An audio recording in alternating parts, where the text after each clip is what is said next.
Greetings, family. Welcome to Pan-Africanism Towards Nationhood, building a global Black business pipeline. Right there, greetings, family. Tonight, you're here with Bomani Tyehimba and Kala Genesis, and family, we are the kings of Pan-Africanism and Nationhood.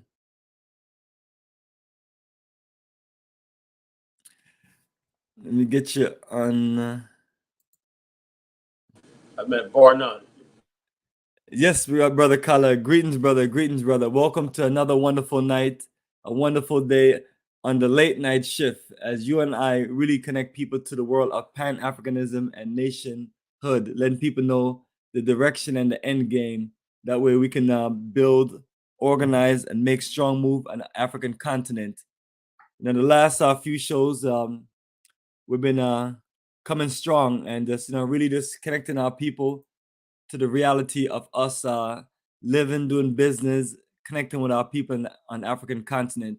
And everything that you always hear us talk about, family, is for the purpose of us building an incredible success across the African continent. And do we have people that are successful on the African continent? Yes, it's just definitely not enough. All of us that make these moves should all be successful and all have a happy ending. And and one of those things. But that's not the reality. So we have come up with the best ways we have seen based on our experience, research, analysis, connections, network in Africa, and things like that. So, family, we are the experts, and we're here to connect you with the incredible countries of Ghana and Liberia. And what I want to do is just share with you our topic for today. So our topic is African Renaissance, the era of Black Power economics, repatriation to Pan-African community, Afrikstan Analysis with Bomani Tyehimba and Kala Genesis. And family, when we talk about repatriation to African communities, now we're going to show you an example of an African diaspora community or a Pan-African community, to be specifically and exact. And we're talking about the Black Star Pan-African community, and the logo is in the top right. And we're going to show you some of the information on the website, and then to show you the history of the things that we're doing. And then you look down to the bottom, you're going to see the list of all of the 8 African countries that you can connect with us and have an incredible experience on the African continent. Because the most important thing is just open your mind to this, taking a journey to the African continent, and just enjoy the roots and culture journey. Open your minds to investments and everything, but don't make any quick decisions. These are things that has to process in your mind, and you have to work out incredible game plans. So right now, family, the 8 countries that we have on our list is Liberia, Egypt, Rwanda, Senegal, Gambia, Tanzania, South Africa, and Ghana. And these are itineraries we have right there on our website. And these are tour schedules from 2023 to 2024. So no, we're not going to all of these countries at one time. No. And family, this is one of the ways to get that connection to Africa and really just have visuals. And it may take you a few countries and it may take you a few more research, but you can start right there. And as far as just feeling that you're going to build something in Africa that you never built in America, or you never started any kind of business, or you don't have any kind of background and you want to get into certain things, now that becomes a lot more difficult. So that's where we have consultants, we have connections on the ground, and people you can work with. So everything we're talking about, once again, family, is the way to build incredible success in Africa, to where we can work together and connect together. So we always advise you to join one of our Pan-African communities or join group economics movement for your repatriation. And that's how we're going to build this African Renaissance era of Black Power economics. So that's what we're talking about, family. So let me start by doing a screen sharing of our website, and then just go to a few things about our Black Star Pan-African community, and then we're going to get started.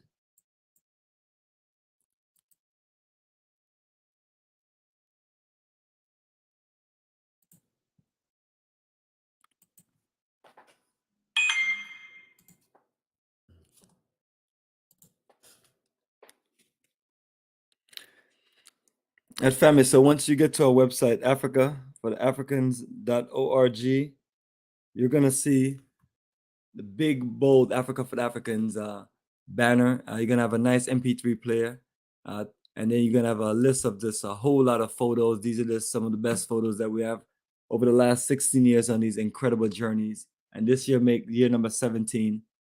So once you scroll down, the first thing you're gonna see on the left is Black Star Repatriation and Pan-African Community. And if you are on the left side, and then you're gonna see a list of all of our tours, our main menu items, which are basically tours and support information, newsletter, tour books, and a list of just different ventures. But once you scroll down to the middle, family, right in the middle of the website, right below the slideshow, you see our logo, and then you'll see a list of all of our journeys, and right below the list of all of those journeys. And as I mentioned, family, these are the 8 countries we have all through different times of the year between this year and next year. So all you have to do is click on the link, and then you can just process through the information, check it out, and reach out to me, and we can dialogue, and then we can get you started. So right below that, you see land for sale investment at Black Star Repatriation and Pan-African Community in Jahadzi, Ghana.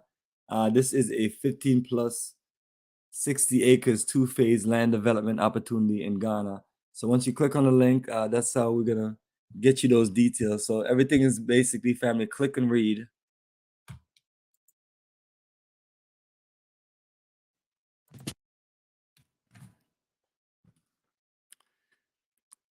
All right, so once you click on the link, you'll be able to flow with a whole lot of details that we organize, so you can just be clear. So introduction, then you have site maps, land survey, GPS location, all the way down to committees, bylaws, getting started, land cost requirement, refund policy, and so on. So it's as you can see, it's a lot of views. These are articles that we've built over the last 3 years, and of this loaded up information to this get you introduced and connected.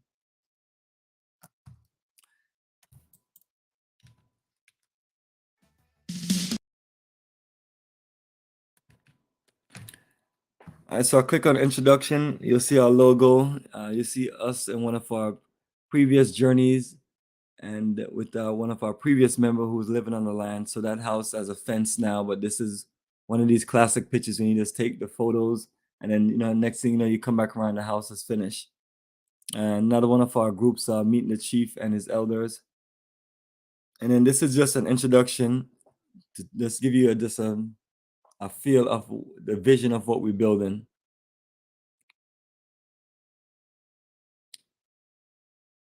And then one of the first set of pictures with us on the land. So this is what we're building, family. We're building something from the ground up, where we are with teaching each other, learning from each other, growing with each other, and building something special from the ground up. And this is our business incorporation for Black Star Pan-African Community.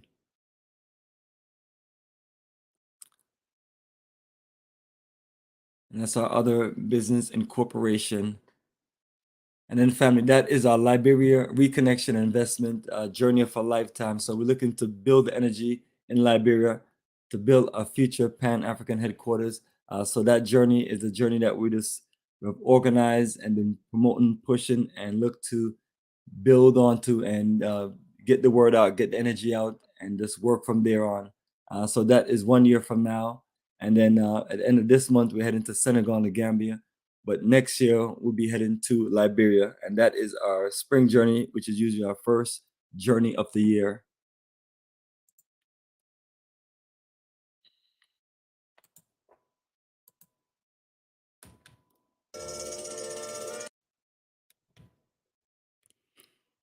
All right, so once you click back on the main link, I'm just going to go through site maps, and then we're going to get our program started. It's a lot of information, so we definitely want you to take your time, click and read through, and then you can also request an email where I have these information attached in the files, and broken down to its in another form of presentation.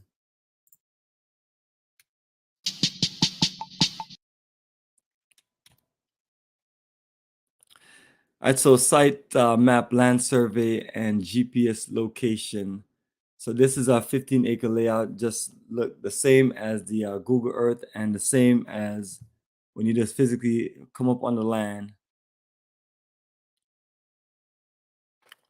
All right, so in this situation, we're down to 2 plots available. And if anyone else want anything else, you have to join us on this 60 acres. So we got GPS link of the location of our office, the 15 and the 60 acres.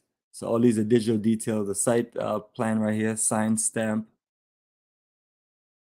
And then that's the 60 acres right there. And then what you have below that is a draft of the future of what we're looking to build. So this is a rough draft still. We are looking to move around some of the commercial plots. And some of our members have great visions of things to do. So we're going to have it more detailed, and we're going to create a digital version, just like the 15 acres. But this is a combination of residential operation with space for apartments, farming, commercial, community store, another business, and technology center, also with the community center, medical, education, maintenance, parks, and we can also expand as our vision grow, because you're talking about a beautiful location with lots of land. So family, these are the things that we're organizing so we can build a unique Pan-African community. That way we can really just build and develop family. Serious, because when we're looking to make these repatriation moves, you come into too many challenges. For those who want to, make their moves individual or do it with their family and do it with 1 or 2 people, that's your business. But we have to have things organized to where we can help the rest of us. That way we can literally have more success. And then also we talk about Black cooperative economics. So we're putting our financial resources together. We also, people are more in a familiar environment, and this will get them going and feel, let them feel more protected, feel safer, and encourage more people. So, there's been some people out there that's, a time or two have, said what they wanted to say about us going to Africa and how we should do it. Like they're the expert. And I'm like, if you are someone, you retire and you feel like that's how you did it, and you move and you just, you rented a house and you did this and everything, and you just enjoying your later years and everything, and you just want to relax in Africa, that's fine. But what we start talking about is straight Pan-Africanism towards nationhood, talking about literally straight building Black economics. And building Black economics, you have to be around people who you can organize together, work together with, and you're not just gonna just make your way into a country and just meet people and then it's gonna be the end all be all where everything works out. More than likely, it doesn't work that way. So while we're all here, this is me and Kala here talking, connecting with people. We're building our energy together. That way we can work effectively on African content. So what we have built, family, is an incredible movement of us organizing ourselves in the Americas and properly connecting ourselves to the African continent so we can work more efficiently. And that's how it started, family. So that's one of our proposal ideas of what we got going on, that's tangible. People are living on the land. More people are building. More people are waiting to get their paperwork finished so they can build their vision, so they can get their building plans together. So these are the tangible things that we have. And I'm always telling you, family, if you're going to connect with some of these people, make sure they show you all of the tangibles and all of the details, and make sure they show you all the years that they're put into what they're doing. Everything that we've done is documented. If you're on Facebook, a whole lot of photo galleries of our land. If you're on YouTube, a whole lot of videos, and conference call presentations, and then the website is updated. So family, that is our documentation to connect you with Africa Tourism Investment. Let's organize ourselves to the highest level, and let's do this. And when you come to Liberia with us, we can open our minds to a new vision of doing something there. And then when we go to other countries, the same thing that we're recommending, that we let's put our energy together and do these things. That way, when our people are ready to make a move to the African continent, they got good people in place that can help them, that can make things work, and to protect them from some of the people that we've talked about, the haters, the savages, the scammers, and so on. And with that, my brother, Kala Genesis, man, how you feeling, brother? Are you ready to rumble? I'm ready to rumble. I'm ready to educate the people on why we're talking about this, why it's important for us to build an Afrikstan, and these communities are an example of a foundation building of Afrikstan. Right. And the bottom line, the people who are opposed to this, right, these people really don't want to see us do anything at all. So don't miss me on that.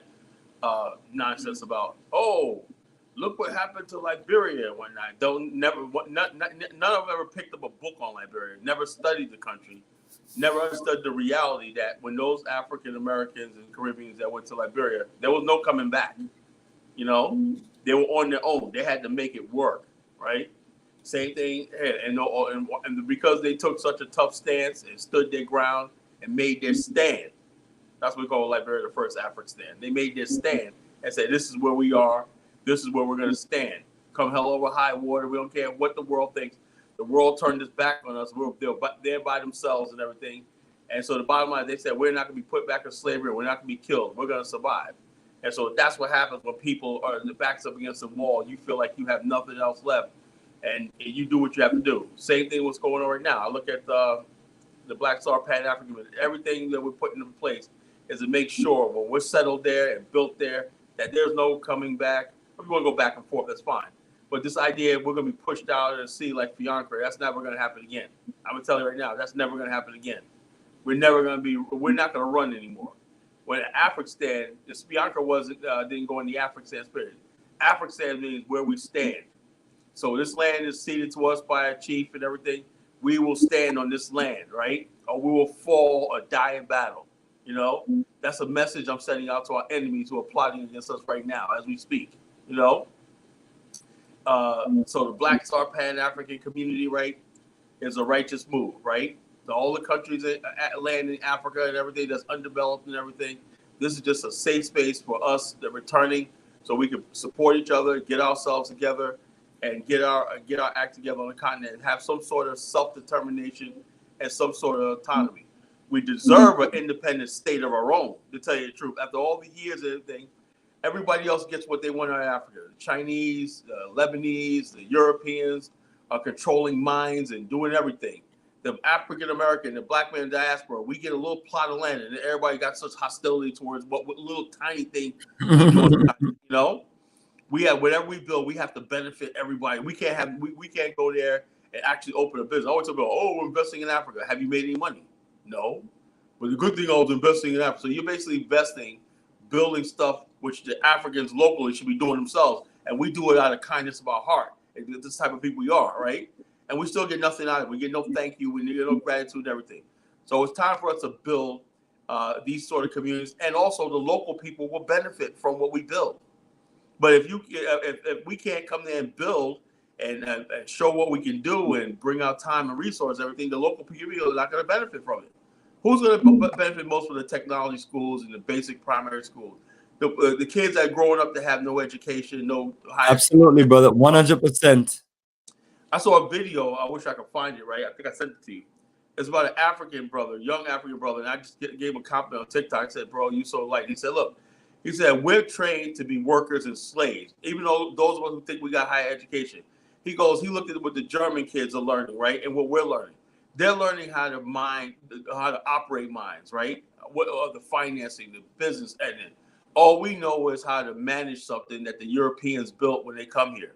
We're just workers in our own continent. You know, we don't benefit from the mines that we have, the stuff like that. We don't profit from it. All we do is manage it for Europeans, and we look like, in other words, basically Africans are still at the same level as they were in the 1950s. You know, when Europeans would come with a concession, and a few Africans benefit, and the government in power would get a nice kickback, envelope of money and everything. And Europeans do what the hell they want to do, and Africans are like strangers and outcasts in their own country. And said that's that broken system of basically, I wouldn't call it colonization, it's just exploitation that still goes on the continent. It's like that's the only thing the African brothers and sisters know how to do is be exploited, exploited and everything. But when the African Americans come and try to build something, right, suddenly their antennas go up, or another African comes, oh yeah, what are you guys doing? What are you guys doing? But the Europeans just come at will, take what they want, exploit and take what they want, and there's no discussion. And the same Africans will even defend those people, the white people, in their exploitation. All the Africans I've seen now on social media, and I know there's a lot of good Africans on social media. I'm not talking about you. I'm talking about the Afro dumbasses of the world, and Acons and all these other fools that think we're stupid. You know, this is a new day as far as the Pan-African world. This idea of this one-sided Pan-Africanism, where you make Black America look like fools, and you guys take what you want, say what you want about us, exploit us, and everything like that, rob us and everything, and we're just doing it because, oh, our bro, African brother. No, we know a lot of you are the same niggas that stood by and watched us as we were shipped off to about the millions across the Atlantic. You sat by on the coast or whatnot, frolicking, knowing that you were safe from the white man because your chief made some deal and everything. And our poor ancestors were brutally experienced the most horrible thing in human history. That's the most horrible thing in human history, being locked on a slave ship and taken across the Atlantic to the unknown. You know, I don't know any order situation history of human horror that rivals the transatlantic slave trade. 6-month voyage out in the sea, dying and urine and feces and vomit and everything like that, knowing the end goal was you're going to be put up on auction like a cattle and sold into slavery. You know, African countries, everybody should be on their knees saying, my God, you know. But that sort of enlightenment never came from our brothers and sisters, so-called brothers and sisters in Africa, right? We go to the continent, we get hostility, we get robbed, we get scammed, we get judged, you know, misjudged and everything like this. And everything that they set up right now is to their own benefit. African Americans, according to Dr. Arcana, should invest in some scam that our ACOM has with some whatever the hell it is, and monetary, whatever it is, and everything. So we're supposed to basically bring out 401ks and everything like that, and invest in some stupid city they're trying to build for us and everything. We have no control over it. So we just come here and be like dummies and everything. African Americans like dummies.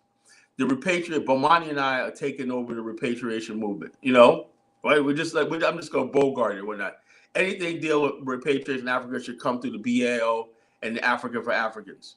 You know, because I'm seeing right now is that same black people talk, oh man, you know, why you don't like Akon, Kala? Why you don't like? Well, you just don't know. And if you haven't been in this movement a long time, you know that nobody cares about you on the continent more than us, because we're trying to build with you. We know why you're going to the African continent. You want to be in part of your motherland. We understand that, right? But you're not going to go to the continent and be exploited and be used and everything, used and abused by people who have their own nefarious words and everything. We are people. You know, you're a Black American, you're African American, no matter where you go. You go to Mars, you still belong to the African American nation. You go to Tanzania, you're still part of the African American nation. You go to Nigeria, you're not a Nigerian, you're African American in Nigeria. So this idea of us sticking together based on our lineage, you cannot get rid of that. The trauma of 400 years made us a people. That's why we think alike. You know, that's why we see the world alike. So therefore, when you see the world alike, then those are the people you're going to build with. Same thing with Africans. I expect that when they come to America, they're going to link up with their own fellow people, right? Because they see the world the same way. Although we're all in the planet. Let me paint you a picture. This is of the Black universe, the Black world. In the universe, you have different planets and space stuff like this. You have planets, lands, cultures, everything, right? But you're still part of the same system. That's what we're trying to build, you know? But the whole thing is, you know, I have to, when I go to, let's say I go to South Africa, I understand when I'm going to Zulu land, right? There's things about the Zulu and everything that, although they're Black and they understand that we're all part of the Black, but I have to do and respect the local culture and everything like that. I can't just, when it comes to business and everything like that, I have to basically be on my square about being who I am. And they're going to look out for themselves. And most Africans are unapologetically all about looking out for themselves. For example, we had a brother, John Cash, who spent 35 years in Nigeria and didn't really get nothing. If that's his land of his ancestors, why wasn't he put on given oil concessions? You know, why did he become rich? You know, why wasn't he included on these exclusive trade deals and ownership stuff like this? Have you ever seen an African American ever benefit from anything in their native land, in their native African? No, never. You know, never. You know, when it comes to Africa, the Africans think they own everything. They own all the oil blocks off the coast of Africa. Why? Because the Europeans said so. They created a country called Nigeria, right? So we have to basically, the oil blocks off the coast of Nigeria, that could be my ancestral homeland. Why does the government of Nigeria have that and we have no say-so over this. Same thing with Angola and all these other countries, right? Why isn't African Americans, right, part of at the table when the oil blocks and all the stuff like that creates the initial wealth of a country, and when that stuff we need? That's what I'm gonna fight for. You know, you say we're Africans like we say we are. We're coming home to the continent. It ain't just about coming here kumbaya. You know what I'm saying? We want in on everything. You know, we want everything that we were lost in the transatlantic slave trade. We want back. You know, and you'd be glad that we're only asking for just a little land to build communities. You know, because we're not asking for the diamond mines and gold mines and stuff like that. You know, we're not looking for all that, but we are saying that there's African Americans who want to come to the continent, who got the skills to do all these things and everything. How come they're not be given priority?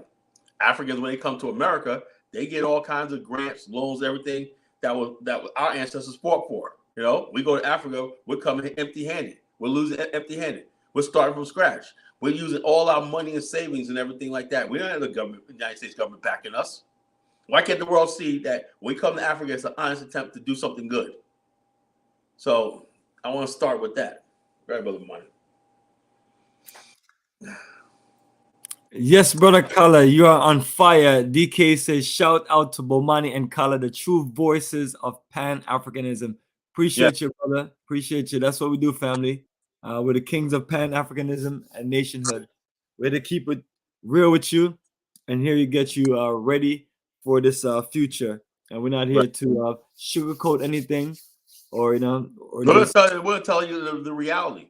The reality is there's a lot of people, these Negropeans who hang around in Europe, who hang in America, right? These refugees and everything like that. They're all over the place. I listen to the discourse, right? And they're poisoning the Pan-African well, you know, with self-hate. These are people that are just full of hate because, I don't know, they're traumatized by war and everything like that. So when they see Black people in America saying, I'll do something. And there was one comment on the O'Shea's Condanda thing, right? Somebody made a comment in the show talking about when you're African American, you have a sort of privilege in Africa, right? You know, it's the truth. You have depends on Uganda, you have a sort of privilege, whatever like that, you know, because you're from the West. And then somebody in the comment section said, I have a problem with people who are slaves having some sort of privilege in Africa. That's what you're dealing with. That mentality. Because we're slaves and everything, people want to think that they can denigrate us and put themselves over us and everything, because people don't really understand something. We fought slavery, you know, and because of us, colonialism ended in Africa, you know, because of the slave trade ended in the West and everything, you know. We're not just slaves, we're also freedom fighters, you know. We have a long history of freedom fighters. I think we need to reintroduce ourselves, right? I am Nat Turner. I'm Denmark Vesey. I'm Gabriel Prusser, you know. I'm some Toussaint Louverture of Haiti. You know, all these people were freedom fighters who took the devil and fought for racists and fought everything. I'm the famous gunfighters of the frontier in the West and everything. You don't really know who we are, you know. We are Jack Johnson, you know.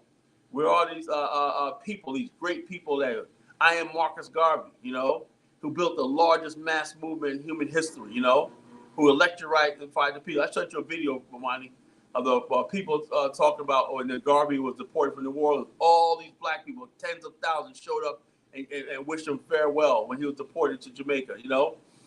And this idea that Black America and Jamaicans and all these other people are divided, that's a lie from the pit of hell, you know.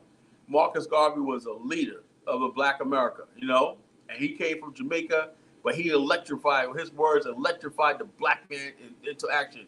And you can still feel Garvey. So I haven't been to Harlem in years. When I was going to Harlem back in the 80s and everything like that, and I used to meet Garveyites and whatnot, that was still there. The Marcus Garvey spirit is still in this in Black America.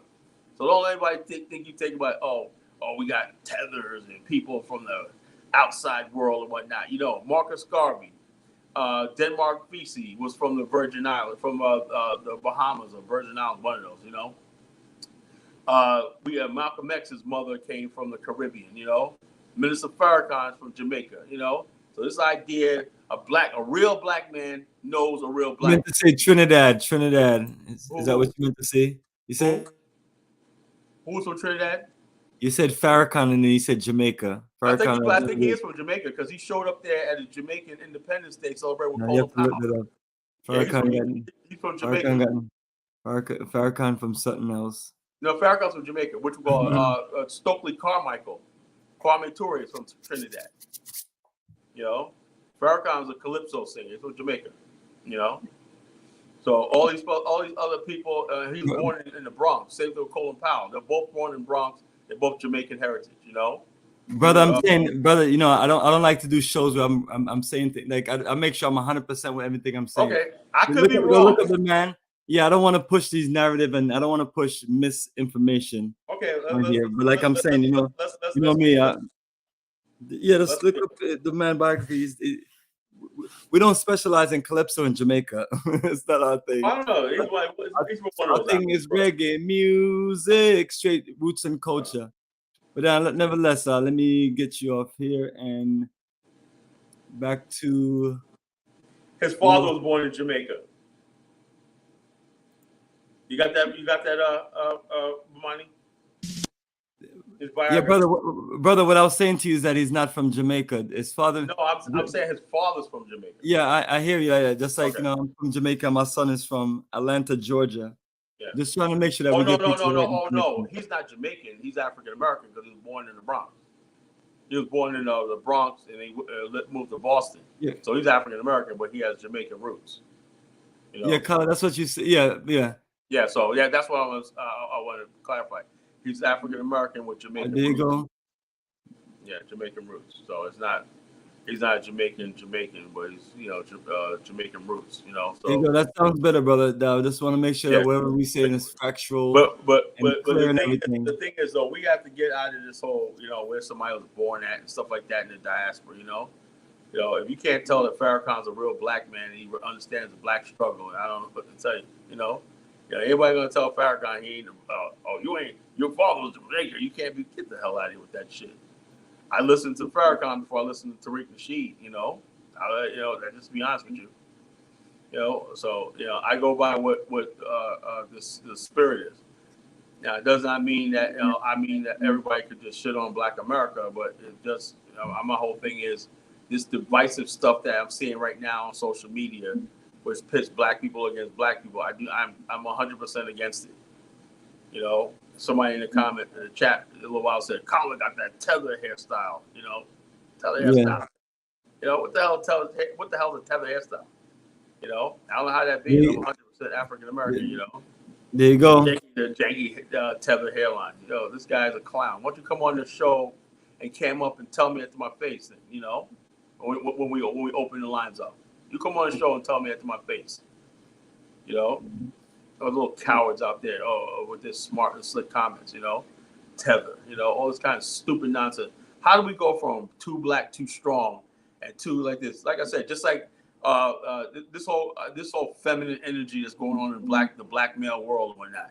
When men are putting on high heels and wearing dresses and all kinds of stupid stuff. This is the same sort of energy.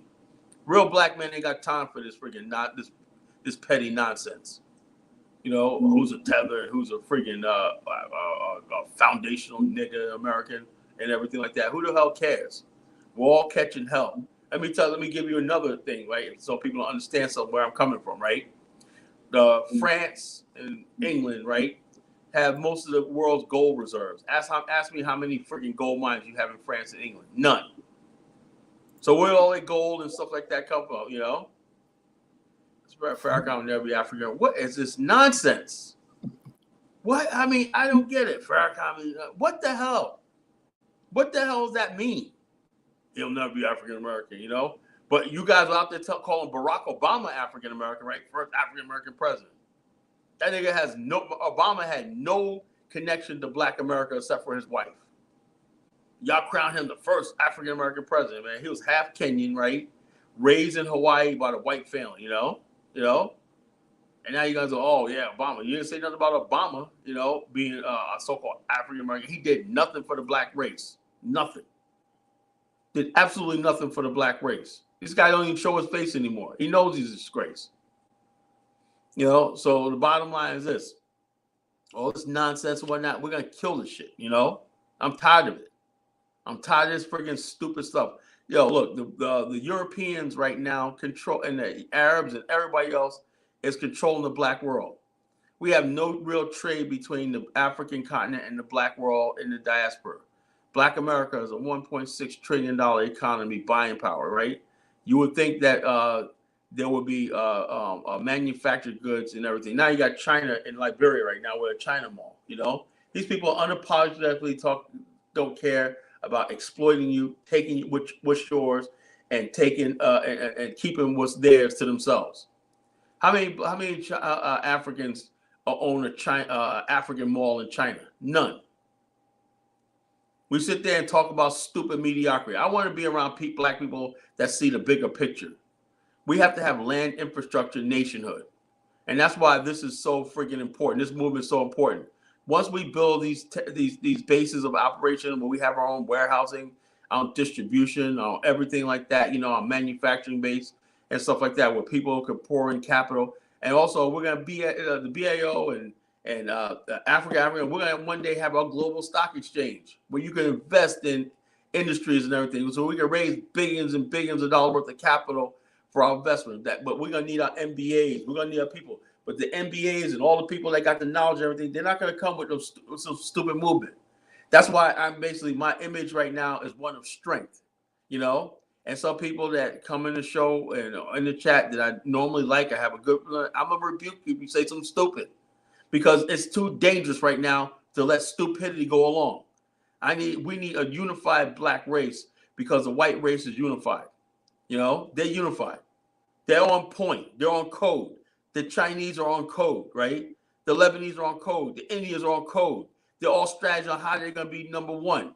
You got these BRIC nations aligning themselves. There's a whole global realignment of power and industry. We just had a bank collapse, the largest bank collapse in U.S. history, just collapse and whatnot. We don't know what this is going to mean, you know? So everybody's scrambling to pick up the pieces and everything. And where's the black man? Where's the black man? Where's our conversations of the future? Know what we're talking about? Who's a Tether? Who's not? Who's from the Caribbean? Who's got stupid stuff like this? And people wonder why. Why Kala always seems like he's angry? Because I hate stupidity. I hate mediocrity. You know? I refuse to believe I was born into an inferior race. No, we got inferior people that dominate. They're in the majority in Black America, are in power. And with my voice, I'm trying to gather the intelligentsia, the strong people, say, let's put all this stupid pettiness aside and let's come together and let's give our people a fighting chance in this world. That's what Marcus Garvey said. I'm a man and I deserve a man's chance in this world. 100 years later, and we're still on the damn bottom talking about stupidity and mediocrity.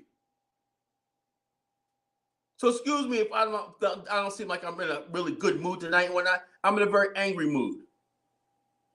There's all the foolishness I hear all the time among our people. No more talking about the white man and everything like that. I'm dealing with the black man. You know, where is yours? I did a show the other night called Render Unto Caesar That Which Is Caesar's. And that show, and I'm going to put the link in the thing so people will watch it on Spotify, listen to it on Spotify. One of the best shows I ever did. I just got into the spirit and I just let loose. And the Bible says, render unto Caesar that which is Caesar's. That, in other words, basically, what's not yours, you don't fight for it. But what does the black man do, right? He don't render unto Caesar what is Caesar's. What is the white man's the white man. What's in Europe and all these other places belongs to him. And I'll even go even the higher echelons of America, right? Why are we always trying to get into his colleges? Why are we like that? Why don't we build what's ours? What is ours? You got the black man people talk about, oh, we're facing racism in all these countries, and you got TikToks out. What's a good country for black people to migrate to? While you're migrating out to someplace else, trying to get what somebody else is, right? You're trying to get his women. African men are going to Ukraine, marrying Ukrainian women, trying to marry Finnish women. What do you think about black men and all kinds of stuff like this? I'm saying, why aren't you basically treasuring what's yours, which is the black woman? You treat your black woman like garbage or whatnot, when you going across seas, sleeping with white women or making porno videos and all kind of freaking nonsense and everything like that, trying to get their jobs and their influence and their acceptance and everything. Render to Caesar what is Caesar's. That is Caesar. White man's world his. What's ours is what's on the African continent. the gold, the diamonds, the oil, everything belongs to us. Render unto Caesar what is Caesar's. What was yours, you keep yours. And I even went so far as saying to show us on this show, I said, look, it's so bad, but the white man owns everything that we have. He even owns our mind. Everything that the black man says and everything like that, you know, we got to always make sure we're not offending white people. It got to go according to what white people might accept and everything. We got to worry about their fragility, their feelings, and all stuff like this. We have nothing to ourselves. I'll say, if you say a black man, you can't have nothing, we got everything. Okay, I get that. You're not gonna let me have jobs. You're not gonna let me have a break. You're not gonna give me a square deal. But the suffering and the pain I went through, can I at least grieve and have that to myself? No, you can't. We can't even have our pain and suffering. White people feel every time they want to make a point or not, or whatever the sick shit they're trying to push or not, they'll pull up Rosa Parks. Oh, this is civil rights, you know. The gays, this is just civil rights for gays. What the fuck does our ancestors, what they went through, have to do with two white men, or whatever like that, transitioning to women or freaking like that? We don't even have our own pain and suffering to ourselves. So much for render unto Caesar what is Caesar's, right? I get that, right? You tell me I can't have nothing, anything for myself, and it's, you know, the white man can just take our struggle now. He can just take our pain and suffering and everything and use it to promote his own personal selfish agenda and his degeneracy. We don't even have our own pain and suffering, you know? So what the hell is ours? Anybody can just go to the continent of Africa, do what the hell they want. They can exploit the continent, rape it, everything like that, what they want to do and everything. A black man coming out to his ancestral homeland, right? Just build some houses and everything like that. We get ostracized for that. What is ours? You got a black couple in Colorado, I believe it was, getting freaking Colorado, getting racial attack, 2023, getting racially harassed and threatened and property damage on their ranch in Colorado. How many times are our cities and towns in America were burned to the ground and everything? What the hell is ours? So this is the same sort of attitude, right? When we talk about this movement, right? People already have the attitude that they can come in here and try to derail and discredit everything we're trying to do. And we're telling you, no, this Pan-African movement got teeth. This Back to Africa, this repatriation movement got teeth, and we'll fight back. I don't want to hear no compromising and all this kind of stuff like that. You want to compromise, well, you go someplace else. I don't want to hear it. What's ours is ours. We declare what's ours. Liberia is a country our ancestors built. We have a right to that country, even according to the Constitution. So when we go there and whatnot, what we get is ours. We're not gonna run and let people overtake what our ancestors built.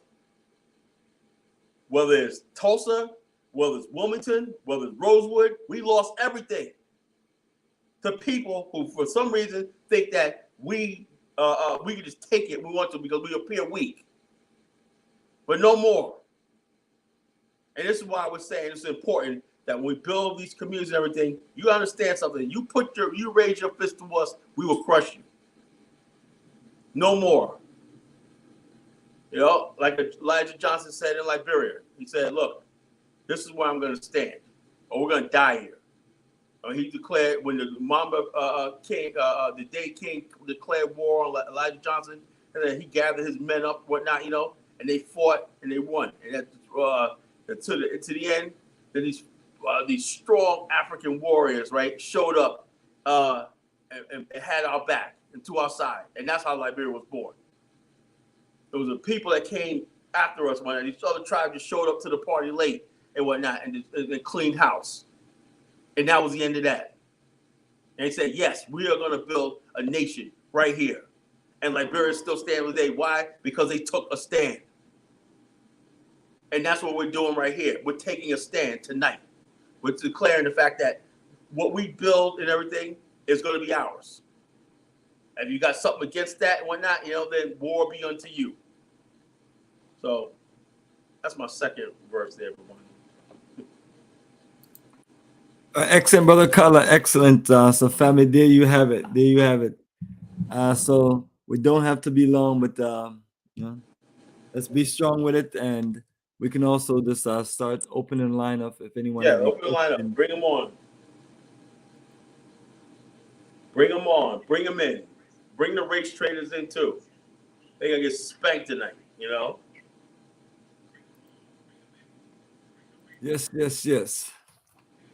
So, family, the purpose of us organizing to build our African diaspora community or Pan-African community, whichever way you want to word it and put it, is the fact that we over the period of time with us making these movements to the African continent, we have been victimized by scammers, haters, and just all kind of this drama. So that literally slows down our progress. So in order for us to be effective with this, again, let's work in union. Let's keep connecting and networking with each other. We all live here in America. Why not start the foundation of building what we're building? And you know, let me say something, right? Let me say something to this guy Coon Hunter, whatever his name is, right? I noticed something, right? A lot of the anti-Caribbean coming from these fake ass and I'm embarrassed as an African American, Black American, right, for this shit. And I'm not saying that the ADOS FBA do not have legitimate talking points, you know, because I understand that. The problem I have is this, right? They know the most radical segment of the Black world in the world comes from the Caribbean. Maurice Bishop, right? Rodney Daniels, you know, Stokely Carmichael, right? Marcus Garvey, you know, all these people from the Caribbean, even Roy Anderson one time from the Congress of Racial Equality was a Black militant and nationalist and everything. And these people gathered in places like Harlem, and they were able to get even Dr. Sebi, you know, was from Honduras. And so what they're trying to do is they're trying to get rid of discredit all these people just simply not because of what they did or what they stood for and everything. Just Black people say, "Oh, you're from the Caribbean," so like that. So basically, if these people are allowed to keep doing this, right, which I'm against, right, you would basically have Black people burning the Marcus Garvey's book, you know? Oh, he's a Tether, he's a whatever like that, whatever stupid stuff like this.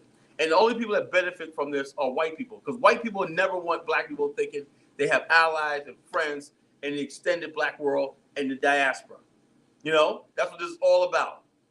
They want to sever Black America from the African continent, sever us from the Caribbean, and sever everything. And us, we Pan-Africans, look, bottom line is this, man. When I used to go to the Black Power rallies out there in Harlem and stuff like that back in the days, you know, you can't name more than a half. See, like I said, this is some stupid stuff, you know.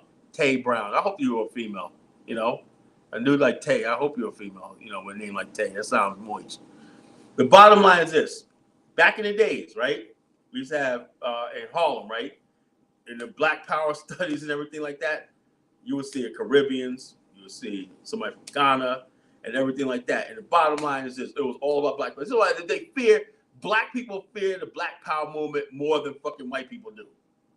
These people are terrified of the red, black, and green and this revolution that's happening. That's why we're Black Power revolutionary. I stand on that, you know? And when you're a Black Power revolutionary, right, you don't see no dang, you don't define yourself, you don't limit yourself by the borders of the United States. That's a race trader. If somebody comes to the United States and joins our schools, mosques, churches, and everything, they are part of the Black Power family. Period. End of story. I don't think Al Kuhn is agreeing with you. I think that's who this is. Oh, Al Kuhn, the hunter. This should be Al Kuhn. Lord. Al Kuhn, Al the Kuhn hunter. Oh, that's Al Kuhn. I should have known, you know. I should have known. You know, Al Kuhn. You know, just stupid one. Kyle sounds better than Tay. Kyle sounds better than Tay. Let's see. Baruti says, Kyle, you mentioned African shouldn't forgive whites for promoting the act. Well, stop with the friggin' religion, you know. What the if you worship my religion is I'm Black in America getting my ass whooped. That's my religion. What people with their face they pray to and everything, the reality, people don't understand something. You know, Black people. The reality is When you go to church, that's what you do. What you got, what you pray to God. You go to a mosque, you pray to Allah, right? But the reality, like Malcolm X said, is living and trying to survive in this life in America is being black. So I don't care about what some faith somebody does. If you're trapped in this system and over here, and we have no land infrastructure nationhood, and we have no wealth and everything like that, we have no generational wealth. What the hell cares what religion? You'll be the same thing. You know, you could basically have people practice traditional voodoo and everything, and they're still in the same damn position that as somebody who practices Christianity. Actually, Christians seem like they're doing better than most other black people. So it's like, hey, why people can't just come and say, yeah, let's build something and everything? It's always this stupid stuff about, you come from Jamaica, or you're a Christian, or you're this, you're a Hebrew, and all this kind of stupid stuff that means absolutely nothing. While the rest of the world, right? You go to China, right? Some people are Buddhists, some are Muslims, some are atheists, some are everything. But guess what? They're Team China, and they're kicking the world's ass right now. Yeah, other people have moved past all this silly stuff and everything. You go to England, right? You think everybody in England is the Anglican church? No, you got Catholics, you got this, that, you got other agnostics, and all kind of things working together. But they built a civilization because we talk about religion, because we don't have anything. We don't have a civilization of our own. And we have civilization of our own, all this stuff would mean anything, because it'll be all about education and building for the future. So all the foolishness got to stop.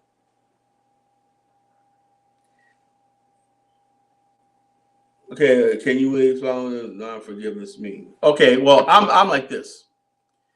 Before somebody can forgive, right? Before I can forgive, right? The other man got to ask for forgiveness.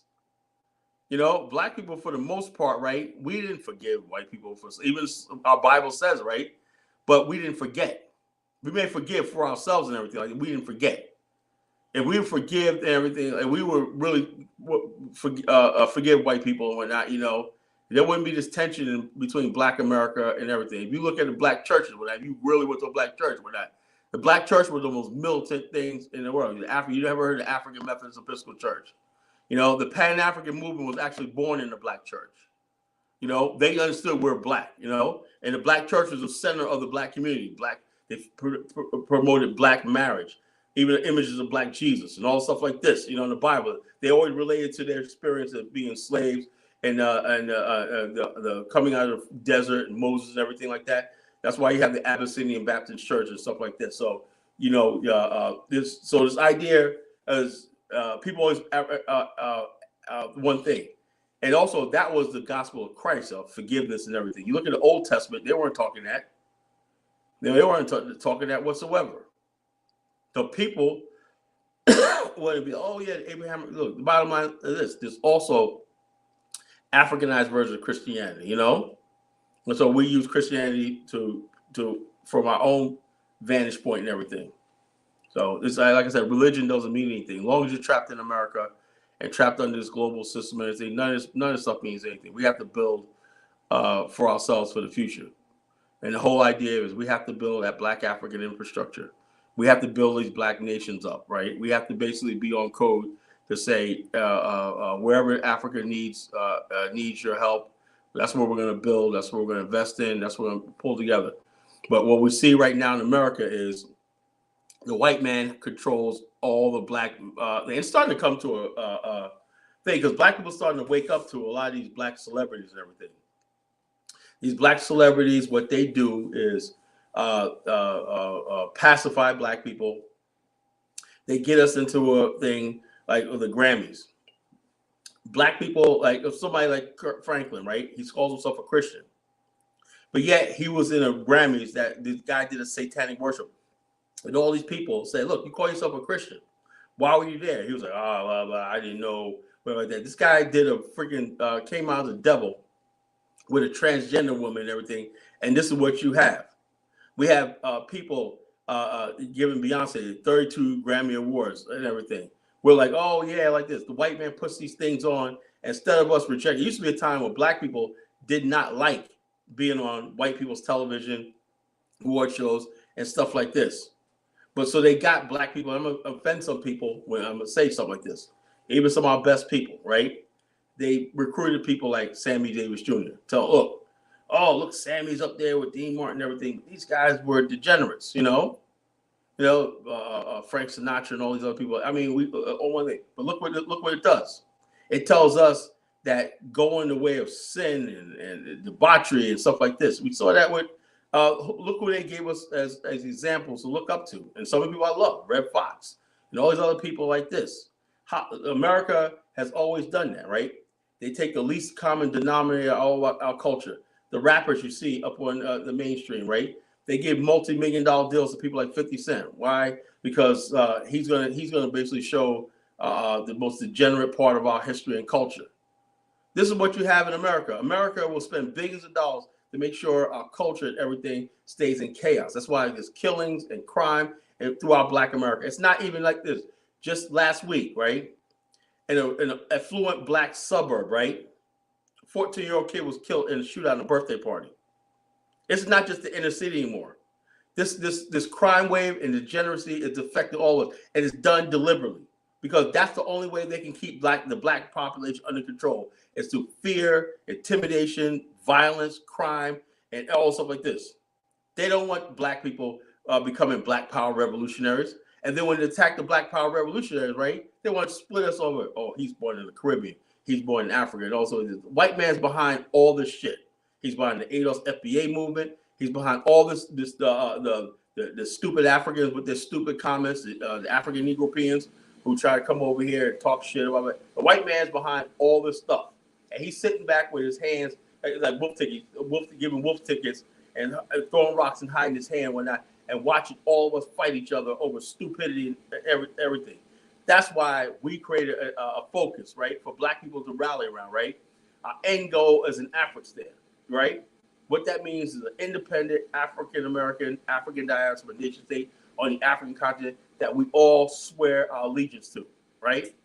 That right there, when that movement takes off in Black America, right, you'll start seeing the whole entire community fall right in line, right? Why? Because we have something. Right now, we have nothing. And that's why we're all over the place. That's how they can easily control 45 million of us. That's how $1.4 trillion goes all back into his pocket because we're disorganized.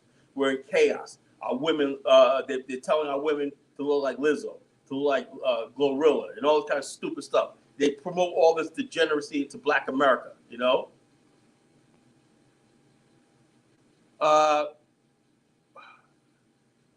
What kind of stupid question is that? So in other words, you're telling me Glorilla says she likes somebody nutting on her cornflakes before she eat it. That's not degenerate, I thought it sounded like she liked milk. She said she likes somebody nutting. Maybe she just like nuts. Maybe she like almond nuts. This is what I'm talking about. Black people will get up and defend this nonsense, defend this freaking nonsense, Yeah, that's degenerate. I mean, I don't know what Caribbean culture. What did the Caribbeans put out for us? Reggae, the Caribbean Day Parade and stuff like that. That's all. And you got degenerate Caribbeans and everything like that, but that's not the face of their culture. We're the only ones stupid enough to make the face of our culture fucking these rappers that talk about murder and killing and everything. You don't see Caribbeans doing that. You don't see Africans doing that. The only group of people, why? Because they have control over their culture. The Caribbeans, all the dance hall and reggae, they control who gets popular. Everybody got their own version of Glorilla, as you mentioned, all over the place, man. You may not hear them lyrics, man, but they got a wild one like that everywhere. I'm sure you got an Indian version also. Yeah, but the bottom line is this: you don't see them out in front and center. I mean, they're just people degenerate, but they're at the bottom. I mean, Shaquille O'Neal said he was trying to get a date with Gorilla. That's why I lost respect with Shaquille. What the fuck, Shaquille? What the fuck? He was joking, right? No, he was dead serious. He was trying to hook up with her. He couldn't be serious, brother. No, that nigga was serious. That's why I said this is why we got this show. I mean, is he too big and old for her? He don't care. Nobody. There's no shame anymore. There's no shame anymore. Is he like 16? She like 22? He's like 50. You know, and she's I like, know they don't care I know he's anymore. not that old, but I'm just saying, man. What? I know he's not that old, but I'm Yo, saying. Shaquille, I got Shaquille by 3 years. I think he's like 52. You know. What's And up also with there's these other old chick. men and these young women? Check this out. There's other chick, right? I forgot who it was. She said, "I don't need my son." She's a famous somebody, right? I don't know, a rapper or mother's whatever. She goes, "I got my own dick, but I don't need my son's dick anymore." You know. Yeah, there you go, man. Yeah, these things are sick, man. But we got a guest on, my good brother Azebo, family, and as we're talking about the topic today of Pan-African community, this is our good brother representing. What's up, brother? I'm just gonna mute myself, man. Yeah, no problem. That sounds good. Greetings, Azebo. Greetings, brother. How you feeling? Grand Rising. Grand Rising, brother. Yes, man. Yes, man. I hope you're ready for an epic connection. Let me just put the topic up here so you can see it as you join the show of Pan-Africanism Towards Nationhood. As you can see the big banner right there at the top. And then the topic, African Renaissance, the era of Black Power economics, like you and I talking about, you know, us from the, from the Americas, from the African Diaspora, us returning to ancestral land, you know, we're bringing that fire, and we're bringing in a new African Renaissance era. And then we're talking about repatriation to Pan-African community. So what we're talking about, family, is the Black Star Pan-African community. And our good brother Azebo is our vice president there on the ground. And we've been talking about getting yourself organized, getting yourself prepared, getting yourself ready for the African continent. And that's what we do, family. So if you want to connect to the African continent, if you want to just get some, real conversations, how to come up with a good game plan, you can always reach out to us. You know, that's how we operate, fam. We have an operation here in America and one there in Ghana. So yes, Azebo, you and I was talking today, and we're always talking about how we can build the energy and get our people ready to make these moves. And you and I also always talk about the fact that in that town that we're in, that the people are not their minds are not ready, for the kind of Black Power energy that we're bringing, and we have to get them ready. And that's right. And we talk about the struggles of this movement, of how you come into Africa and you don't really know what's going on. Next thing you know, you get shaken down. And we're trying to encourage people to connect with the rest of us that are established and organized, so we can have a greater level of success. So, brother, I don't know where you want to pick this up from or how you want to start it off, but we want to give you a good 15 minutes, man, just to flow, share, and educate our people. And I'll leave the topic up so you can, and as a matter of fact, let me modify it real quick.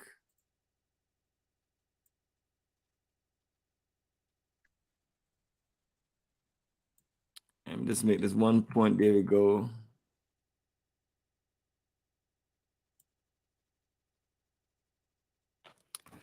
All right, so I have it separated, but what we're always talking about, brother, is the Afrikstan Analysis. Afrikstan Analysis is based on us looking at things at a concept of us having a nation of our own, having our own communities, having our own establishment and investment, being able to have our own ecosystem. All the things that we're talking about in the future of Black Star Pan-African community. Share with people these visions and how we came to these visions and why we need to, build in this direction. Yeah, pretty much it's the ancestors. We have a spiritual connection with the ancestors.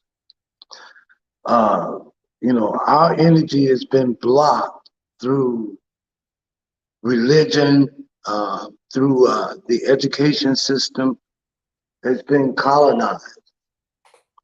It's been colonized, and we've been, like Malcolm X says, we've been bamboozled.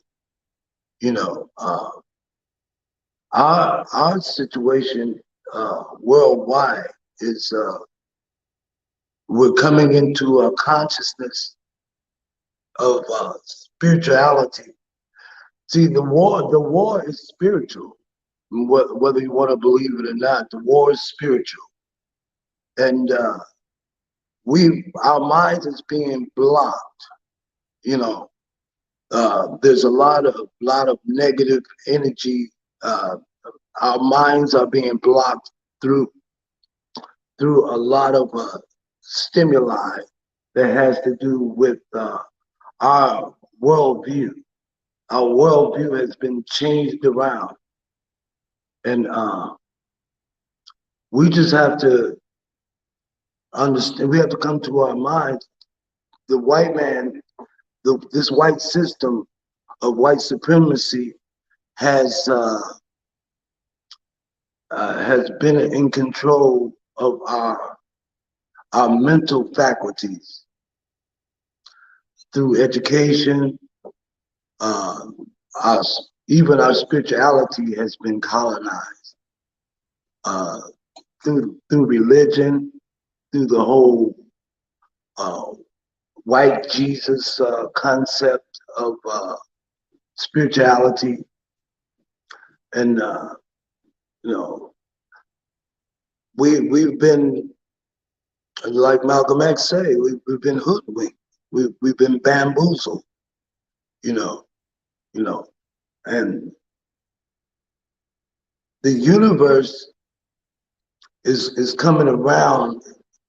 We're evolving into not a different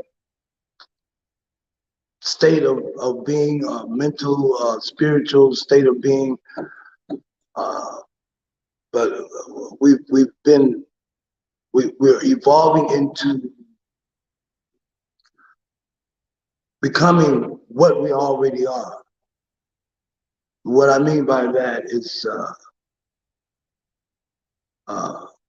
Black folks have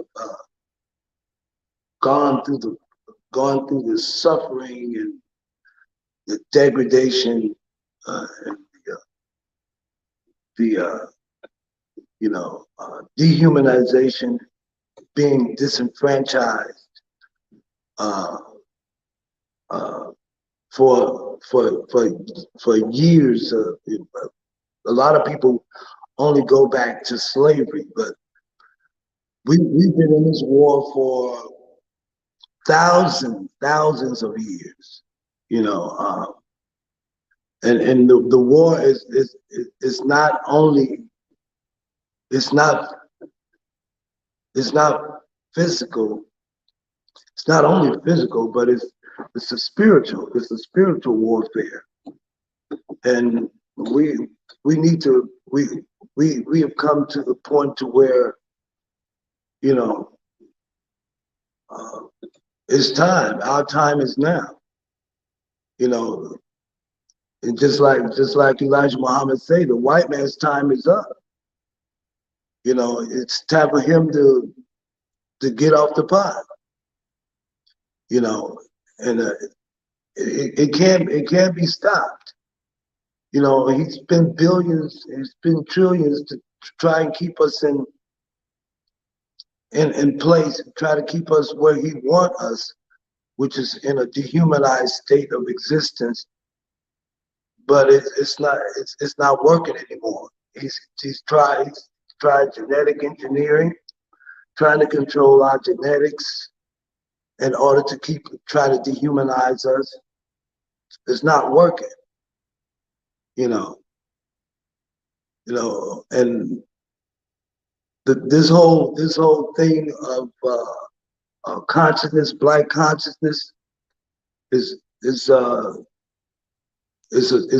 counter to his mind control system that he has in place. This system is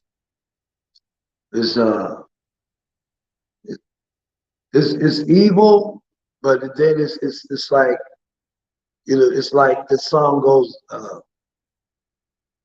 everything bad is good, everything good is bad. It's like he's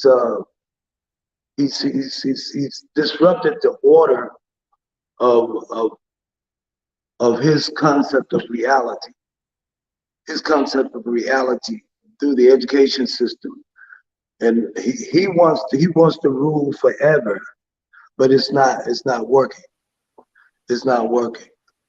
It just like me and Bomani was discussing today. Black folks is going through a renaissance we're going through a renaissance worldwide, and it's not only, like I said, it's not only physical, but it's spiritual. You know, and we just gotta we are waking up to the fact that you know that we are the custodians of this planet. We've been given the responsibility. You know, I hear a lot of people talking about that they pray for world peace. It won't be no world peace until Black folks are free. We are the custodians of the planet. We are the people that will bring world peace. You know, the world will have no peace until the creators, the people are free. We are the creation of the creator of the universe. We are the consciousness of the universe. You know, and Black folks need to realize that we got to stop letting fear dictate who controls the planet. We have to stop the fear. You cannot have this, like Malcolm X again says, the secret of life is to have no fear. All right, perfect on that point. If you can just hold your thoughts from there on, okay. And let me just Ankh at Saddam. Let me unmute you. Welcome to the call. Introduce yourself. Hey, what's going on? Share with us whatever message you like to share. What's going on? I was just listening to the brother speak, and I heard a lot of spiritual talk, which, no offense, but that kind of equates to fantasy speak. And when that kind of equates to fantasy talk, spirituality, and speaking with the ancestors. And, you know, I hear a lot of people repeat that kind of thing. And I'd like to say, you know, is it possible he can demonstrate how we can communicate with the ancestors? And if he can't, you know, I think we need to stop making such outlandish claims, because that just keeps us into the fantasy realm and doesn't keep us into reality. And the reality is, while you want to be thinking about your hair being an antenna to someplace, and you're connecting with ancestors, and you're doing all this other stuff, changing names and making makeshift African images, there are other people out here who are using technology, brains, and science to try to overcome the white man. And once they do, they're going to be in control. They're not going to say, oh, well, we did it for you, so now you could be equal with us. You're going to be under them. So we have to stop fantasizing, and we have to start getting real at some point in time, because right now, all this stuff, it helps to hold us back. We need to get educated in sciences in order to compete better. And we have to stop being scared, because that's the main thing that all this kind of talk does. It makes you afraid to do anything, because you think, okay, well, I'll just go back and be spiritual and think and dream about something happening while other people go out there and make it happen. Well, you know, brother, it sounds like you have all of the right solutions and all of the right answers. The best thing I personally recommend to you is to personally go start your own YouTube channel and your own YouTube movement, and preach and preach the gospel to people, and hopefully somebody will listen to you. But what we're talking about is, we're talking about African spirituality. We're talking about a connection that we have with our ancestors. My brother right here lives in Ghana from America, and we're doing practical applications. We're working with the students, working with the children, we're building our own community, and practically doing all the things we need to do to financially raise our energy. But our spirituality is our connection to our ancestors and beyond. Well, is it possible you can introduce me to this? Because I'd like to try it out. So it's not stopping any one of us from doing the things that we need to do. I've been into many different African Holocaust dungeons. I've taken hundreds of people across Africa into these places, and you see people get into spirit. You see people make certain connections that is hard to explain, and you know. And so I'm not here to attack how those people feel, because they obviously have certain connections. So some people have more connections to that world than other people. And for those people who feel like they don't need to have a connection and they don't need to do that, then what I would recommend for them is to keep working with what they need to work with. But I would never be on here to put down African spirituality or let anyone like yourself feel like you're here to educate us about things. Well, I didn't put it down, but what I want to know is, how is it possible? Because the supernatural stuff hasn't proven to be real. Brother Zebo, maybe you can explain clearer to Brother Ankh. Brother Ankh, the first concept of reality is spiritual. Reality comes from spirituality. The reality, the concept of spirituality is based on your being, your concept of who you are, what you are, and where you came from.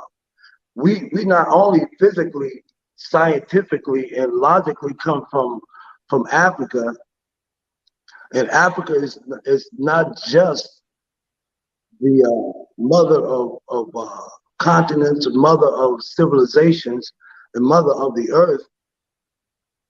Africa is the beginning of Africa is the home of spirituality. We the first sciences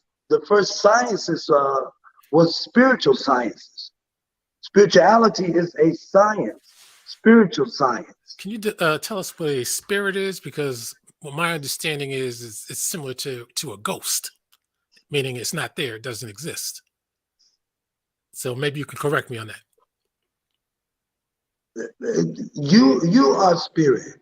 You are spirit. Your consciousness is a spirit. I'm unaware of this. I'm unaware of it. I don't know about that. Well, after a while, if we're gonna play these little challenge games, we're just gonna remove you from the chat. Well, no, these are questions, sir. We have to ask questions to gain knowledge. He's answering your questions, and you're going further into foolishness, brother. It's questions. If I can't understand it, I have to ask questions. Well, some people like yourself, Al Kuhn, or whoever you are, some people like yourself will always be lost, and we're not here to. Mr. Al Kuhn, we're not here to convince Mr. Saddam, everyone. Please. We're not here to convince everyone, and we're not here to try to, what we're doing is we're connecting with a very small percentage of Black people who are open to what we're open to. Most of you people are going to keep on considering yourself Native Americans and keep on considering yourself all these foolishness and keep on having issues when you see this big, beautiful banner that say Pan-Africanism Towards Nationhood, and when you see Black people here organizing their energy and building up what we need to build for our future in Africa, while people like yourself stay in America and keep on hoping. Well, you're in Atlanta right now, but can you please explain to me? Maybe you can. I'm in Atlanta right now, but the office he's at is our business office in Ghana, and I work here in Georgia, and he works there in Ghana. But Mr. Bomani, maybe you can answer. Maybe what is spirituality? What is that? Aziba, would you like to explain? No. You interrupted his definition, so I'd like for you to answer. No, I didn't interrupt his definition. I'm telling you, he's explaining it to you, and you're re-asking the same questions in a different way. I was listening. You try to gain clarification as you go along, so that you make sure that you have it right. Brother, like I mentioned to you, if you didn't get it so far, then you're a lost soul, and we don't have time to waste. But you just said I interrupted him. That means he didn't finish. We don't have time to waste on ignorant fools like yourself who just want to. Okay, so you don't have time to educate. You just have time to tether babble. We are educating, but idiots, fools like you, come on here and purposely ask. So you just tether babbling. That's what you're doing. That's what you're doing to me right now. Tether babbling. Tether babbling. Listen here. You keep on coming to do the same thing. You must have no shame of yourself to literally. Since you have nothing better to do this late at night, come on here and run your mouth. Well, you have nothing better to do than try to scam our people out of money to go to Africa. Brother, I've been taking people to Africa from 2006. No, you need to get yourself there. Shut the hell up and let me talk, okay? I'm talking, okay? Stupid. Okay? Listen here. I got you muted. Listen here. I have people who literally have came to me and said that's been their lifetime dream. So we're helping people. I also am a technical and business administration, run a technical and business administration here in Georgia. So I am here providing services and business for our people. Now listen, now let me get back. You're not our people. Well, listen here, listen here. So what are you doing for Black people? When I said our people, listen here, do you know what our people mean? I guess it must mean the Jamaicans and Africans, I guess. Okay, so who are you? Like yeah, I this said, is what I hold on for a second. Hold on for a second, Kala. All right, listen here. When I said our people, I said our. Who do you know what I'm talking about? I'm talking about Black people in the Americas, and I'm talking about Black people in the African continent. I'm talking about Black people around the world. So Al Kuna, whoever you are, what are you doing for Black people? But who are you to dictate to other people who they are? Listen here, like I said, our people. That doesn't mean you. That means the people I'm talking about. But how about this?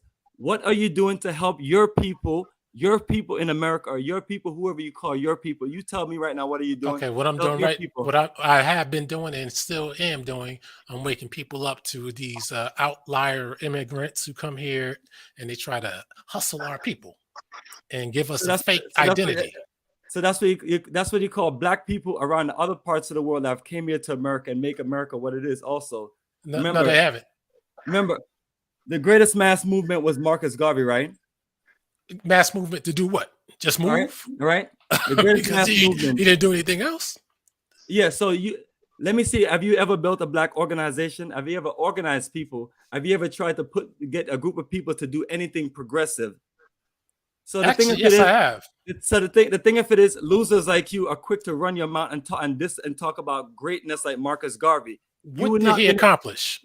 What have you accomplished? No. The question was, no. You answer my question. You answer my question. No, I asked you a question. No, what have you accomplished? How come you want to run away from your brother Farrakhan? That's your people. All right, I can accept Farrakhan, just like I accept other Black people. Listen here, I'm not like people like yourself.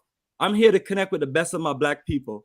If you let me be real. Since you're getting raw, don't cut me off. If you're here in America, you explain to people what are people like yourself doing that's trying to help Black people build industries. What kind of organizations, what kind of establishment of people like yourself building? What y'all do is y'all jealous of people like myself, people like yourself. Brother, I came here to America when I was 11 years old. I started learning my world of technology since 13, and I've had successful career. U.S. Navy, aircraft maintenance, civilian aircraft technician, airlines. So the white man taught you. And shut the hell up. And 3 independent businesses that I built. That's Pan-Africanism. Now you tell me, what have you built, brother? What have you done to help other Black people? That's good.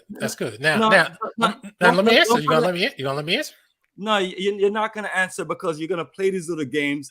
And so what we're gonna do is we're gonna remove you, and you are permanently banned. How'd you help Jamaica? Do not waste it, because you can't answer any questions. You can't. You didn't even let me answer. What you are is a troll that's on here. What I am is a truther. You want to argue and debate with people because you're jealous. You guys are scamming the people with this Rosenthal guy and something BS. You guys are full. Okay, so what have you? Let me show you this. Let me show you this right here. All right, that is a website of the business that we do. All right, and look down here.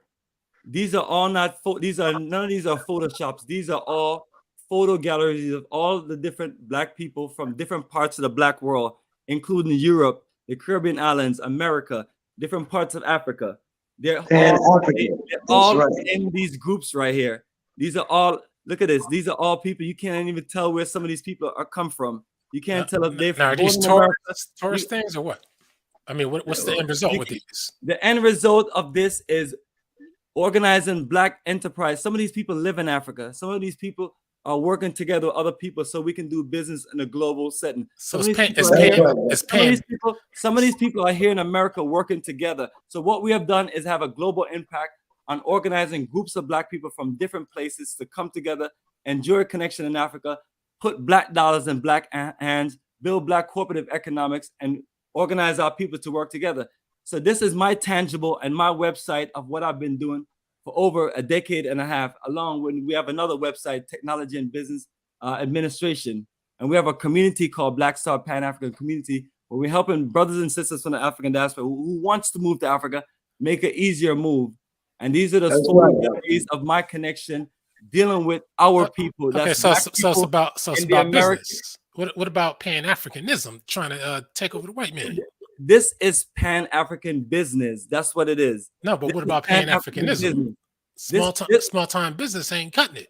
We need to build armies. Yeah, this is how you know it's full disingenuous, you know? Yeah. Yeah. Like I mentioned, this is what we're doing. Now you show me something tangible where you're doing. You don't tell me, you don't get to tell me what we should be doing more than this.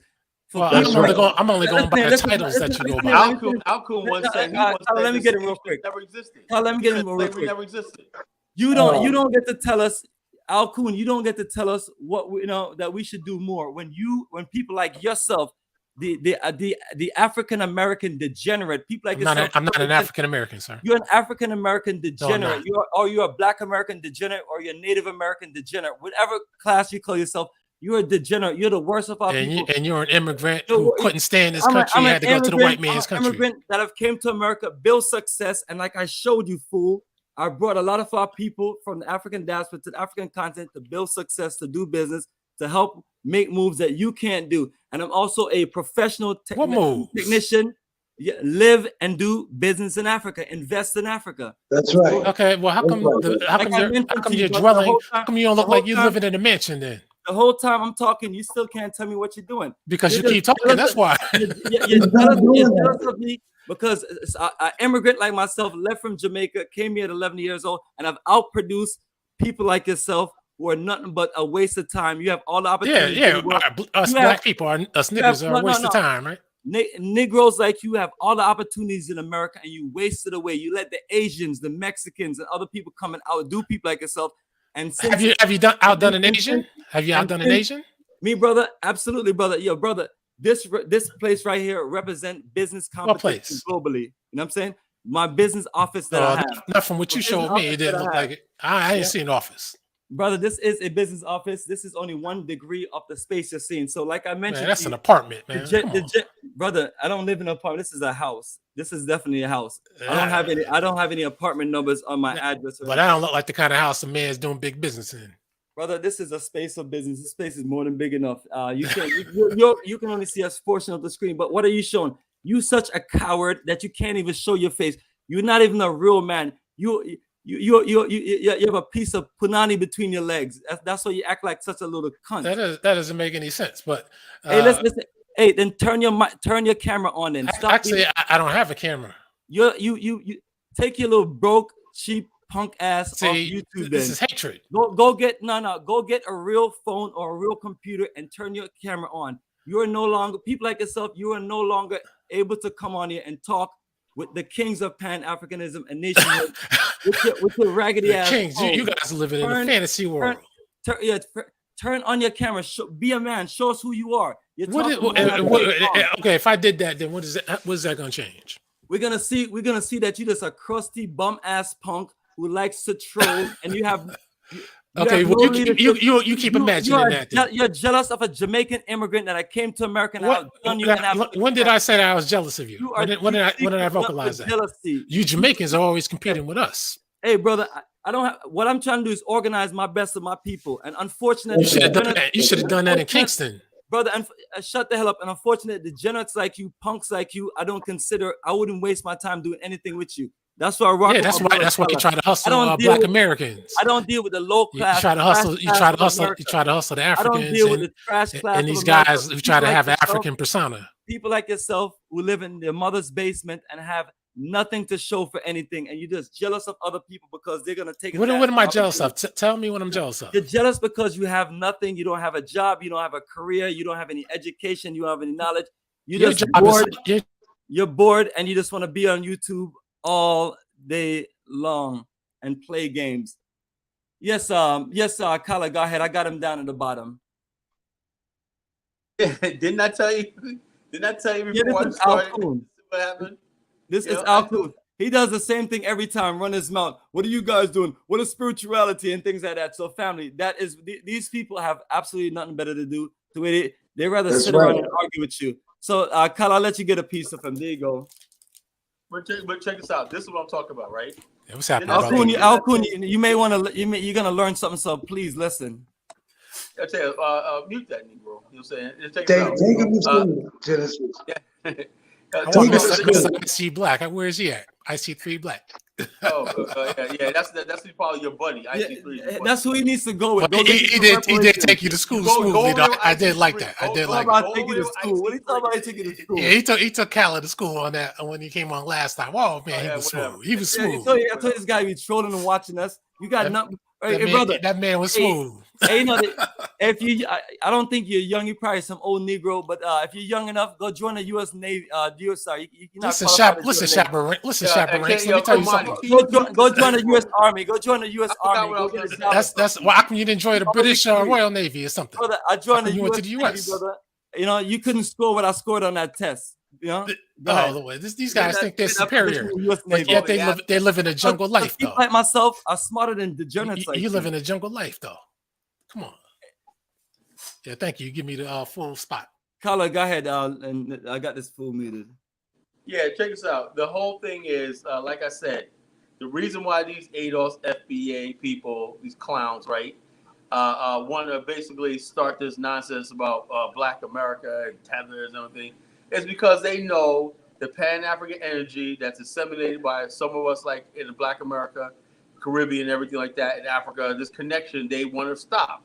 That's why they're fueling all this back and forth with African immigrants in America, and they're going back. Then they think they're joining alliance with the people like Afro Dumbass, who's jealous of Black America. He's my favorite chimpanzee. I know him and Alquan are best friends with Afro Dumbass. You know, they probably look alike. Both of them probably look alike. Yeah, probably twin brothers and whatnot. That's why he doesn't want to show his face. They're talking about his camera doesn't work. He doesn't have a camera. Yeah. You don't want nobody to see your chimpanzee monkey-looking face. Who could basically put this up? That's racist. He called me a monkey. He called me a monkey. That's Pan-Africanism right there. Hold up. He's lying, right? Because that symbol right there. I'm lying. The man just called me a monkey. Yo, you're like a monkey. You're like a monkey's ass. Can you drop him off the panel? Put him in the back room. I mean, these Jamaicans got some. No, go ahead. I was saying that he looked like a monkey's ass. He interrupted me. You know, I wish I had a permanent mute button. You know. Anyway, the bottom line is that he says he don't have a camera. That's a lie because that's a screenshot picture right there. You know, how you don't have a camera? You got a screenshot. He's lying. You know. Yeah. So okay, all people. Oh, I don't have a camera. Okay, they lying. They're freaking lying. Every cell phone has a damn camera. You know, there's no cell phone. It's not a cell phone. Well, the bottom line is you're lying. You know, you're lying. You know you got a camera. You lying about a black man named Rosenthal. That right there. Hey, stop being a coward and show your face. A black banker named Rosenthal. A black banker. Screenshot from a cell phone. Don't give me that crap. Yo, Kayla, how come so many guys in that banking organization named Robert Rosenthal, white and black? How come? What's that supposed to mean? That means it smells like a con. That's why. Don't let this clown waste our time. I'm a clown. Man. Look at your name, man. Your name is Bobby Jackson. You're gonna change it to Azebo Ajani. Get that fake name out of here, man. Yo, let me tell you something. Fake African Wakanda outfit on, man. Come on. They know they're losing. They know they're losing. They can't do nothing. Mr. Rosenthal opened the Gold Bullion Bank in the Congo. If you want to picture up, Bomani, I'll send it to you again. Now you know damn well that man's name ain't Rosenthal. So the bottom line, these guys. I just got him dropped down there. Now you talk about the man. The man. It's like all you have to do is go look at the man information. I tell people before they start running their mouth. It's like you have to actually be a low life to be on here while we're talking serious business.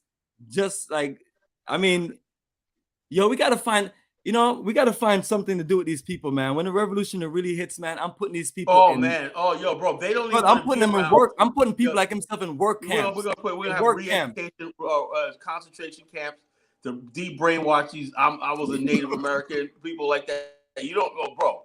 Trust me, Alquan be the first one on the firing squad. You know, he'll be the first one. That nigga's irredeemable. Right. He'd be the first one to die. There you go, Alquan. You be the first one. Like they saying, man, you say you be the first one because people like yourself, they're gonna throw right under the bus. They go. That's right. The elder started with me, so I had to come back. FBA means F-Boy Association. Is that the group you're part of, or you're part of Dane Calloway group? Is that your hero, Dane Calloway? Yeah, you sound like a Dane Calloway follower. Man, you're part of the Beef Patty organization. Okay. You're just a clown, dude. Now I'm serious. Are you part of? Who are you down with? State your claim. Are you down with Tariq, Dane Calloway? I'm not down with any of them. So what you down with then? You down with? I'm down with the truth. That's what I'm down with. What is the truth that you are? The truth is what can be proven. That's what it is. He just proved it. He showed you pictures of the community. You know what I'm saying? That's not proof. Just like you try to say that Rosenthal guy didn't have a website. Brother, now you're being stupid now because I mean, how many videos do I need to show of my community and show of the people building? The brother is right here. Propaganda pictures don't work with me. Now I'm a nigger now. There you go. So there you go. Just leave him down there. He'll just stay down there until he drop himself off. So there you go, man. But Azebo, go ahead, brother. Explain and continue explaining what you explain. I won't add him back on. He had all his chance to have a real conversation. Yeah, he's wasted our time. He's what you call a disruptor. Just like Negro Peon. You remember Negro Peon? Yeah. He's a disruptor, and those type of people are really covert white people. Yeah, they're covert white people. What they do is white folks put them on the front line to keep us held down.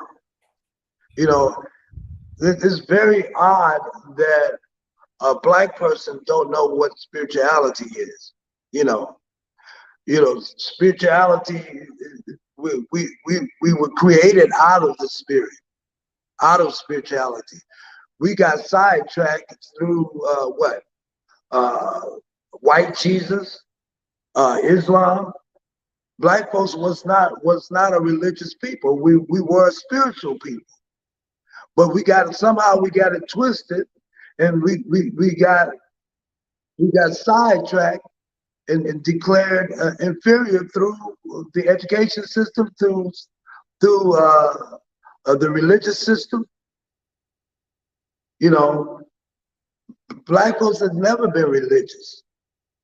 We got it mixed up. This guy is one of the main reasons why we're being held back.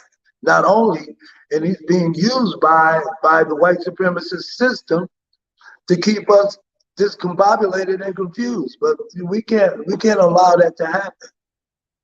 We can't allow it to happen.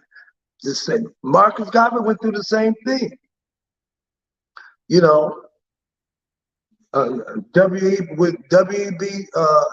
E.B. Du Bois, and the whole thing of the Black Star shipping line. He had people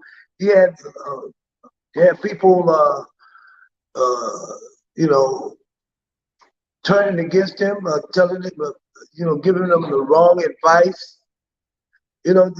These people are really, the enemy is really slick. He's really slick. But what I was saying about black people are waking up. And the more we wake up, the more you're gonna have these sympathizers with white supremacy coming through and trying to disrupt and trying to misguide and mislead our people. Just like Elijah Muhammad said, the white man's time is up. He gotta go. And it's not anything that we're doing. It's what the universe is dictating. He called it mysticism. What did he call it? Mysticism or fantasy or whatever he's talking about. And it's not. I was trying to get him to understand that the first you have to do things in the spirit in order to materialize things in the physical. The non-physical has to be realized before it becomes physical. That's basically what I was alluding to, you know. And it's a science. It's a science of vibrations. It's a science that the music, they changed the frequencies of the music because it was waking people up. The music, the vibrations, and the frequencies were waking people up. So they changed the frequency and put in what is it? Gangster rap, the negativity, all the negativity. It adds to our destruction as a people. You know, it's destroying our women twerking and doing all kinds of dehumanizing things as far as our queens are concerned.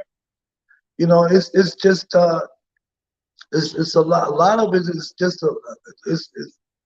it's ignorance personified. That's basically what this guy is about. He's ignorance. He's ignorant, and he has an agenda. But what he want to do is break me down to the point to where, and then he's going to present his agenda. You know, that's basically what he's doing.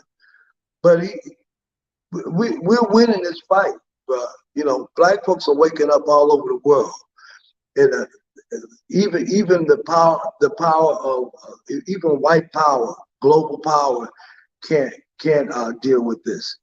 Well, you know, they you know. Quick question in reference to what you're just speaking about, right there on the screen. I'm not sure if you can see it. Right. I see it. You see, okay.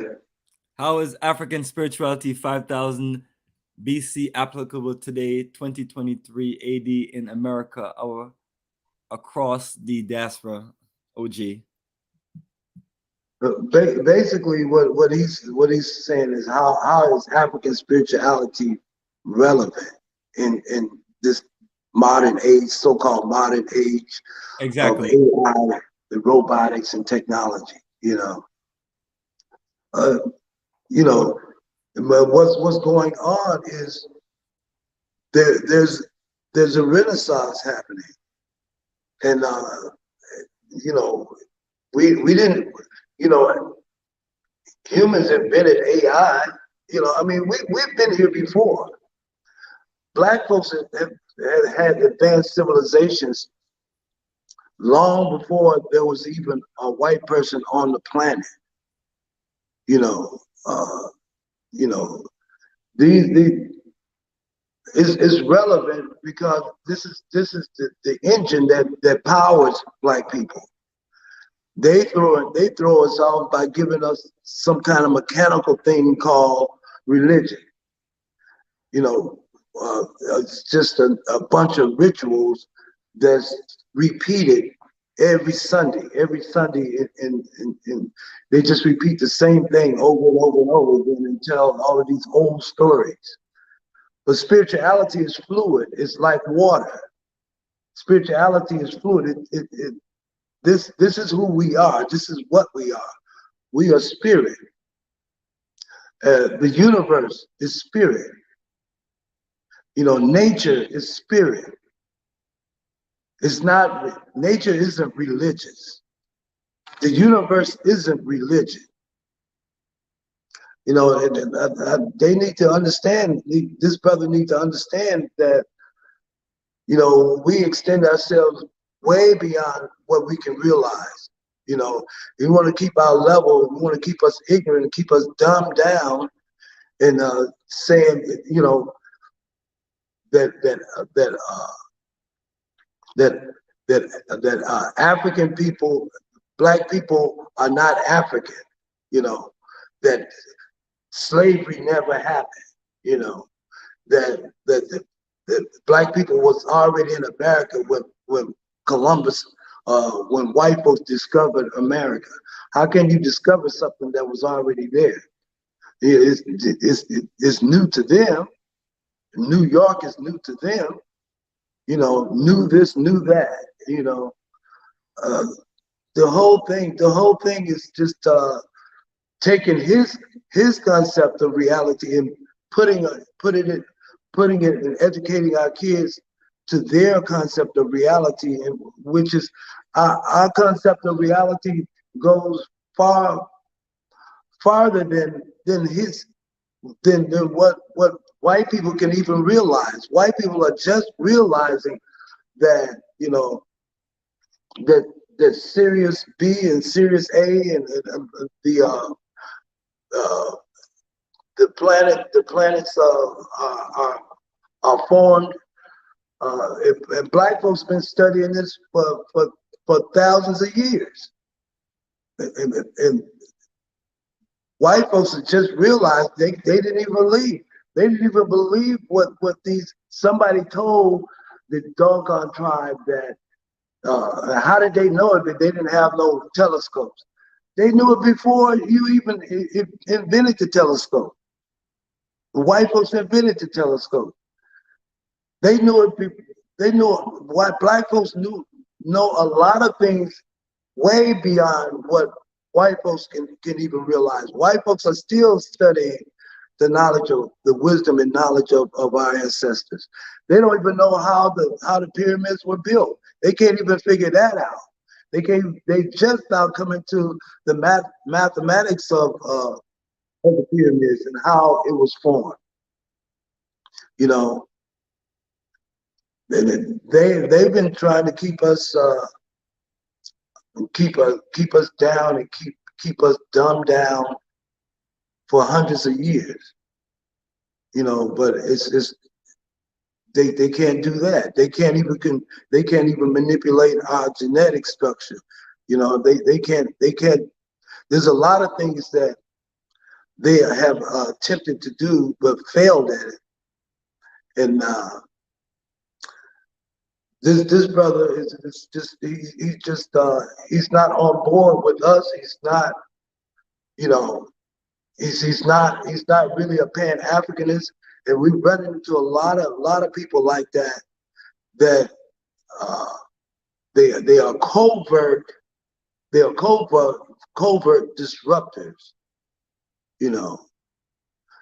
But he's trying to waste our time with a bunch of nonsense and ignorance that it's not going to happen. We're not going to allow him to waste our time.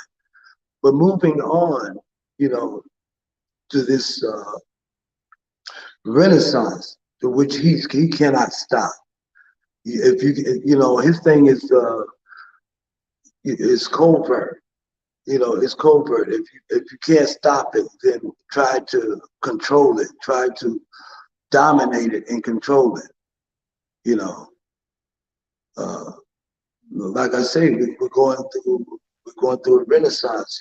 Just like Sam Cooke once had a song that said, "Change is going to come." Well, from my consciousness and my level, my spiritual level, my understanding, change is already here. Change is already here. We just have to manifest it into reality. And a lot of our reality is in the spiritual realm. The reality starts in the spiritual realm before it comes, like I say, before it comes to the physical realm. This is the level of spiritual science that we've mastered, but we lost it. We lost it, but it's coming back. That's what the whole saying is about. Our ancestors are back. Our ancestors are back through us, through our spirituality, through our consciousness. Once the consciousness change, the consciousness comes from the mind changes, and that changes our reality, and our reality is changing. I was just looking at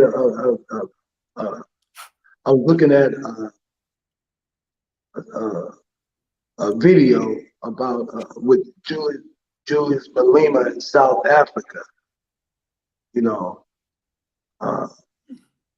their whole thing is they have an agenda.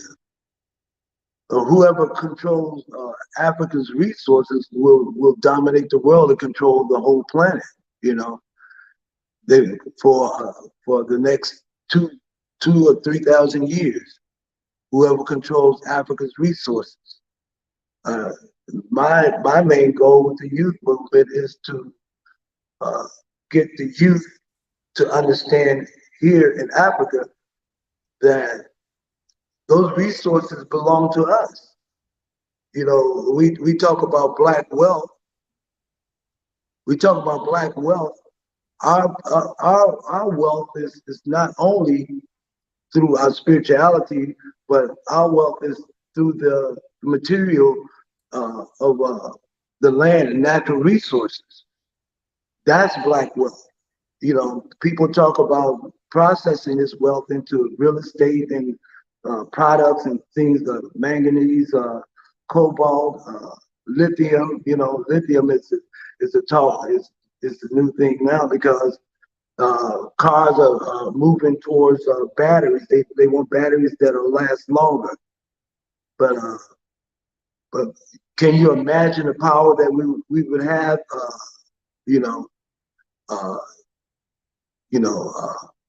If we can dictate and control the lithium, control Africa's resources, that's what's happening. That's what we're evolving into. We're evolving into building power for black people. We're building power through, you know, we have to take the lessons that we've learned and just like white supremacy is dominating the earth. We have to dominate our consciousness and dominate ourselves and our spirituality and get rid of the colonized institutions that white folks have spread all over the world. We have to create counter institutions. Counter institutions is very much needed. We need to teach our children.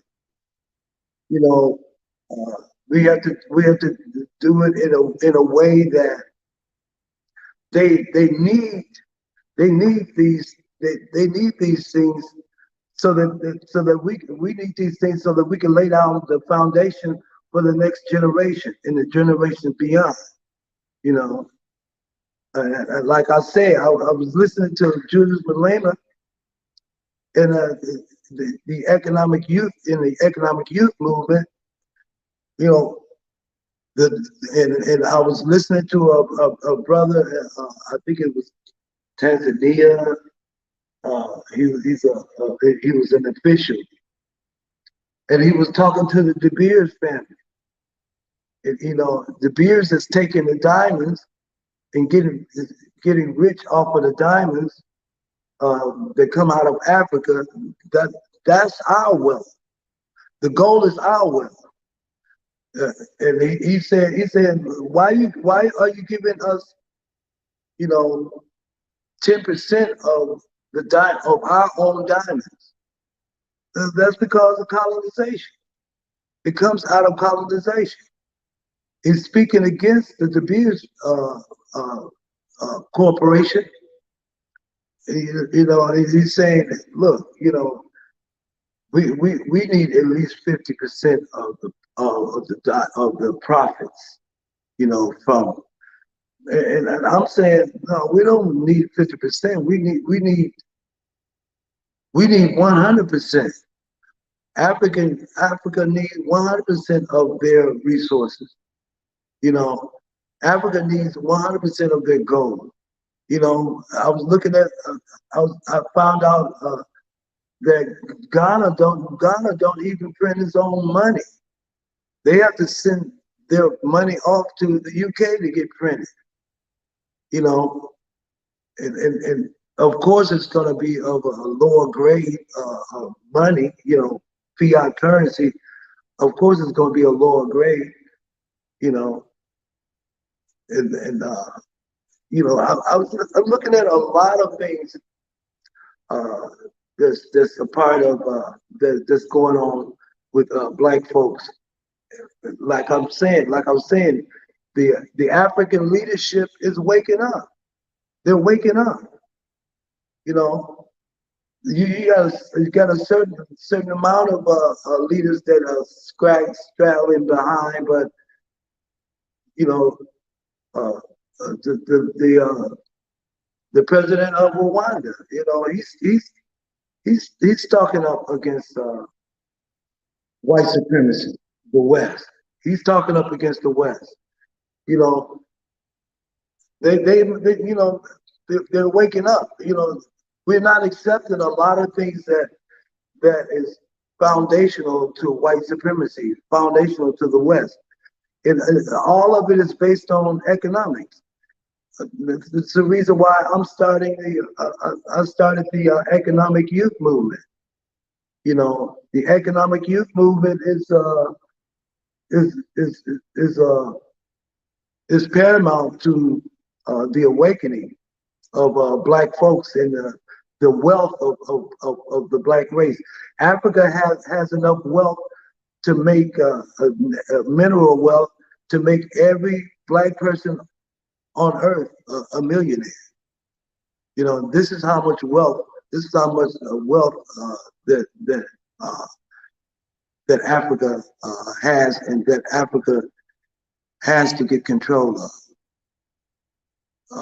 The rest of the world is in control of Africa's resources, and our freedom and our understanding of who we are, and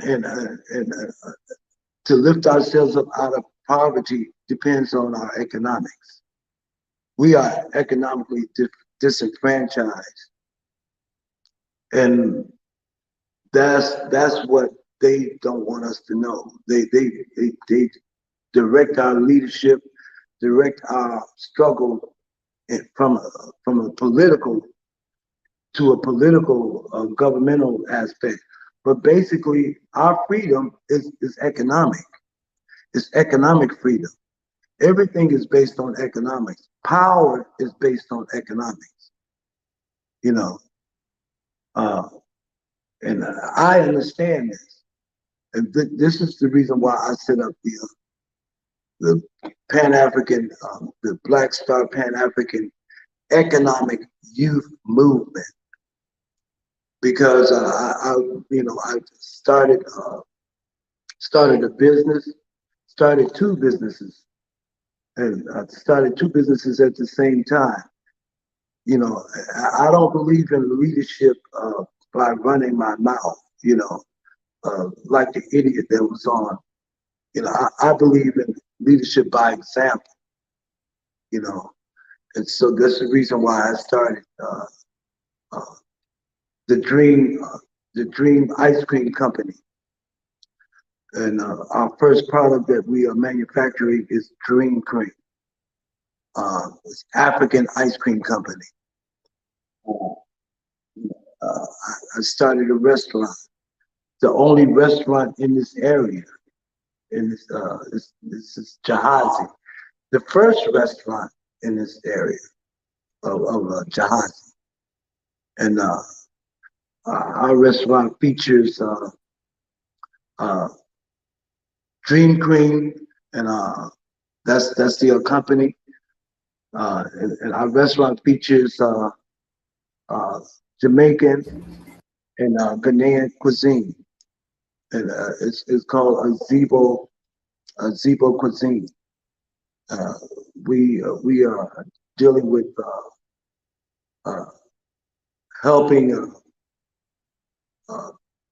my businesses. It's not just going to be a business that based on making profit and profit over people, you know, like the white supremacists are doing. You know, our business is going to be a business that bring awareness to economic awareness like the economic freedom fighters,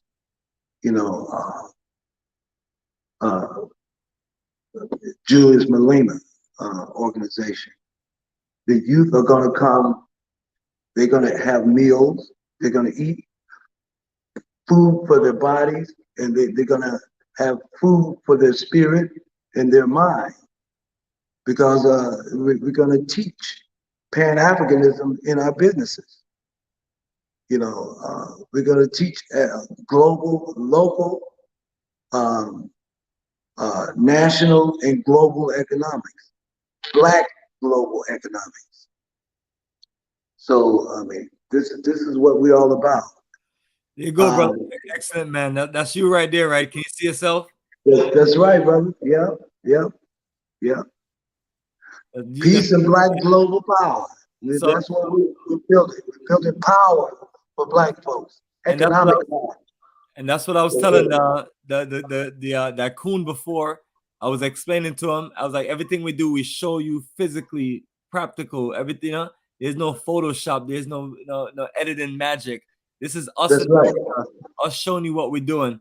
So, family, this is one of the videos, and let me just do a quick play. That's right. Azebo Cuisine and Dream Cream. My good brother from Black Star Pan-African community is building a business district in the area. And this is our first product, Dream Cream. Dream Cream. That's our first product. And then this one is their cuisine. Right. This is and that is an empty lot right there.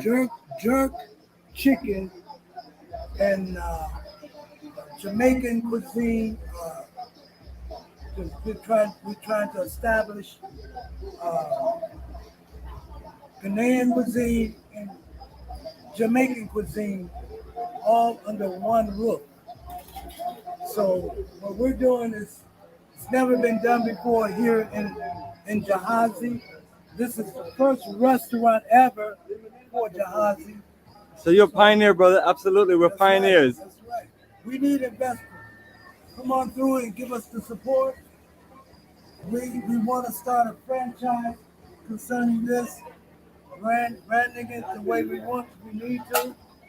And if you want to contribute, get in touch with Brother Bomani Tyehimba, and he'll get the information to us until we start our website. There you go, family. That is you, Azebo, rocking on, brother. Rocking on. That's right, brother. And family, this is the list of videos. There we go. All the list of our videos right there. See the big playlist right there, family. 149 videos. And Azebo, that was the last time that we were there on the property with our tour group, and you were there connecting and networking with people. So I'm showing people that, family, we are practically engaged and connected into this world of Pan-Africanism and nationhood. We're not talking about it. That's why we don't give coons and clowns too much time, because it's like either you are ready or you're not. We're not here to spoon feed or babysit anybody. We're all grown folks, and you either can be ready or you're not. And if you're not, get ready, then holla at us. But these are just a list of videos that's give you the full, tangible, practical updates of what we're doing. So, family, that's it right there, and that's what we're talking about. So, it's time for us to just let these people know, if you're really about that life, show that you're about that life. Talk is cheap. Too many people on YouTube talking and presenting stuff that they can't back up. So what we're doing is showing you a full-fledged connection, and that's what we mean about Pan-Africanism towards nationhood. So my good brother Kala, you're back up. Azebo might have, sometimes these connections are not good and they won't stabilize. Yeah, I love it. That's what we have to do. We have to show people, what we're talking about. This is stuff that you can't just ignore. We're gonna say it's fake. We're gonna say y'all wasn't really in Gazebo. Y'all was actually in South Carolina. He was in Georgia. Yeah, and that's what that guy Al Kuhn, man. You know, he have used several different names. So when people was like, "Who is that right there?" I was like, this is there you go. His name is still back up here. Al the Coon Hunter. He said they use Black America but spread Caribbean and African unity. That is a shack. There could be rats, snakes, and other wild creatures. Go ahead, get at him. Speak to that, right? This is exactly what I'm talking about, right? They want to basically cause a division that should not be there, right? Clearly, when you listen to his brother, he's talking clearly from a Pan-African Black nationalist point of view, right? That's a view that a lot of us have, right? So if he's basically talking about his contribution, I guess his brother's Jamaican ancestry, he's going to bring Jamaican food and local, like he said, local Ghanaian food, right? It's the same way as that when you come to here in Virginia Beach, Chesapeake, we got all these nice Jamaican restaurants, right? 99% of the customer base is who? Black folks, you know, the Caribbean and stuff like that. Food, people want to get their oxtails, they want to get this, they want that. So the bottom line is we're doing nothing different than we already do in America. You go to Jamaica Avenue, Parsons Boulevard in Queens and whatnot, you get Jamaican fried fish and all stuff like this, And who's going in there doing that? The Black people, the African Americans. Why? Because we love Jamaican food, And it's a Black spirit because you'll see a picture of Marcus Garvey in there. You'll see things that pertain to the Black community in that culture, So whether I go to a Jamaican church or a Jamaican mosque or whatever like that, I feel at home. So the bottom line, this is what I said at the top of the show. People are using ADOS FBA because they know that a lot of our brothers that are hardcore about this Pan-African life with Jamaicans and everything, and they want to try to cause this division with this. But you got me, I'm a pure African-American brother, and I'm down with this, right? So bottom, I got no problem with this whatsoever. So these guys come over here, oh, he's Caribbean, he's trying to, Africans and whatnot. We're Africans, we're all Africans, and we're all doing Black African things. So this idea of ADOS FBA, we proved it tonight. It's not about having African Americans do anything because Al Kuhn didn't talk about anything he's doing in America, right? Are you going to the communities, Al Kuhn, and helping the situation out there where crime and violence and everything? Kala did say one thing real quick. He did say that he's waking them up. Ooh, he needs to give him a trophy for that. I'm getting waking up. The fact that Black people, basically, I thought that by now he's waking them up from whatever he called people like myself. He's waking them up from from us selling them as people a dream about Africa. Okay, what about the dream that Black people? You got a lot of young Black people instead of getting an education like Bomani did when he was a young man. They were trying to be rappers and stupid stuff like this. And you got 250 rappers killed in the last 2 years. What about waking people up from that? What about people waking people up from this stupidity we see representing our culture that we complain about all the time? All the stupid booty, like your brother was saying. You got women looking like degenerates and everything like that in America. How come nobody's waking everybody up from that? They don't have any fight for the real fight. What they like to do is they like to cause chaos and issues. See, the whole time he came on, he's just like question. He can never say, you know what? I really feel what you brothers are saying about how Black people can come together, put their money together, and invest in themselves and build future enterprises. Because literally, we see what the Indians have done. We've seen what other nations have done. When we talk about the most successful people in Africa, we look at all these other foreigners. That could be us as a people from the Americas. Especially if we put our energy together without all the division and all the nonsense that people like himself promote. It's like he still can't tell us who he's down with. If he's down with Tariq Nasheed or Dane Calloway, or he's down with whatever. He just confused. He's a lost soul. Whoever is basically trying to, he's basically said on many occasions that he's not African, that the slave ships never happened. Show me a slave ship. I said, well, what about all the ships that brought the Europeans here? Well, they already here too. Well, maybe that's why he won't show his face. He's probably one of those half breeds, like look like they just, 1 minute if he get a little tan. No, he don't want his picture. He don't want the picture up because he knows that as soon as people find out what he looks like, people become gunning for him. As simple as that. Nigga, that's that nigga Al Kuhn. What I'm saying? Al Kuhn. I'll make sure if I ever get a picture of him, man, I'll make sure I spread that all throughout social media. But it's always funny, brother. All these people want to come on here and run their mouths, like not me, but you won't show your face. You're such a man to talk all that stuff. You won't even show your real face and show where you really are. I saw Nagbeezy. You know what he looks like. He got videos up. You know what he looks like. But these rest of these motherfuckers, like, Nagbeezy. Yeah, we know how he's look like, but yeah, these people always just hiding their face, man. Hide your face. Like, hey, talk so I can see your expression. Right. See if you're lying. See if your expression. That's the whole thing about this, right? When people look into my eyes when I'm like that, they know Kyle's serious. By the look on my face, they look at my eyes, they can look into my soul. And I tell it like this, like me, I'm like this. I have nothing. Where I live. I live in the state of Virginia. Right? You know what I'm saying? You see my face. You like that. I don't give a damn. Anybody got a problem with me, they can come find me. As simple as that. That's what happens when you're a real man. You're a real man. You're not afraid of anything. You feel. There you go, man. Al Kuhn is one of them raggedy ass. I don't know what he is, man, but I'm telling you, man, this he's one of them. He got to be one of those white guys trying to act like he black. No, he's actually a Negro. Whatnot, that basically. Because I remember one time I was on my one brother, right? Shows looked like back in 2018. This nigga, man, went off because it was on Block Talk Radio, and I was on the conference call, right? And this nigga just went off on my brother, Oshawa. He was just going off, calling all kinds of motherfucker, your mother's this, mother that. Because that's when the show goes off, you can't. It's like a low life, like not me. The first simplest little thing, you get upset and start cursing people out. Yeah, this guy went off that night, man. That's why I never forgot that shit. That's why you never forget him. So then, he's like, so he acts like he's just a jokester or whatever. But this guy is absolutely serious about trying to spread false lies about black people and the Caribbean and all this stuff. He hates Pan-Africanism. Pan-Africanism is dead. It ain't going nowhere, 4 years later, we're still going. If Pan-Africanism is so dead, what is it to you? Yeah, that's what I'm saying. That's my point. It's like when these fools come on here, I'm like, a lot of times I'm like, okay, say your point. Let us know what your point is, and then I'm like, okay, is that all you have to say? Is that it? You'll never see me going. You can't. First of all, when you're FBH, it's so boring, right? All they do is talk about Nigerians and black immigrants. They're just so negative. Everything about them is negative. It's negative, and they don't share about what they're building and whatever. They don't even support black people.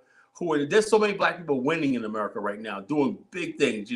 Opening businesses. Do you ever say buy black? They were against the so-called. This is how it all started, man. Yvette Carnell was against the buy black movement.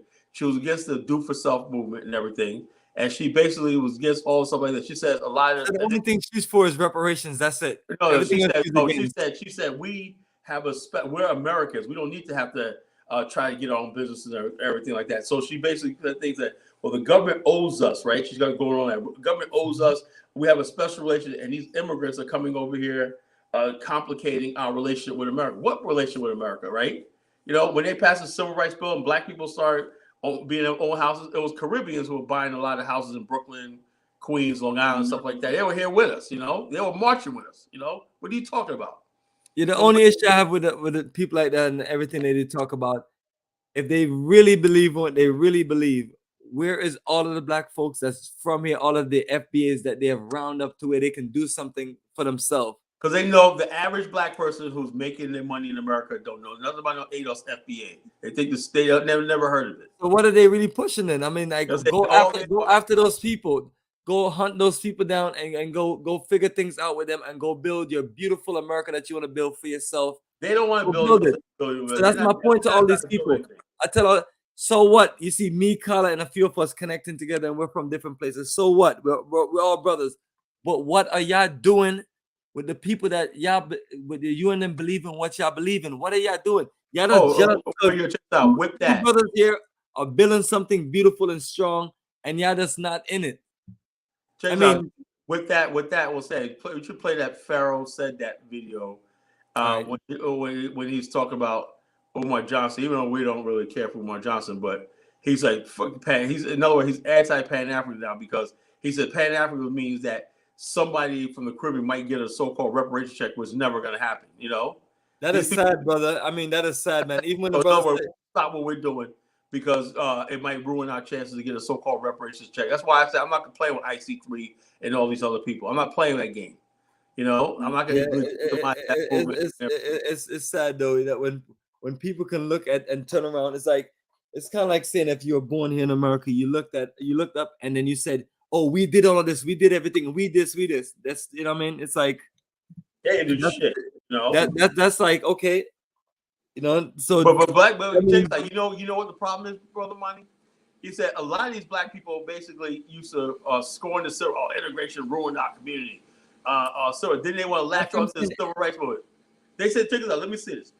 Yeah. They say integration has destroyed us. We just have black businesses, blah, blah, blah, blah, blah. You know, worst thing we have with integration, right? Okay. Now the black immigrants come over here, right? And all the barriers that the civil rights movement fought for, they took advantage of, you know? Like your family came here, right? And so now these black people who scoffed the civil rights movement back for all this time, well, you know what I'm saying? Now they want to latch on and say, look what we did. We weren't, no. You weren't part of the civil rights movement. You were against it, you know, because your pride, you know, you didn't want to go down there and get dogs sick up. Like Richard Pryor said in the White House that one time. He said, look, he goes, I was like, if I was down there, I'd be doing this. He said, the truth is, I respect Martin Luther King. He goes, why? I didn't go down there because I was scared, you know? Yeah, most people were. It was I scared. mean, it's relative. Most people were. That's what most people didn't show up. You know? Now people want to come up here like they were down for the civil rights movement. We were down there, the freedom march and whatnot. But it was those young kids that went down there on those freedom buses but get bombed by the Klan and did all that shit for voting rights and everything is the reason why we have this, you know? But now these people want to sit back and now want to cape and say, oh, the civil rights movement, we did this. No, you guys were against the civil rights movement and you were scared. You know, you were scared, you know? That's like I said, the civil rights movement got to take a win on that, and the black community on the whole got to take an L because we weren't down there willing to put our lives on the line like the civil rights marches were. You know, as simple as that. And Black America knows that, right? So now they want to sit back and be like, we fought for everybody. Civil rights movement like fought for everybody for have a racial side. So these black immigrants are saying, okay, I can come over to America. I can own a house. I can own a car. I can go to school. You know, nobody's telling me what school I can't go to and everything. If I got the grades, I can get in and everything. So they're taking advantage. Now you got these old crusty black people, right? Who basically, instead of being angry at the white people for denying them stuff in the first place, they will be mad at the black immigrants for taking advantage of what our ancestors fought for that they didn't fight for. You know. So perfect. So I give them that. Get mad at the black immigrants from the different places. Well, what about the people from China, India, Korea, Japan? What about the all the other people in other nations who, you know, what about the Mexicans? That's what I have an issue with. Now check this out. This is what I tell people. They only have strength for their own black people. Check this out. Where do you have strength for other races and nations of people? Check this out. Somebody named FBA Ladies Man said Israel was built before Liberia, before Kala went to Liberia. I went to Liberia 2 years ago, and I'm going in 2 weeks. So see how they tell lies and they specifically. I've been in Liberia 2 years ago. Absolutely, brother. I appreciate you sharing that, but I was trying to make a valid point. Oh yeah, a valid point that any stupid ass black person in America that feels like people like myself take advantage of their opportunity or whatever, you can go F yourself. Right. I have no respect for you, just like I have no respect for other black people in Africa who have issues with people like myself coming in doing what we're doing. That is our damn problem. Our damn problem is you have only strength for somebody black trying to do something positive. You have no strength for the Mexicans that's coming in, that's taking over a construction crew, that's taking over road construction, that's taking over whatever they need to take. You have no strength, you know, literally for the Chinese, the Koreans, the Japanese, so on. No strength for them at all. And that's my problem. So this is my issue with some of my brothers and sisters in America. You have a weak energy and all this FBA, ADOS stuff. You can run all your mouth, all you want to do, but you look at yourself as a problem because all of y'all talking all that stuff when all of you could have did was put your money together and build enterprises and compete with people, but y'all not doing that. So the next person from America that tell me any shit like that, I'm literally gonna go off on you and tell you a whole bunch of words you're not gonna understand and some other words you're gonna understand because I'm gonna look at you as a coward and a weak excuse.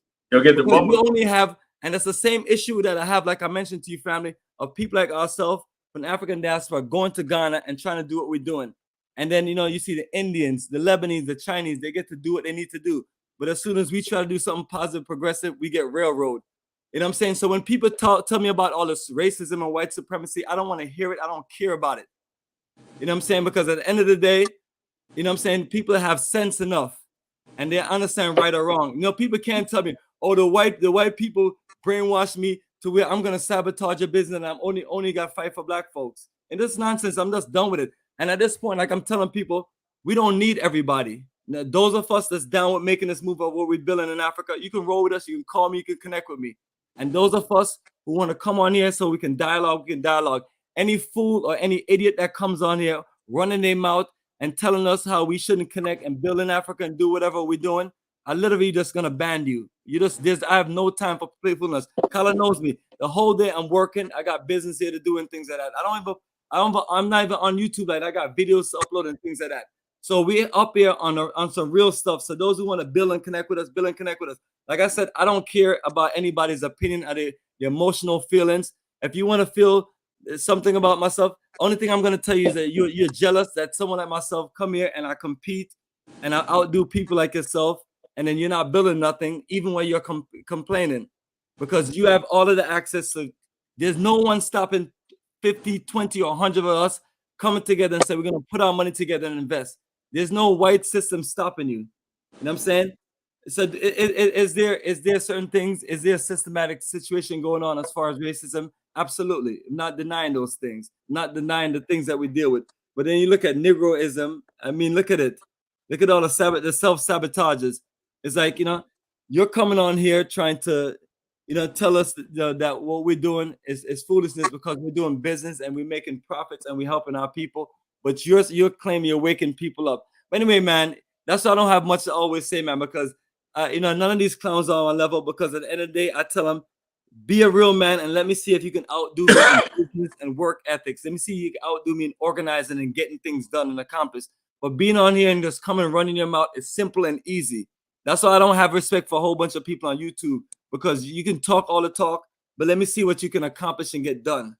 And I'm saying, for me personally, simple. I got all my connections, all the people I deal with. Simple message, reservations, business, movements. We're on a jet plane. We're making moves and things go on. Yeah, these guys don't ever tell you what they're doing when they're opposed to us. And somebody said, Kala, you're continental. I was born in New York City. Both lineages of my family come from North Carolina and Georgia. My ancestry DNA goes all the way back to the 1600s in Virginia, North Carolina, and Georgia. That's where I'm from. I'm fully African American, 100%. So this idea, oh, you're a continental African because you don't agree with these people in their own freaking world.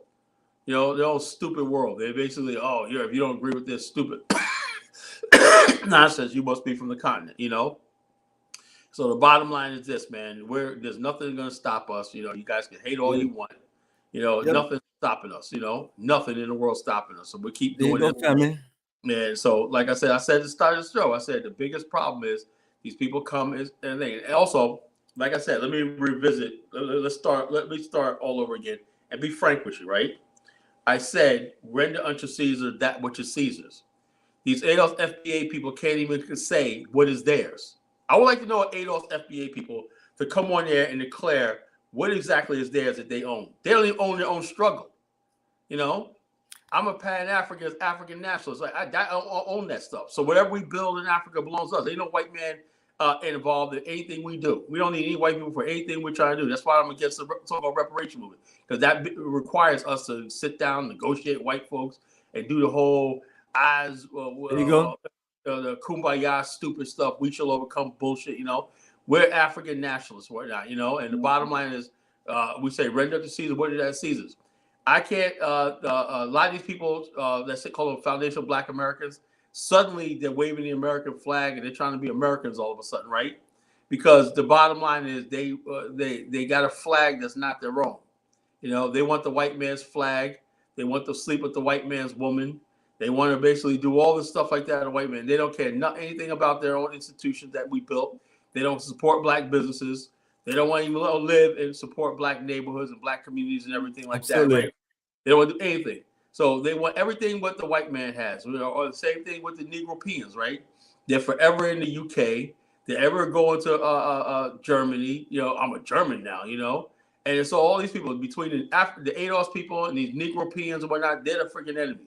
Those of us who say what's ours is Africa. Like the brother was saying just a minute ago, he said we should own 100% of the gold and diamonds that comes out of Africa, right? And I agree with that.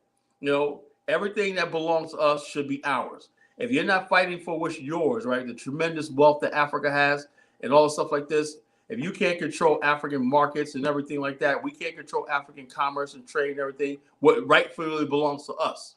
If you don't, you always start with what's always yours. The black man in America, right, in order to fit into and be America, we abandoned what was ours. Soon as we be able to go to a white church or whatnot, we abandoned black churches, start going to white churches. Soon as we start being able to go to a white colleges, we want to go to a white college and be next to white people. You have people talking about now in Alabama, the whites want to succeed from Birmingham, right? They're saying, we're tired of you Negroes, right? We want all city. Black people like, I ain't leaving us. We're going to keep Birmingham the way it is. It's white people like, yo, y'all over there, we'll do something like that, but y'all draining us because of crime and everything like that. Y'all need to fix your own community. There is no community. We're all Alabamians. This. Bottom line is this. So these type of people are the ADOS FBA people. They really don't want anything to do with being black in America, right? They really just want to be tethered to white. They're the real tethers. They want to be tethered to white America and white institutions and white infrastructure. That's all it's all about. Well, we're about black African infrastructure. We're the majority. We want to make sure that shit's secured and building for ourselves. Black towns in America, we should be basically flooding those towns with investments, development, and something like that. If you want to stay in America, hey, I'm all for that. But the black towns, I know what's happening in the black town. The black immigrants are stopping the black towns from being built. Yeah, it's a black immigrant's fault. The black there you go. There you go. Yeah, the black immigrants fault. Anything. I bet you any amount of money, right? There you go. If the black towns start reaching out to these black immigrants and whatnot, they'd be flooding there. They're the same ADOS FA. Well, we found the Edenville, Florida. We found it. What are these tethers over there? Yeah, it's just a vicious cycle, of these people. And it's the same thing I talk about, brother. You go to the African continent, and then people are, well, why is all these people here? As these people they talk about is the Chinese, the Lebanese, the Indians that you see all over Africa, the most successful people, and that's what you see. So here again, is our people in America, are they gonna say, well, I mean, what are you really gonna say? You can't say nothing. Someone else took advantage of the opportunity. You had the opportunity available. You didn't. And we're trying to compete with the Indians and now, energy, and you're trying to stop us from doing that. So so you can, they can. I mean, it's still a point where racism and white supremacy goes too far. I mean, you can use that. You can use this in certain contexts. But it's a point where, okay, you have worn out that card. Let's be real. It's like, okay, exactly. Now when are we gonna just strategize to compete? Because if not, then I mean, what you're gonna do? You're gonna say because everywhere you look, you're gonna see this outgun and outnumber.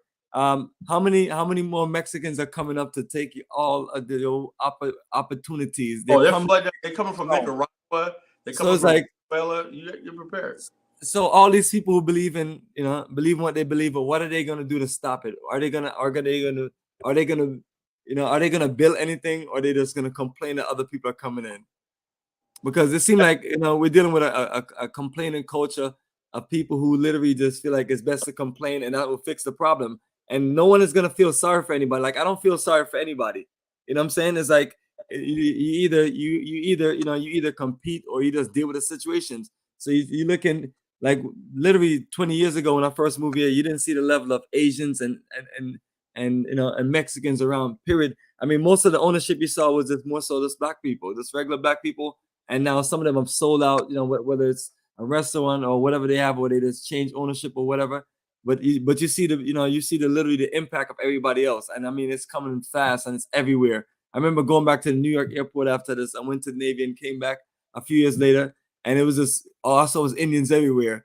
Then another time I saw this other people but it was just, I mean, and you know, so I'm telling people, stop having strength for each other. Like, yo, you got to figure this out. You got to, and FBA, if y'all say y'all gonna do what y'all doing and y'all believe in what you're doing, show us something tangible Don't believe it. all of this talking stuff. So I'm saying to people, it's Pan-Africanism towards nationhood, family. I'm saying, all the way around it, you know. get on the train, get on the bus, get on board with us. My Pan-African brothers from the Caribbean and America all united under one program to build infrastructure globally. You know, there's no other way. You can get with the best of our people, or you can stay and hope the degenerates are gonna get together and do something. You know what I'm saying? Like all these people talk about, go to the community and do what? Get shot? Yeah, you're shot and killed and whatnot. You know, I'm trying to find the best of my people to do what we need to do and make certain moves. We think this is one of those situations you go out there and you go convince. I mean, to me, it make. I'm done with all this. It make no sense to try to convince people who you just don't need to convince. It's like, you know, it's like this energy that we're pushing out. It's an energy. It's like, if you're feeling us, there's a phone number there. There's an email address. There's a website. There's information. You can reply. You can comment. You can communicate, or you cannot. You know what I mean? It's, you know, it's a choice that we have to make as a people. Yo, So, you know, I want to say something, right? What is the so-called FBA? What do they got to be proud of, right? What you call the foundational Black America who have built nothing. Check out St. Louis, murder capital of the world. You know, St. Louis, a place like that, overtaking Chicago is murder capital. You know, Philadelphia record. They're off to 75. Well, no, that was a week ago. Probably up to 80 murders already in the year. You know, Chicago's off to a start. You know, 80 murders this year. You know, shootings and murders this year. You know, and so what is the so-called ADOS FBA movement? What do you have? What's yours? You know, they can't tell what's theirs. You know, I said, render unto Caesar whatever Caesar. What's left is yours. What do you have? You know, what do you have that you want to hold on to? This one said, oh, we're the elite. Elite of what? You know, elite of what? You know, let me give you another example, right? Even the Black people who are rich, right?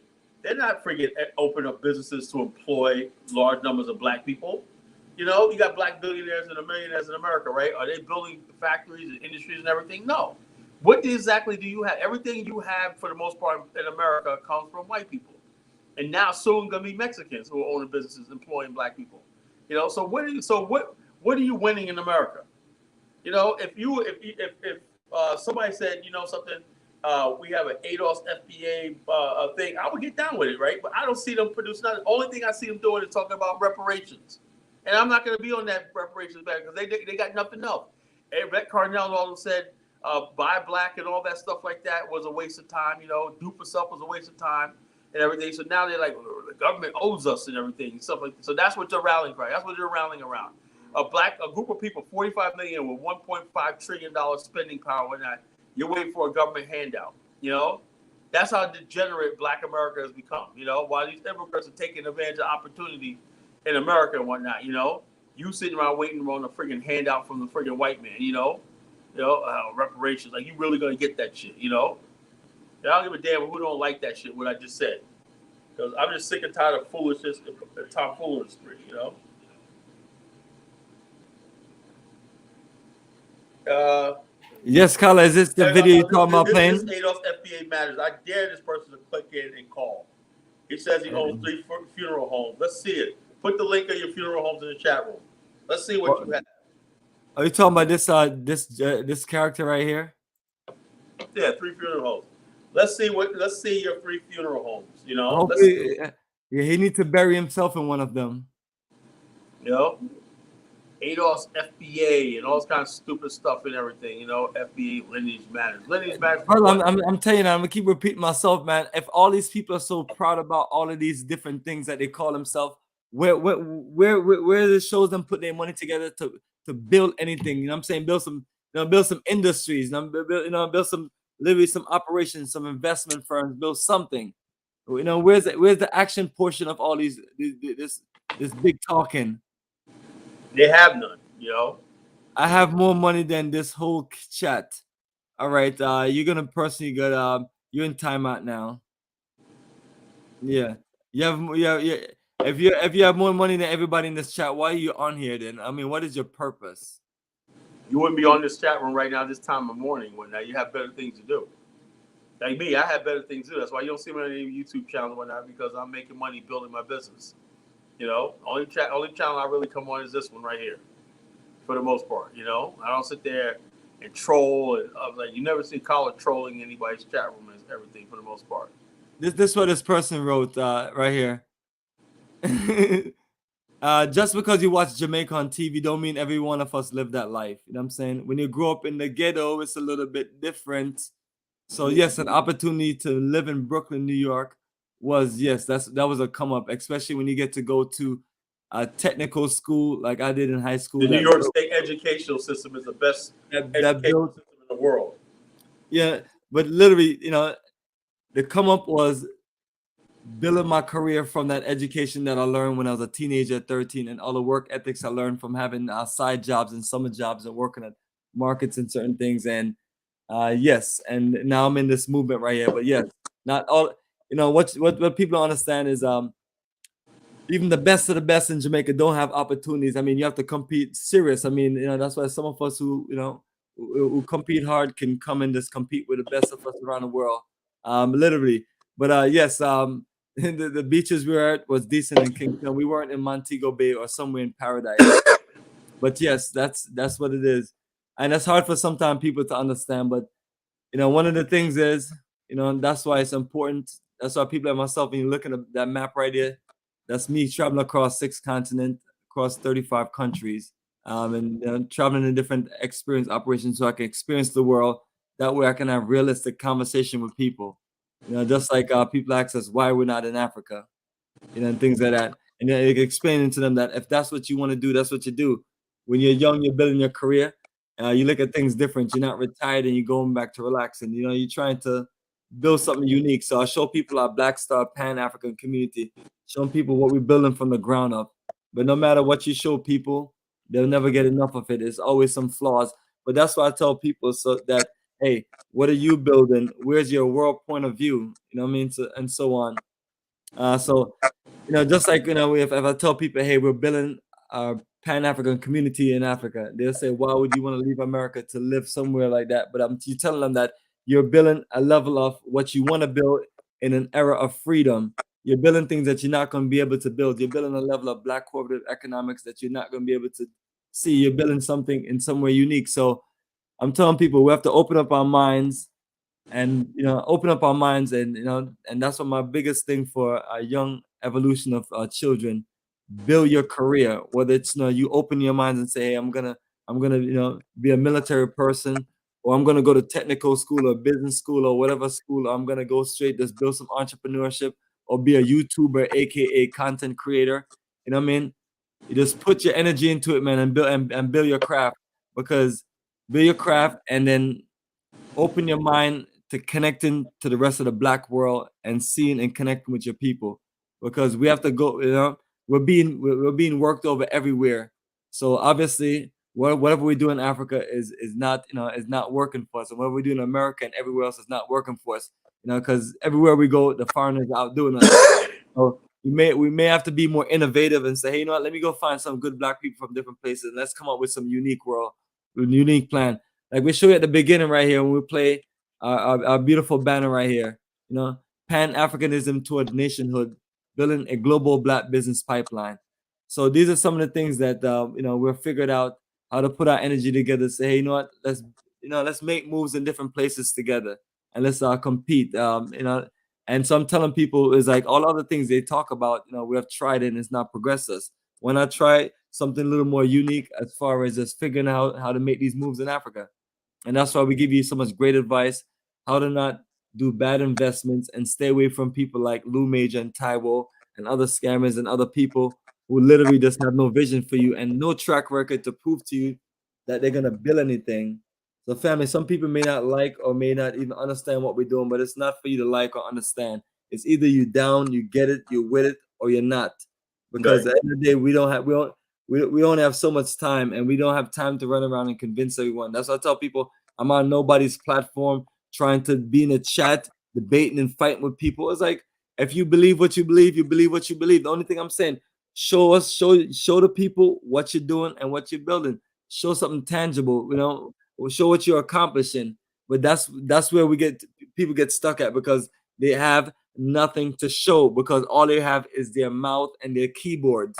That's it. Yeah, check us out. You'll play a video of Pharaoh once when I brother told him I'm gonna talk about Liberia. I'm gonna talk about Liberia in a minute. And I sent you a video. I want to play. I was at the Ducor Hotel at the J.J. Roberts Monument, Ducor Hotel. So those who don't believe I've been to Liberia, which I'm going back in 2 weeks. You know what I'm saying? We're gonna play that too. You know, I was there. You hear your voice. They're not gonna see you in the video because you didn't flip it around. Yeah, I should have done that, man. You tell me we got to flip it around now. You can't tell that's Kyle's voice, you know, narrating. Yeah, well, somebody could have easily shot the video and then you're talking in the background. Yeah, yeah. I'm not saying. I did a voiceover. It's all good, man. Get you that tripod, and then you do the introduction with your face smiling, and when you're ready to show your operation, you hit it again and turn it around, and then you talk in the background and you show it. I'll do that next time I go like that's how we do it, man. Trust me, after a while, but you'll become a natural. Yeah. Yes, brother. But we could definitely play that one, and then in a certain situation you want to do landscape. And I want to talk about O'Shea Duke Jackson. He took a shot at Liberia, so I'm gonna clear that up. You want to play the video first? Yeah, play this one and the next one first, and I'm gonna like. All right, I'm trying to see what the next one. Oh, the next one, Ducor video. Gotcha. Yeah.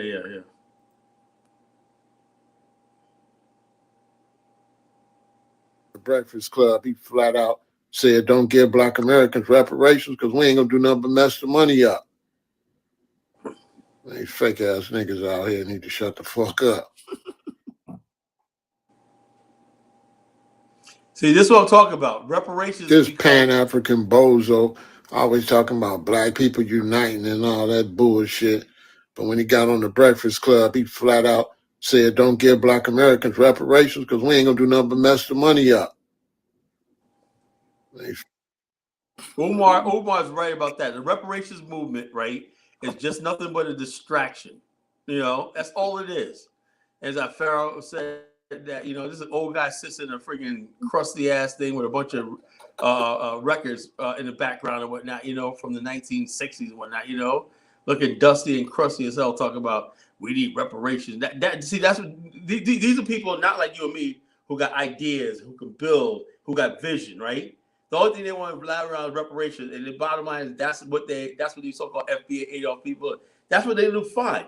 That's what I'm saying is this. You're not going to join my organization. You're not going to join Bomani's organization talking that stuff. If you feel that's what you want to do, fight for reparations, that's fine. But we're going to build in Africa and build a global pipeline. That's what we're trying to build, And so the bottom line, we're going to spend our energy. That's what they want. They want us to forget what we're doing in Africa and forget all this stuff and just talk about reparations. Sit around jerking off over fucking everybody getting a reparation, which is never going to freaking happen. And now they want to divide black people based on the reparations, which is never going to materialize, No, I don't think so. Yeah, so they might have turned the volume up. And now I'm just setting it up, getting it all set, brother. Getting it all set. Okay.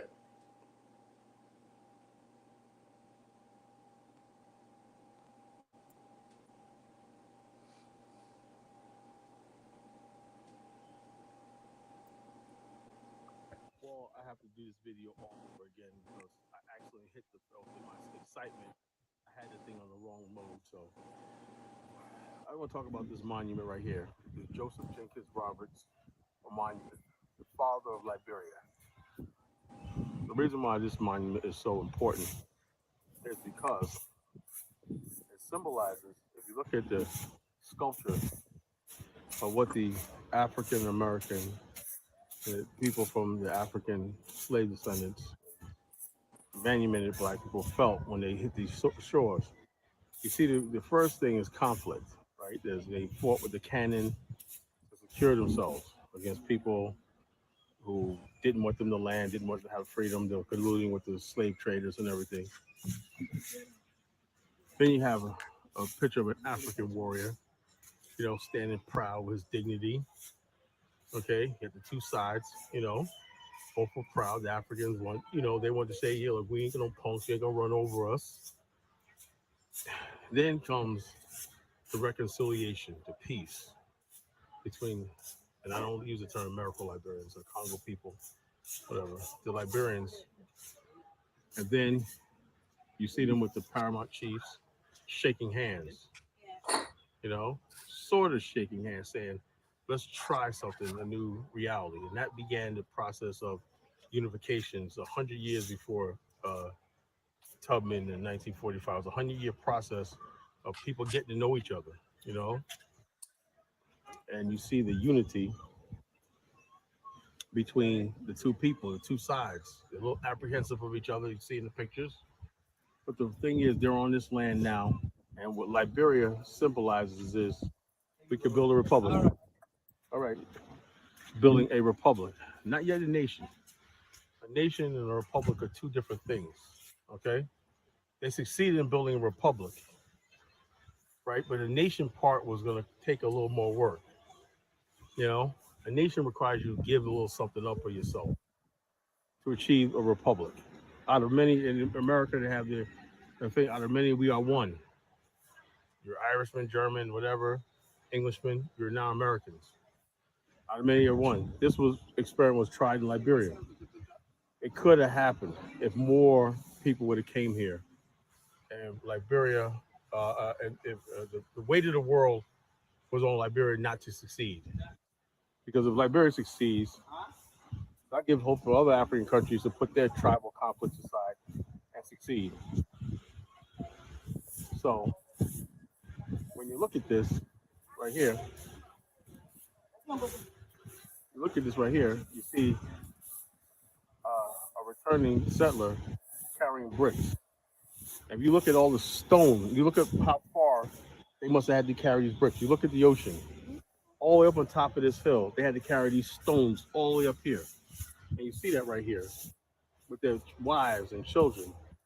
And you see the one man with a shovel in his hand. That means he's ready to work, you know? And you see the one brother kissing the ground. What does that tell you? He wasn't saying, oh, I want to go back to America. He was glad to be on free soil. They're praising the Lord. I'm in heaven. I made it. This is how they felt when the jubilance they felt when they came here. Naturally, there's going to be problems. People that war in on the land saying, hey, look, what are you doing? You can't just come here and just want freedom. We got chiefs here. We got rules here. But these people wanted freedom so bad. They said they were enslaved in America. They said, well, we're enslaved by the white man, but we're not going to be enslaved by the black man. And so they fought, out of which came a republic, which could have ultimately been a nation, but it's still not too late for Liberia to become a nation, a unified nation, under one flag, one creed, one common name, one God, one purpose. That can happen, and it's going to happen. By the testament of Almighty God, it's going to happen. I have every faith in the founding of people in this country and the purpose for what this was set up for. That's the Matilda Newport canon and old legend. Some say it was a myth, but that is what it is. That was a canon. Unfortunately, a sad time in Liberia history where they had to fire on some of the local people who didn't want to. But the good thing about it is they had a lot of local support. King Boatswain supported the settlers. A lot of people said, yeah, but they were too afraid. Many were too afraid of the Days. The Days wanted to rule, And the settlers said, we just wanted a little piece of land, just be free, just leave us alone. That wasn't enough. You can't have people free without being under somebody's rule. So what happens in history when people say they want to be free and somebody say, no, you can't be free? Conflict, war. No different than watching the Game of Thrones. There's nothing unique or bad that happened in Liberia that didn't play out all over the world. Let's stop making it seem like, oh, wow, they went to war and all this stuff like that. Stop it. It happened, and we learn from it.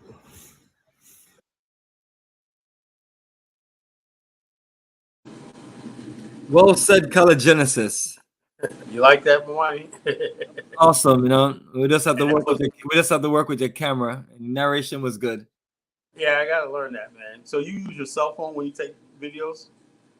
I got two systems I use. I got professional camcorder, 4K, and then camera, and then I use also the phone as an alternate. You know, if I'm on a plane, it's just easier to prop up the phone right there, or if I'm in a restaurant. But if I'm out shooting, like a tour guide, like when we do that presentation, more than likely what I'll end up using is just my camcorder, and I'll just zoom in on the tour guide, and I'll be able to just adjust as he talk, and just record as he talk, and just get a nice recording. Yeah, I got to invest in a camcorder. I don't know much about cameras and stuff like that. Yeah, I mean, you can get away with your phone, because I've just used, like, some trip I've shot using. I usually just use the camcorder more than anything else, because I'm able to, from the battery power to that nice comfort feel. It's just but I use both of them interchangeable, because what one can get you, the other one can. Like in the airport, it's easier to get away with just using your phone versus going around with a professional camcorder, going like that, and next it just throws things off a little bit. But everybody's playing with their phone, so sometimes they're doing things people don't even know you're recording. Right. So that's what I personally use, and then we do a lot of tours, especially when I go to museums. I got the batteries charged up, and I'm recording everything in that museum, especially the tour guide is talking. And so that's why you see with so much videos. But I tell people it's in-depth information, because you're learning from the guides who study the history or study the program. But nevertheless, brother, when we do Liberia, people are gonna see things in a whole different world. Literally, because I see a lot of Liberia footage. It's okay, but it's a whole different story. Like Bomani come to your country and he recording. Like I remember when I first went to the Gambia, the brother was like, "You did a Gambia justice." It was talking about the documentation I put together. I mean, I just focus on certain things. Paradise. It's like when you come to Atlanta, you're not gonna be focusing on the hood and all of the homeless people under the bridge. So don't go to Africa and do the same thing. Right. Let's talk about this. Yes, that was Liberia. That was me 2 years ago, and at the Ducor Hotel. I got in. Also, let me tell you something. You go to Liberia. A little small gets you in a lot of doors. Oh, you can't come in here. Flash $2, $3 bills and whatnot. Guess what? Oh, well, the rules just suddenly changed and whatnot, and they let me in. I looked at the Ducor. I went all through the Ducor Hotel, and that was when we came down and looked at in the hill. And I did that thing about J.J. Roberts and stuff like that, And so, like I said, I didn't get to go on Province Island because it wasn't open that day. But I didn't feel like going to chase the guy down and let me on Province Island. Now it's open. Province Island is open now. So this time I'm going to go down. You got a full tourism?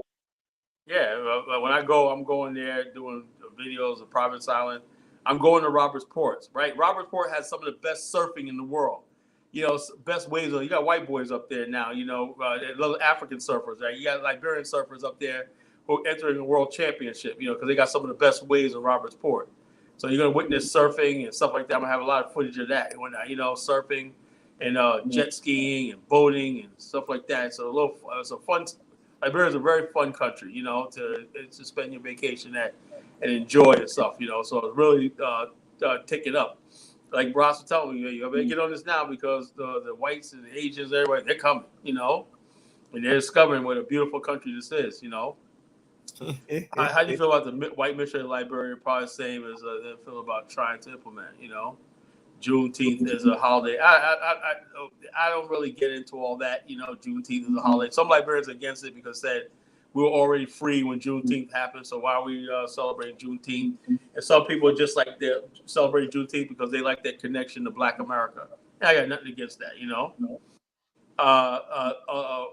What you call it? There's another thing, a myth about Liberia returning slaves. The Liberians, for the most part, were not slaves returning to Liberia. It was not like that. Let's clear that up tonight. Most of the Liberians returning were free black people, middle class, educated, right? Who basically were kicked out of America, because they weren't citizens. So to have life, Juneteenth is not a Liberian. Well, some Liberians celebrate it, so you can't do anything about it, So how about that?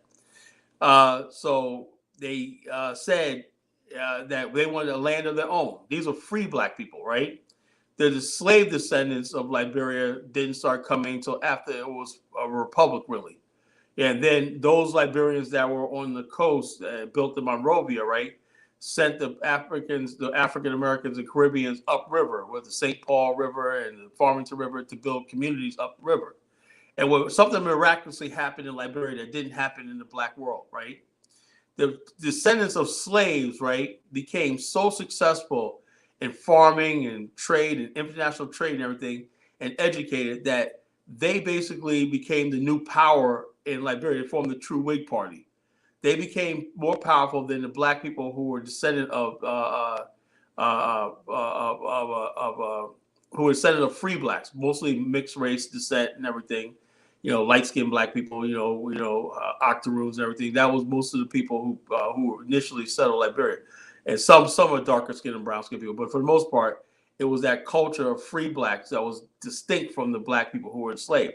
The former slaves went upriver and pulled themselves up to the point where they became good statesmen and leaders and elected officials and everything. And so the power dynamic shifted in Liberia that it did not shift in Haiti.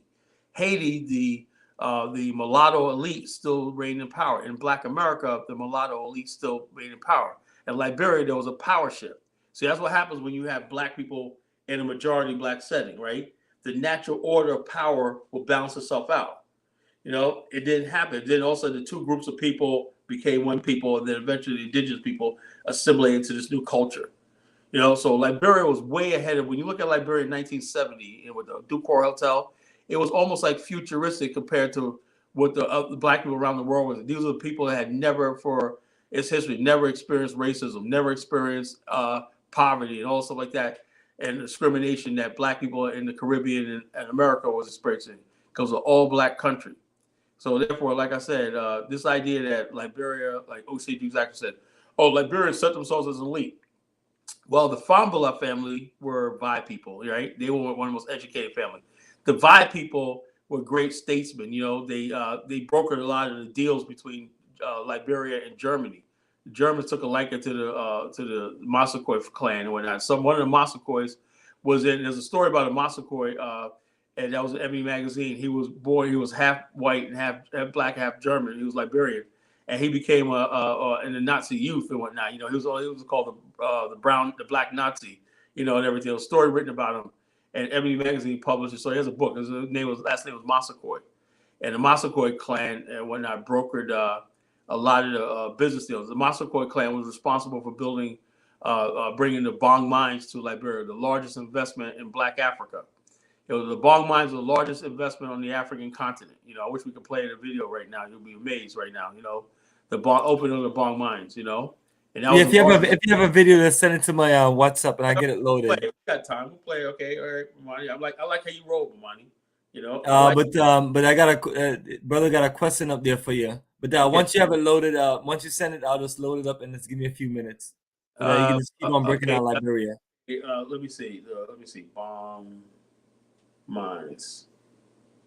Pop right up. I got another better version of the Bong mines. It's like another version that came up. Bong mines, when I was a newer version that had all this one cuts off. You know, the Bong mines opening. I have one that basically cuts off like towards the end. The sound is muted, but then I found another one. I can't remember where I put it at. You know, that thing. Let me see if I can find this thing. The Bong mines was just amazing. You know, this was brokered by Black Africans with Germany and Italy to build the largest investment on the African continent. You know, at the time, Nigeria and its independence, right, could not get an investment. Ghana, under the great Kwame Nkrumah, could not get this sort of investment in his bauxite. But Liberia was so stable and had so much confidence that it brokered the. Well, I'll just play this. I'm just gonna give you this one. You know, this one because you'll get the point. You know, just you'll get the point. Open of the Bong mines. You know, watch this video, folks. You know, and Godstar, if you in love with Liberia, wait till you see this video. You're really gonna fall in love with Liberia after this. Watch this video. Yes, there's plenty of real estate investment opportunities in Liberia for the diaspora who are not citizens. You don't have to go through that in Liberia. You know, if you go to Liberia, right, only thing you might have to pay more for a business license. You know, I paid the regular amount because my wife's Liberian and I got partners there. So I got my business license there for a corporation license for $300, but the regular price for everybody else is like $1,000. So if you're incorporated in Liberia, you're Black African American, right? And you are with Liberians and everything like that, and people vouch for you and everything. You know, you can get land, you can get real estate, you can own property, you can own anything in Liberia just by being African American. That's in the Constitution. You don't have to you don't have to show DNA and all this kind of silly stuff that they go in other countries. You don't have to. There's no paramount chiefs and everything. You know, Liberia is free soil. You know, the only country in Africa, besides Angola and maybe Mozambique and South Africa and Southern Africa. So Liberia's real estate land laws are similar to Southern Africa. Namibia is not free because most white people still own most of the land in Namibia. Namibia has several laws, but there's lands that are restricted in Namibia that you can buy and stuff like that. And there's still like German settlements there that, you know, mostly white people live, like Swankamong and Luddercrits, you know. And there's some Afrikaners who own game reserves and stuff like that, you know. But Liberia is the only country in Africa really that have no white farmers and no white settlement, you know. So if you got land and you want to pay the price and everything like that, you can get your marker. We have plenty of Black African Americans in the BAO that own property there, that own land and everything like that. They're doing their thing, you know. So go ahead and play that video, Brother Bomani. You get it? Now I think we never played this video before. Yes, I'm playing it right now. And that's my book, Journey to the Promised Land. Voyage of the Bark Azor, you know. Get this on Amazon. You want to know about Liberia, another book, God? Go on Amazon, order this book. You know, Journey to the Promised Land. Voyage by me, William McCall. I got film producers interested in making this book into a movie. Okay? So that's going to come in the near future. I can't dwell on it now and everything like that. So if people want to participate in that, why not? Help raise the funds for the screenplay and stuff like that. I'm all for that, you know. You know, I'm gonna come in Tariq, you know, send me the money, and he gets stuff done. But you know, it's gonna cost a few thousand, like $20,000 to get a screenplay done properly, and then it can be finished movie theaters. If you don't raise all that money, you know, you're not gonna be making videos of Tariq every day, right? Like, No, Tariq, how do you make all this money? How you getting all this money? I was watching one of the Bucci beers. I was rolling, man. My stomach was about to fall out, man. It's like, Tariq, how you getting all this money? You said you introduced your son to the Bucci bear. Come on, Bomani. I want to say he may have seen one, but no, I'm saying I was watching it one day, and he was like, Tariq, how you getting all this money? Oh yeah, and that's the reality. That's the reality. It's a good question to ask. Yeah, but bottom line though, like Tariq, if you listen, Tariq, yo, you a genius, man. How you getting all this money, man? Hey, the reality of it is, like I tell people, don't be mad because somebody outdid you. You know what I'm saying? Competition is real. Not everybody could be Michael Jordan or LeBron James, or not everybody could go out there and be this and that. People stuff like that. Tariq is a king of that shit. You give it to him. Yeah, you got it. Look at Omar Johnson. You know what I mean? He raised some level of money. Hey, he did. You know what I mean? So there you go, family. But can the rest of us do that? I've tried, and I mean, maybe I didn't put my best effort, but I'm not gonna be mad at the next man. Yeah, me personally, I just can't bring myself to asking people for money. That's just me. You know, we'll figure it out, brother. You know, we're gonna build business enterprise, and yeah, so yes, I'm gonna have it one day where I don't need to go to anybody. That's how I figure. You know, well, I don't need to go to anybody for money. You know. Yeah, go, man. Build the enterprise. Yes, man. That's what we're gonna ask Tariq one day, man. You're like, Tariq, man, how you get all this money, man? Teach us. Hey,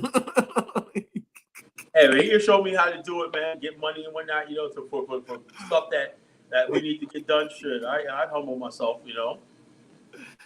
Hey, instead of hating on a brother, may as well just ask him, man. Like I tell people, if you want to do this business, man, come holler at me, man. We could talk. We could be brothers. We can talk. But now, you're gonna have to do the work, though. That's gonna be the hard part. I don't think you can handle. That's what I'll tell them. Yeah, you gotta come with the scrutiny, man. You know, that's one thing I don't want. I don't want scrutiny. Okay, you got it. Okay, let me be quiet.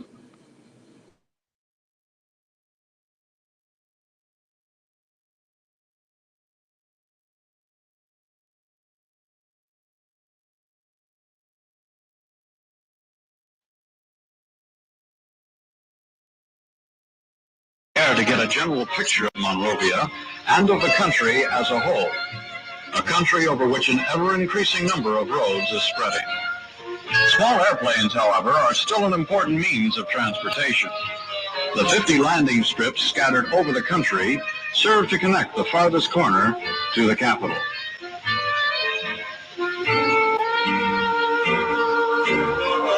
Practically all of Liberia is covered by forests. Sometimes huge areas of water can be glimpsed in their interiors, areas formed by the heavy rainfall.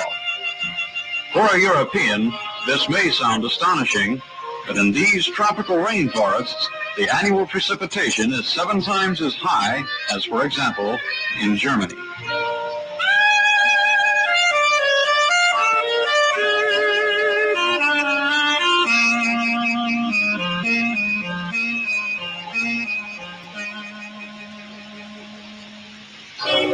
It was from this village, in the heart of the forest, that a German engineer started out in 1957 to find iron ore for the Ruhr district.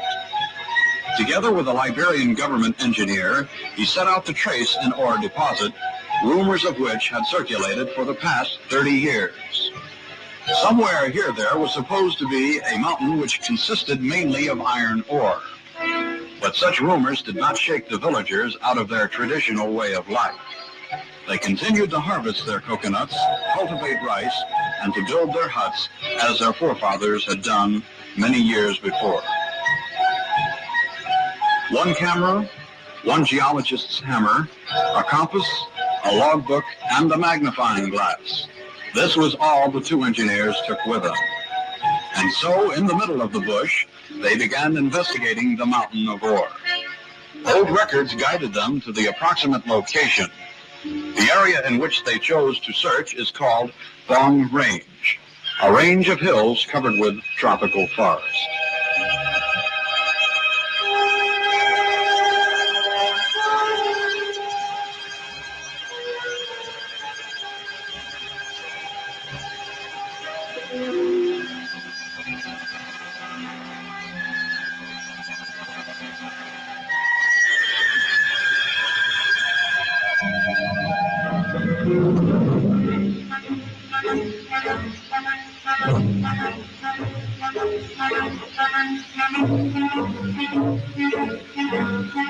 Over 60 miles from the capital, on the St. Paul's River, they came to Dobley Island, an island approachable only with a small native boat. Then, although the river swelled tremendously during the rainy season, their sandbanks and submerged rock made it impossible for larger ships to navigate. Yet, they had to reach this island because here lives a very important man, the district representative.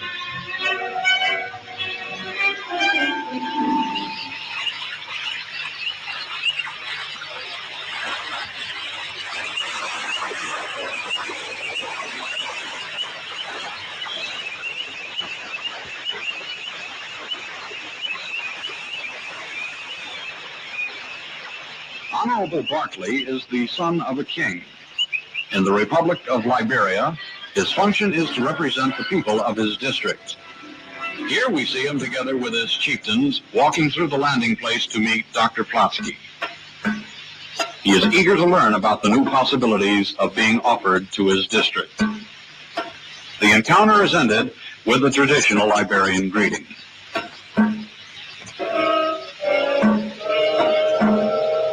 Even the ground on which these trees grow contains some iron ore rubble. The iron content indicates to the engineers that the western part of the Bong Range, called Zawe by the natives, most likely forms one large ore deposit.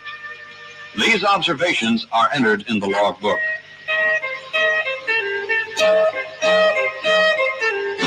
Dr. Kaup is president of the Gewerkschaft Exploration, which has its main offices in Düsseldorf. It is here that plans were elaborated for the further development of this project, and it was here that the decision was made to follow up the further investigation. A larger amount was to be invested in a precise determination of the potentials of this newly discovered deposit in Liberia. The Liberian government, a group of German iron and steel companies, and the well-known Italian Finzeater Company are partners in this project. 90% of the iron ore needs comes from overseas. The remaining 10% is mined in Germany. Details of the concession agreement can now be discussed with the Liberian government. The first step is preliminary discussions with the director of the mining office in Monrovia, the Honorable Massacor, and then negotiations with Mr. Sherman, the Minister of Finance. The concession agreement provides the investor with the legal guarantees necessary for the execution of his project. In return, the government receives a 50% share of the net profits. Dr. Soll, president of the German Steel Association, considers the agreement as a further step toward German-Liberian partnership. President Tubman formulated the essence of this open-door policy with the slogan, "For creating jobs for thousands and making life comfortable."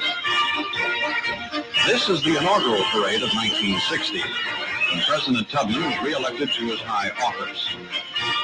President Sékou Touré of Guinea, official guest at the ceremonies, witnessed the grandeur of a tradition dating back more than 100 years.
Yes, brother Kala. Good stuff, man. Good stuff, brother. Good stuff. Play the whole Appreciate thing. you sharing.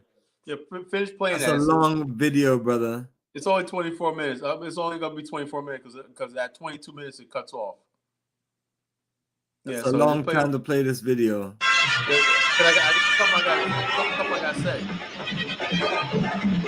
Inland, President Tubman's inauguration was also joyously celebrated. Here in the village, customs and habits are somewhat different. For instance, houses are still built in the traditional way, out of wooden posts, woven branches and mud, with a roof of palm leaf thatching. The European engineers also adopted this way of living.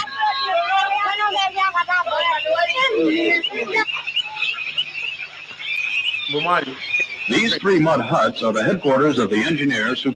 Go ahead, brother. We can't see the screen. All right. Yeah, you got to play the part where they're building the actual mine. You got to see this thing. Now, he built a whole town around this mine. Here in the village, customs and habits are somewhat different. For instance, houses are still built in the traditional way, out of wooden posts, woven branches and mud, with a roof of palm leaf thatching.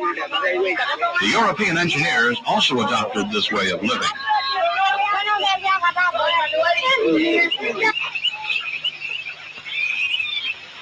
These three mud huts are the headquarters of the engineers who conducted the second, more detailed investigation of the mountain. And this is the mountain range, over 18 miles long and more than 900 feet high, their daily companion. Exploring with hammers and shovels, the engineers and their aides work their way to the ore deposits.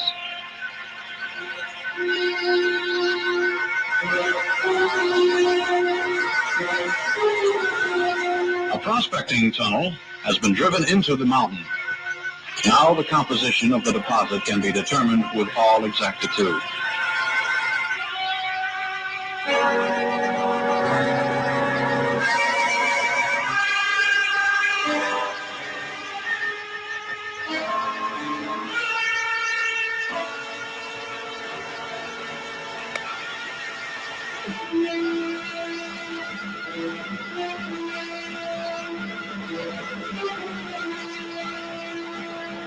From all sides, Holes are drilled into the mountain.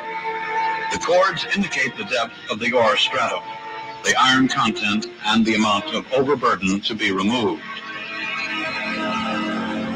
These ores were sent to Germany for examination and confirmed the first reports. The mountain consists almost entirely of iron ore. The portion marked in red is suitable for mining. This ore, however, cannot be smelted directly in the blast furnaces.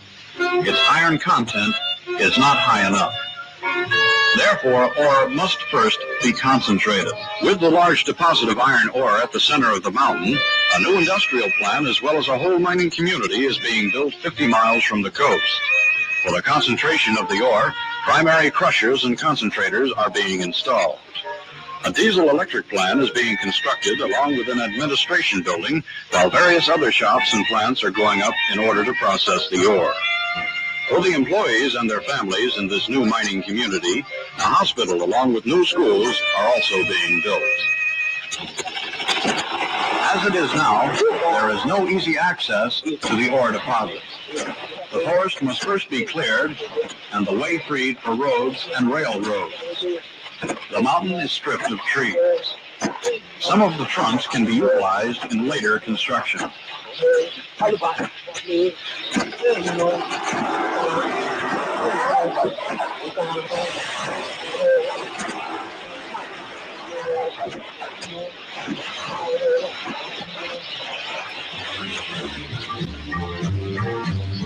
In the heart of the jungle, a huge construction site arises. Later on, railroad tracks will be running here conveying the ore to the harbor. But at present, the terrain looks impassable. Through mountain and jungle, the huge machines work their way, leveling the bed for the track.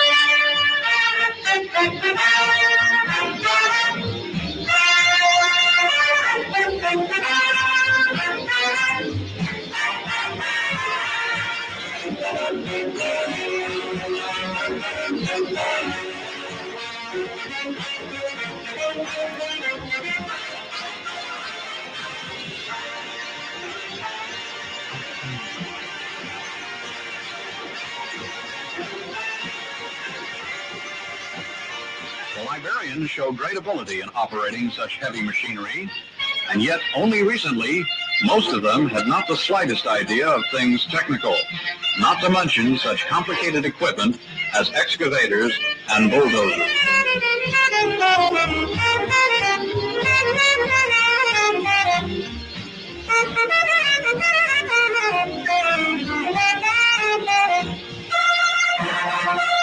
With this special machine, the railroad tracks are laid in record time onto bed prepared across the jungle. 5 engineers and 20 Liberian workers laid approximately 1.5 miles of tracks each day. The Liberians, coming straight from their native villages, were trained for their work in only a short time.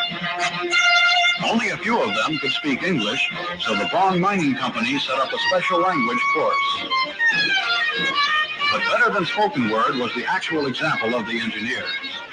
They took an active part in all work, and the Liberians were quick to follow them. Here, pre-assembled tracks are being laid on the railroad bed. The engineers have exploited all possible ways of saving time. In setting up such a complex industrial project, it is paramount that all operations be integrated into one-time schedule. Planning for such a huge construction site must be flawless and function smoothly.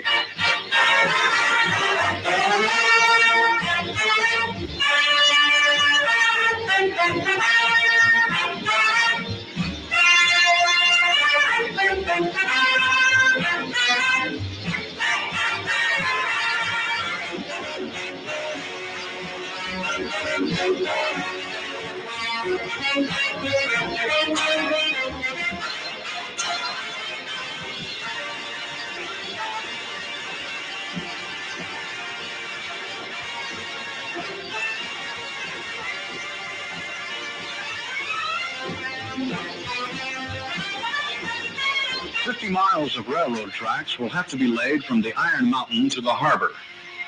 This will mean a whole new area opened up to traffic. For the construction of the railways and roads, the engineers also needed ballast. In the immediate vicinity of the pit, they found a suitable rock, gneiss. And here, drilling and blasting provide ballast for the railroad.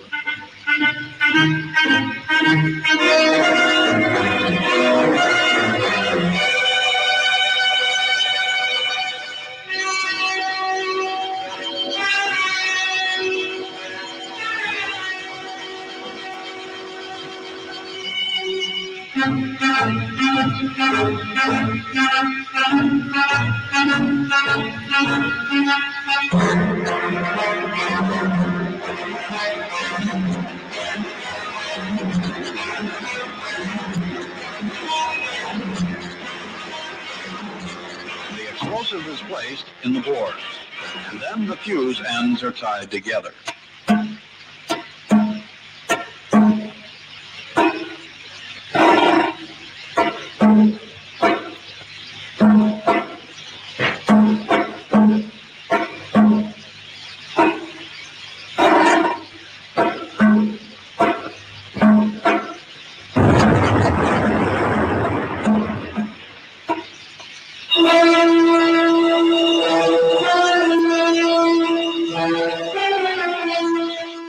Now the rock enters the crushing and screening plant, where it is crushed into the desired size and then graded.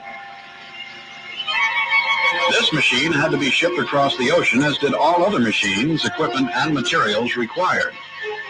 Erecting an industrial plant in such virgin land means providing all the prerequisites yourself: streets, railroads, housing and utilities such as water and electricity. By the way, all the aggregates for the concrete used in the plant buildings come from this same quarry. Suitable sand, however, is not available in sufficient quantity, but the main objective, providing ballast for the railroad, has now been reached. The railway across the jungle to the harbor on the Atlantic coast is finished. Now the trains carrying ore could begin rolling. But first, the trains must travel to Bong Range, transporting machinery and equipment necessary to build the industrial plants. Everything that contributed to the development of this country has its roots here. This is the coast on which the Africans returning from America set foot more than 100 years ago, and this is where the capital was established. And this is also the coast from which, in our time, a company which needs loading facilities as specialized as does a mining company does best to tailor its own harbor. And exactly that is what the Bong Mining Company did. Today, machinery and equipment for the big ore concentration plant are arriving at the new pier. The new railroad line runs straight to the ships. In addition to the machinery parts packed to withstand both ocean water and tropical climate, the ships also carry supplies necessary for the thousands of people already living at Bong Range.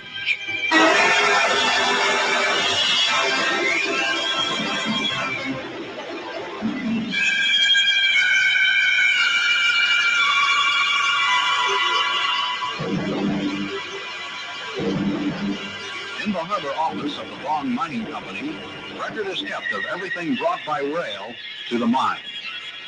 Later on, records will be kept of the ore trains arriving from the concentration plant in the jungle.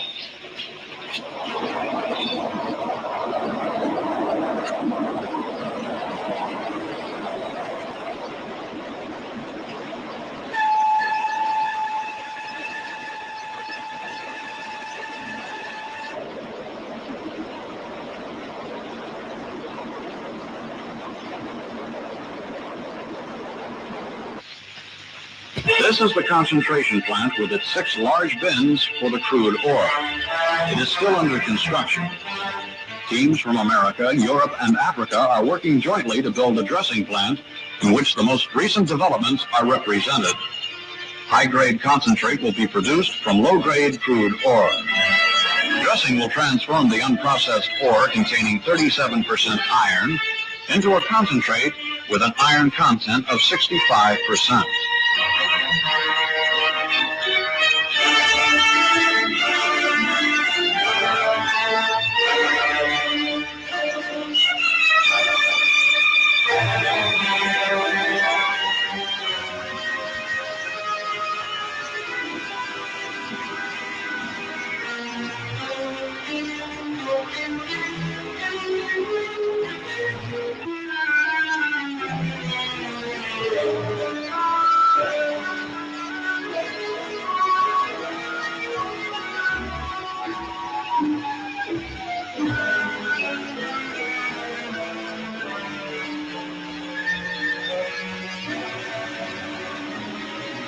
In these spiral separators, water current helps to separate the heavier ore grain from the lighter quartz particles. The water transports the quartz mud into these circular thickeners. At this stage, the main body of the water is extracted and recycled. This engineer will one day be the manager of the large power plant at the Bong mine.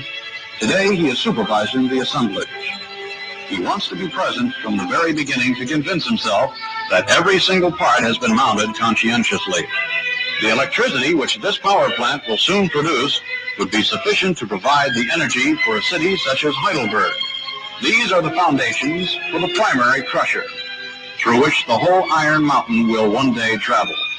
The heavy-duty trucks dump the coarse ore into the large rotary crusher, and then it is broken up. When completed, this plant will be one of the largest of its kind in the world. At the same time, the sites on which the 45-ton trucks will reverse and dump their loads must be filled, leveled, and fortified. Many miles of road must be built on the site of the Bong mine alone.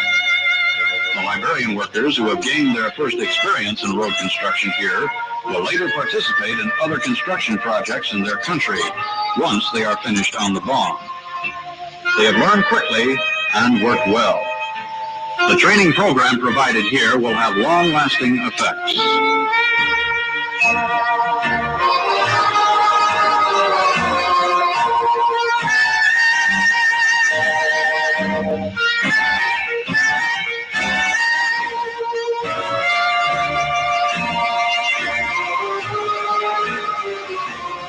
Yep.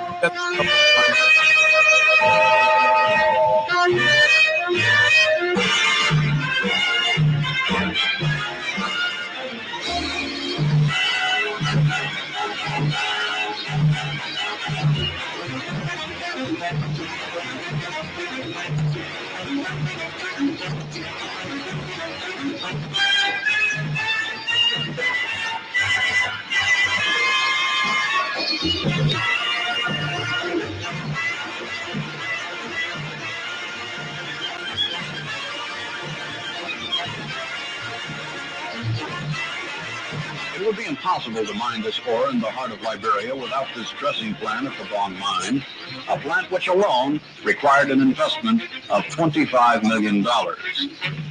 And just as here a large industry is arising, out of sight of the plant, a town is growing in which 15,000 people will live someday. Directly or indirectly, their life will be associated with the Bong Range mine, a town with its own administration, with service, and all the facilities which belong to any large and modern city.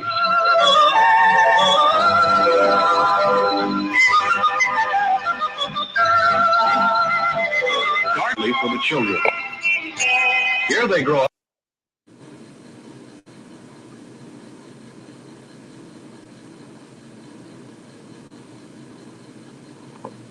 Yes, Kala, you are live. Go ahead and Yeah. share and explain what we just watched.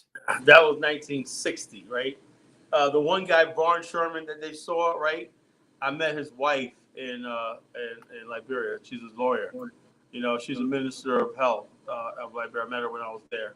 The Shermans. He went to school with Martin Luther King in Morehouse University. And the Honorable Massaquoi, like I told you before, is one of the people that helped broker this mine. This was the first ever large investment in Black Africa. You know, there was a Bomani mine that was there before that, but that was a small scale. Later on, there was Lamco, you know, that came later. But the Bong mine was the first major investment between European investors invested in Africa that they did not control. You know, you think about that. You know, they invested in Liberia because they had the confidence in Liberia. So people say, "Oh, Liberia's a failure." If Liberia was a failure from the start, then the Bong mines would have never happened. You know, so it's important that people know this history. You know this history. Know why Liberia was the success it was. You know, and you saw the where it says this is a shore where the Africans returning from America first set foot. That was a tribute to our ancestors who settled in Liberia. So you know that history. You know, the Africans returning from America.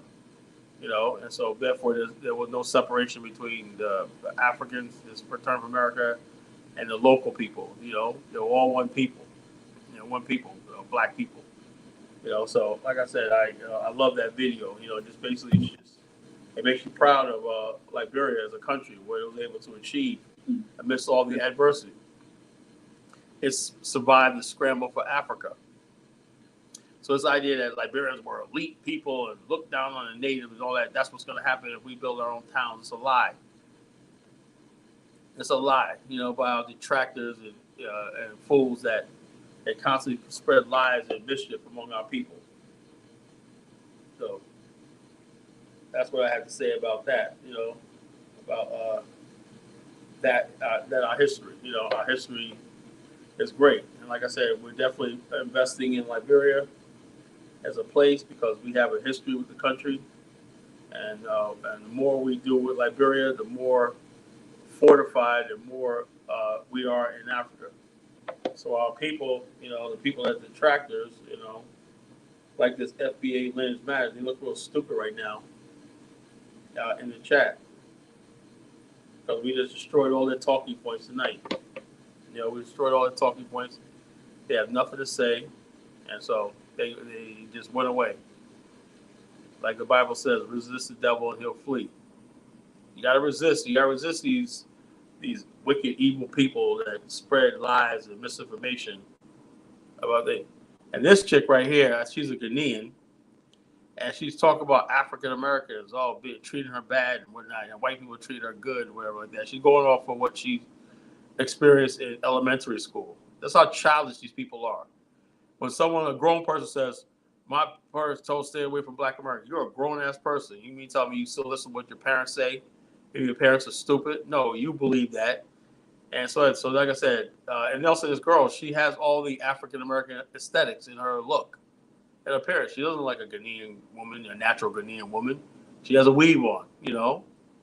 And she's talking about, African-American laws. These people basically, on both sides, the FBA people and these people, these Negropeans from the continent that come over here talking all this nonsense. I don't even want to hear what she got to say, bro. You don't have to play her. I don't even want to hear what she got to say. But you can play it if you want to, but I don't want to hear it. You know, all she got to do is just, you know. Yeah, let me look at the title of this video. I'm trying to get it on YouTube. The TikTok, the way they have their videos play, it just don't give you enough. Tay Brown said, what was the talking point? Your talking point is you guys are in here trying to basically talk about Black people in America and ADOS, FBA, and all kinds of stupid stuff. And which they're talking about, we're going forward with what we're trying to do. And you guys are against that. You guys, ADOS, FBA, and all this kind of stupid nonsense. Want to isolate yourself from the Black diaspora and the Black world. The dumbest thing in the world.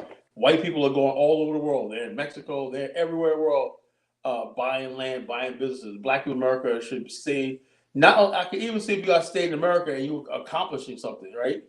You ain't accomplishing nothing in America.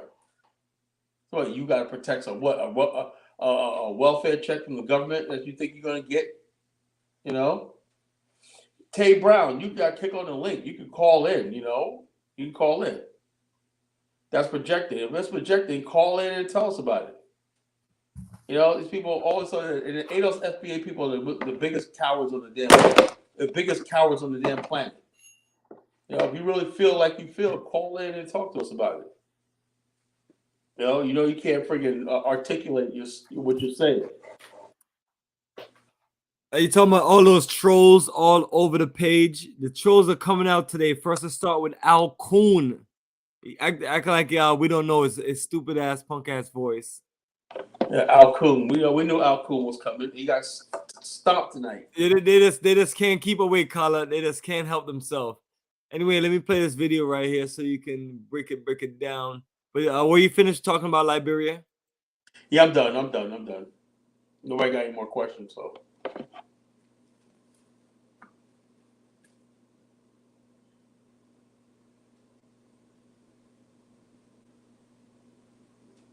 Like, how are white people the devil? When I came to America, white people didn't hit me, you did. White people didn't belittle me, you did.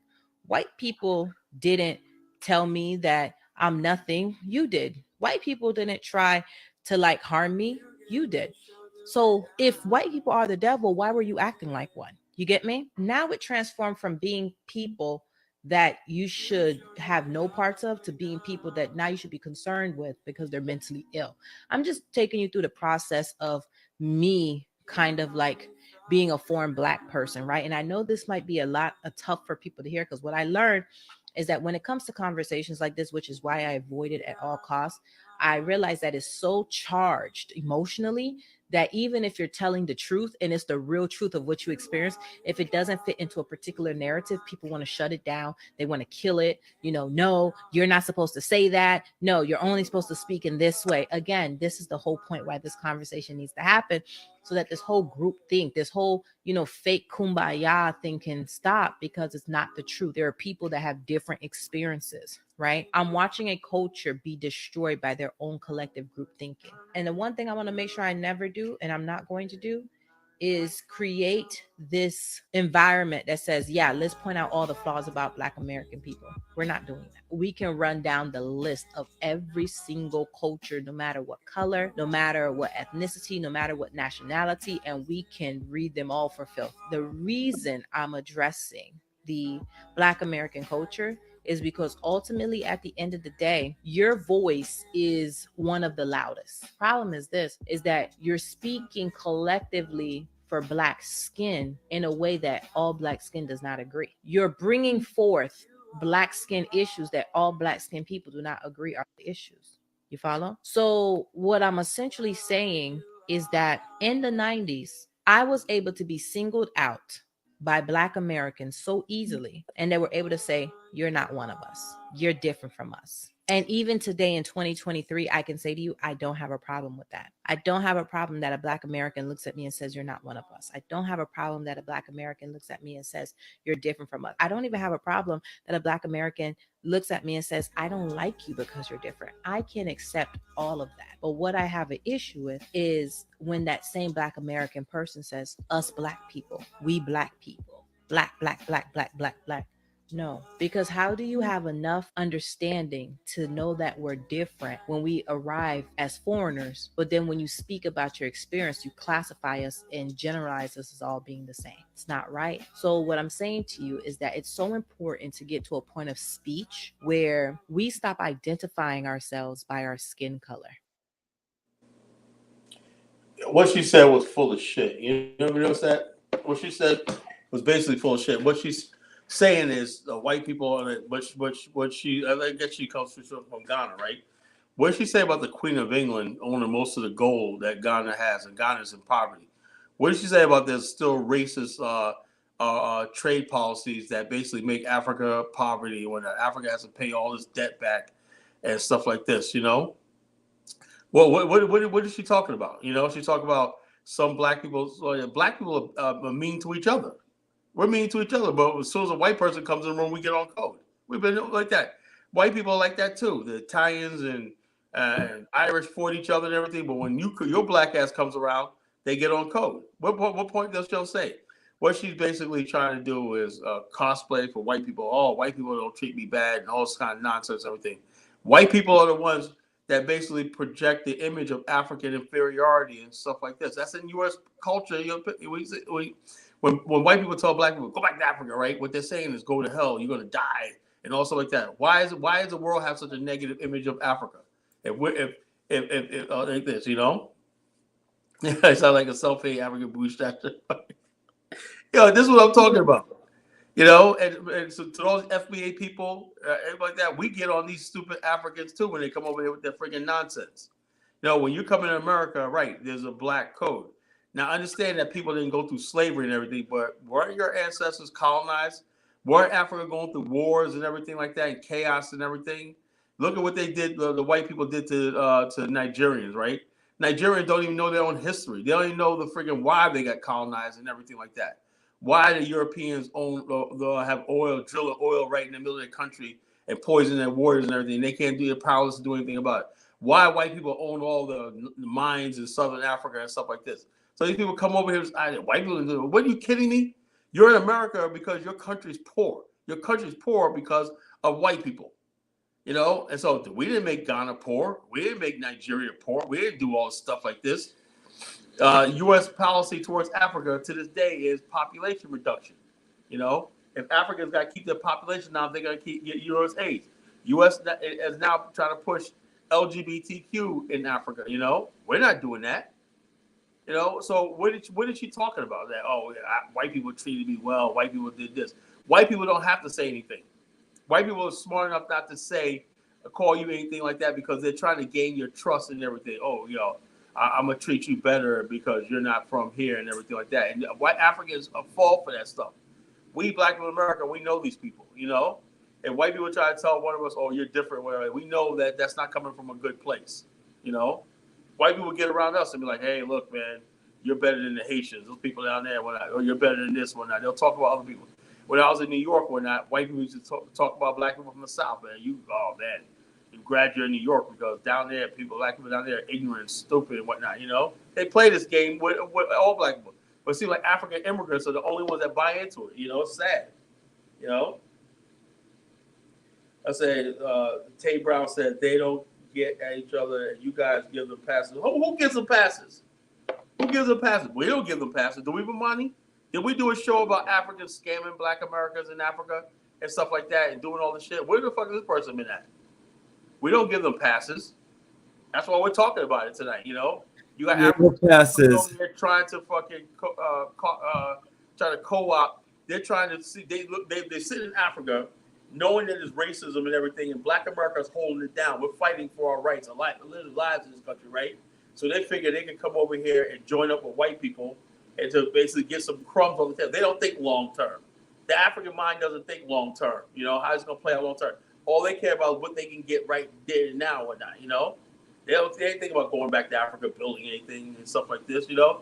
It should be Ghanaians and Africans doing what Kala and Bomani are doing, you know? They're not thinking about that on that level. They're basically just living in America, living in comfort and everything. So they're basically saying, no, I don't have no problem with white people. Now it's coming down to the thing. You know, white people have to pay for what they did to our ancestors, you know? As simple as that. And that's why we act the way we do. And so they don't want any part of that. They're like, oh, they want to be like, oh, it's not us and whatnot, not us. And they completely ignore what white people did to them in Africa. Because most of them don't even know their own history. I bet this woman don't even know the one chiefs that, the Shanty chiefs that were kidnapped and sent into exile by the British. You probably don't even know that history. You know, that in Senegal, the Portuguese basically killed a Mandingo king upriver, the Gamba River, right? And it put the whole Wolof and all the people in such fear that this powerful king in the interior was killed and displayed in front of all of them. That they laid down to the Portuguese, like, whatever you want to do. And the Portuguese took over Senegal, and eventually the British came in and annexed it and everything from them. It was actually the Portuguese who first waged war on West Africa. You know, they were beaten by African arrows and everything. Then one Portuguese navigator went upriver and got to the source and able to, I think he act like he was going to befriend the king or chief, whatever, and killed him. And they kidnapped the king's body and brought him back to the coast, said, this is what we did. And the people start bowing down to the Portuguese like they're so mighty and stuff like this. The humiliation of being defeated by these little Portuguese, whatever. You know, they don't know about the Queen of Zenga, who fought the Portuguese for decades, you know. So the bottom line is this. We know this history. A lot of Africans don't know this history, you know. They don't know their own history. So they come over here and they're just trying to fit in, they're just trying to get along and everything like that, you know. And so it's up to us. And what we're telling them is, look, all the problems that we have in America with the white world and everything like that, we're still going through and everything like that. It's still on, you know. And the bottom line is we see things in terms of race. They don't call each other out. Africans don't see each other as, you know, okay, all Africans want to do is just fucking eat, live, and survive, you know? They're not built like this. The Africans are never going to rise up against Europeans and white supremacy. That's just the way it is. But it's up to us to carry the mantle of Kwame Nkrumah, Marcus Garvey, and all our ancestors in the past. So we do call out Africans. So you can't level that at Bomani and I. You know? Yeah, I bet you any amount of money that girl, she probably has a white guy as a husband. And that's what they do. Like Ken is always married to a white man. You know, most of these bedwench immigrants, I got the hiccups. They basically that's kind of I can say they know that it's called know, KNOW, if you want to know. When you say you know something, that's KNOW, not NO. NO. You know, that's what we're dealing with. You know, this is ADOS FBA education. You know. You know. So the bottom line is this, you know, most Africans are taught by Europeans and not taught. You know, I remember talking to a Nigerian girl years ago, and she says, "What are you?" I said, "I'm black." She goes, "Oh, really?" I said, "Yeah, I'm black." You know, black. What's your? I said, "I'm a black American, African American." You know, she goes, "Where you from?" I said, "My ancestors came from Africa." She goes, "Oh, really?" She goes, "Oh, really?" She goes, "You're from Africa?" I said, "So how'd you get to America?" Lord have mercy. The transatlantic slave trade. What's that? This is what you're dealing with. Brother, that's 90% of the people, yo. They don't know shit. They don't know ass from the elbow and whatnot, you know. And this is what we're talking about, you know. They don't know the ass from the elbow. Talking about, oh, black people, they don't know anything about this transatlantic slave trade. They don't know what their country is named Nigeria, you know. Tribal elders. Let me tell you something about that so-called tribal elders, right? Most people are illiterate, right? I learned this dealing with Liberians, right? This so-called oral tradition is bullshit. Africans basically in Timbuktu have more books and knowledge and everything like that. But a lot of Africans from the tropical Africa with the oral tradition and everything not written, they change their history every time you go. If you go to one tribe or whatever like that, you'll have 20 different versions of a story. You know, dates, everything like that. There's nothing written saying this happened and this happened and this, you know. You know, that's that. You know, like I said, if the culture of Timbuktu would have spread to all of West Africa, Africa would never had a slave trade. But since it didn't, right, and people rely on oral tradition, well, thousands of years of my history, which is bullshit, you know.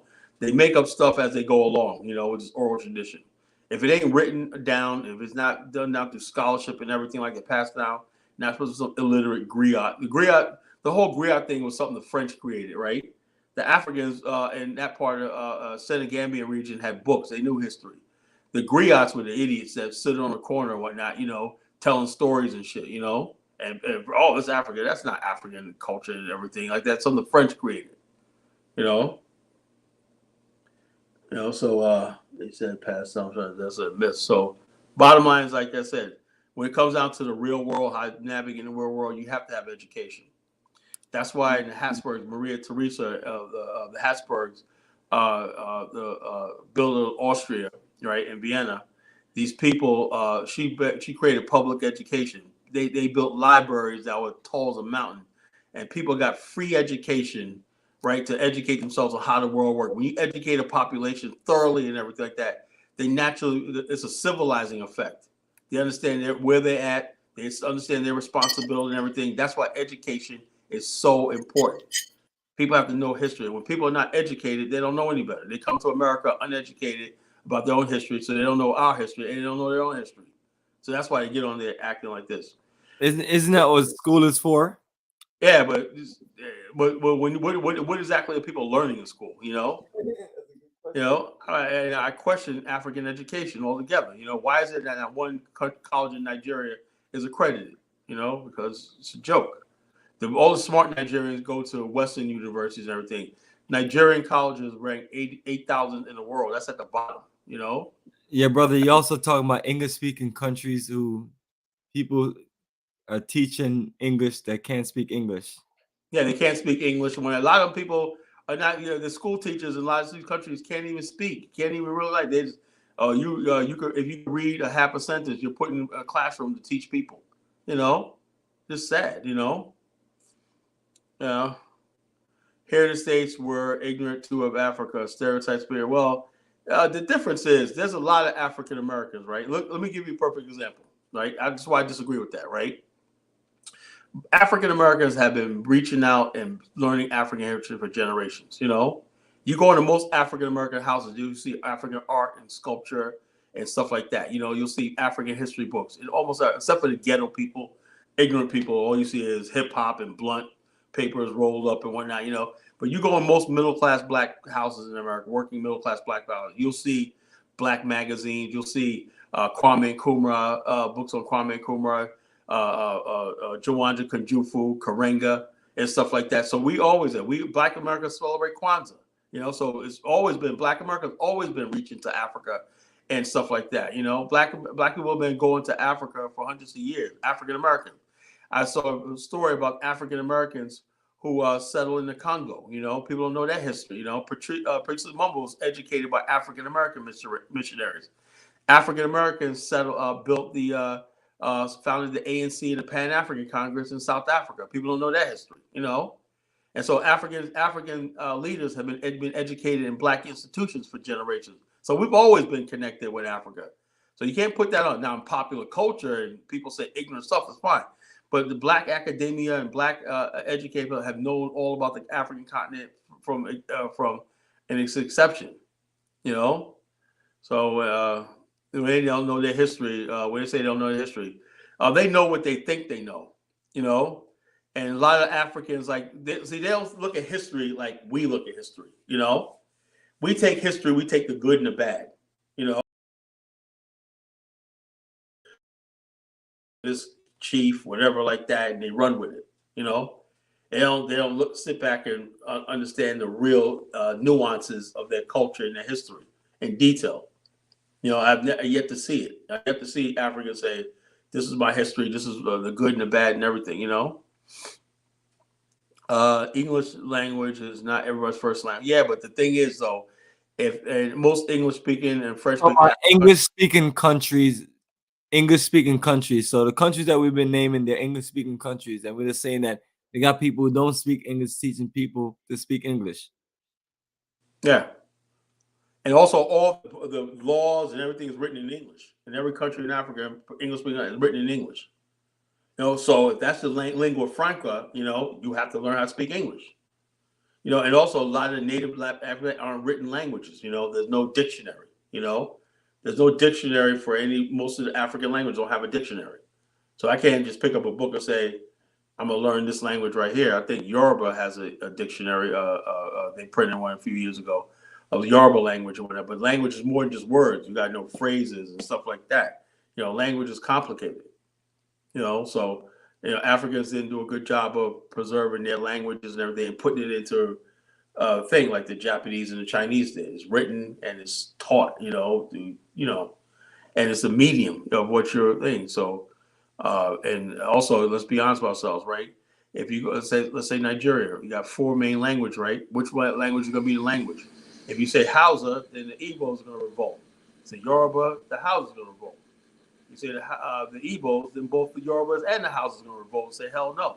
So you have to use English as a medium, you know, because the countries in Africa weren't founded as real nation states. You know, they were founded by Europeans who deliberately carved up Africans on different languages, knowing that they're never going to get along. Did that deliberately on purpose, you know. Not everybody got the man what the history wasn't probably still not taught in our schools, right? Look, let me tell you something, right? I learned about a lot of Black history in schools, but let me ask you a question. I don't understand why when Black people say that, right? I learned a lot of what I know by going to the library, getting books on myself. I educated myself. You know, the education I got from New York State, the best education system in the world, right? I learned what I need to know. You know, math, science, history, and everything like that. But when I wanted to know about African history and everything like that, I had a library. You know, why is it that Black people feel like they got to be taught in a school, which you're in a classroom, you're not paying attention anyway, you're getting bad grades and everything, so you're not learning. They're failing in math and English and everything else. But suddenly, I was taught African history. Well, you were taught English and you failed at that. You were taught science, you failed at that, you know. You were taught this, that, and the other thing, and you failed at it, right? So why is it that you're going to make a big deal about not being taught African? It seems like a lot of Black people just simply don't want to learn. I learned African and Black history by studying it myself, getting books, you know, as a young person, as a teenager. I learned Asian history. I learned all these stuff like that because I was always fascinated with history. So I taught myself. I didn't wait for somebody a classroom. You know, you're only in class what 8 to 6 hours a day. What the hell do you think you're gonna learn? And now with the internet, right? You don't even need a library. You could Google and everything. Be careful of what you read online. But yet, when they talk about history, a lot of black people. This is how black people are disingenuous in America. They don't know that 99.99% of African Americans are black African descent from Africa, right? 99% of black people have no indigenous Native American blood. But yet you got somebody like Dane Calloway say, oh, I knew the truth and everything. Why? Because these people don't want a real education. They don't get their educated with books and everything. When you educate, let me tell you, you know how you get educated, right? Want to read a novel, like read novels, like what novel I wrote, right? A lot of history there, you learn something, right? If you read a lot of books and novels and everything like that, a good novelist or a good book person will put history in a book that you stumble across and you remember it. So if you read 1,000 books in your life, right, you've got a pretty much grasp of what is world history. So when you hear about something about the French Revolution, oh, I read that in this novel, of the Tutors, and oh yeah, Queen Antoinette, and all stuff like that. Oh yeah, like that because I read the book. I read this novel that was like this. But black people, for the most part, don't like to read. If you're constantly reading books and magazines and books from the bookstore and the library and everything like that, just book on any subject, right? You're going to come across information that's going to educate you, you know, on how the world works. You're going to have a frame of reference. If you have the average black person who talks like that, right? If you say, okay, what's going? Give a date, 1750. What's going on 1750? You know, okay. Well, you know this was happening in China, right? 1850. What was going on in China? You had the Taiping Rebellion, you know? You had the Opium Wars and all stuff like that, right? You know, you have a scope of history. So nobody can't just pull the wool over your eyes and tell you basically anything because you have your relative history. So did I learn them. I said because black people were taught European history, though, as a balance. Well, European history is very, very important. You know, you have to know about the Spanish Inquisition. You have to know who the Habsburgs were, you know, because a lot of the stuff that we go, you have to know about the Age of Enlightenment. You have to know about the Age of Reason, you know, the age of what mercantilism is. You have to learn about colonialism, you know. You have to learn about the idea of the Republic, you know, the Byzantine Empire. You have to know about these things. Why? Because our world right that we live in right now is shaped by what happened in Europe over the last 1,000 years. You have to know about the Roman Empire, you know. You have to know about the Greeks. You have to know about all this stuff, you know. And so the bottom line is this, you know. So the bottom line is a lot of times people don't want to learn. You know, you learn history, the world history, and the bottom line is this: you learn African history and everything like that. Why? Because it's all important. You know, that's why not learning is how people, how we produce people like the Alquans of the world. People basically will say something stupid like, prove that the slave ships never existed. It sounds like Dane Calloway. That's what I want to know. Is he from Dane Calloway camp? These are people, and Dane Calloway is a literate fool, right? Who makes good videos and everything, brainwashing. And what you're doing is you're retarding people. And people's brain, when you don't have real knowledge and everything, your sense of logic and reason deteriorates. You know, as painful as slavery is, we have to, that's what happened to us. You know, and how do I react to slavery? Not by denying it, by saying it's time for Black America to have a nation of our own. We're justified in that. If you don't know history, right? Everything in history tells me what we're doing is the right thing to do. Because everybody else that did what we're doing was successful in history. Yeah, look at all those Asian nations, brother. That's the quickest thing for us to look at. All those Asian nations. The bottom line, Bandung Conference. You know, the Bandung Conference, right? They didn't get on a boat and say, let's sail to America where all the wealth and industry is. They said, let's stay here and build up Asia. What's a black man doing? He's on a boat. He's on a plane to America for greener pastures. He's up in friggin' Germany and whatnot, trying to hit on German girls and whatnot. He's in Russia. He's in Ukraine. That's embarrassing. You know, the Nigerians and Africans in Ukraine, a dusty ass country like Ukraine. You're in beautiful Africa. You're going in cold ass Ukraine. What the hell? That's when you don't really have any sort of sense of who you are. You know, Render unto Caesar that which is Caesar's. Europe doesn't belong to us. And to African immigrants, you can come over here and everything, but you got to fall in line, you know? And that's what our problem with this girl with this video. When you come to America, I'm sorry. That's the narrative of America. You're black in America. That's it. You know, that's it. That's it. End of story. Got a comment for you. So education is so important. Why hasn't Pan start? Why has not a Pan-African start? What do you talk about? I talk about African history all the time. You know, even go to Dr. Umar Johnson. You know, go anybody Pan-Africans out there. They'll teach you African history. You know, we always talk about history. That's it. That's all we talk talk about. I don't know what you're talking about. You know, I learned from Dr. John Heinrich Clark, one of the top scholars in the Black world. So this idea that, oh, you ain't learning history and stuff like that. I'm all about history. Here's another one. Why does she think we need to learn about her? We care people became what people built, you know. Well, what I would say the girl is saying, right, and what a lot of Africans say is that a lot of African Americans too. There's a lot of black people like in America who never went through racism and stuff like that, live comfortable lives in America and whatnot. Like, denial until they get pulled over by the police and get knocked upside the head. Remember that one guy? The one guy was, I really laugh, but this guy was in Pennsylvania, right? And he got pulled over a rookie cop. This guy was a African American investor in South. He's a doctor, and he has a pharmacy in South Africa, right? Well, one day he was pulled over to the side of the road on his own block, right? And he just got off the plane and everything like that. And the police pulled him over and they really roughed him up and everything. And he was like, they said, well, he's got to find a doctor and everything. So the bottom line is, I'm not saying he's like that, but there's a lot of people basically like me. I live in a nice affluent neighborhood, right? But I know that I could go out now to 7-Eleven and something could pop off, you know? I realize that, you know, it can happen to any black person. But the problem is a lot of black immigrants, until they get their wake-up call that, oh, well, yeah, I'm black. Or they'll try to play the whole, oh, I'm not one of them.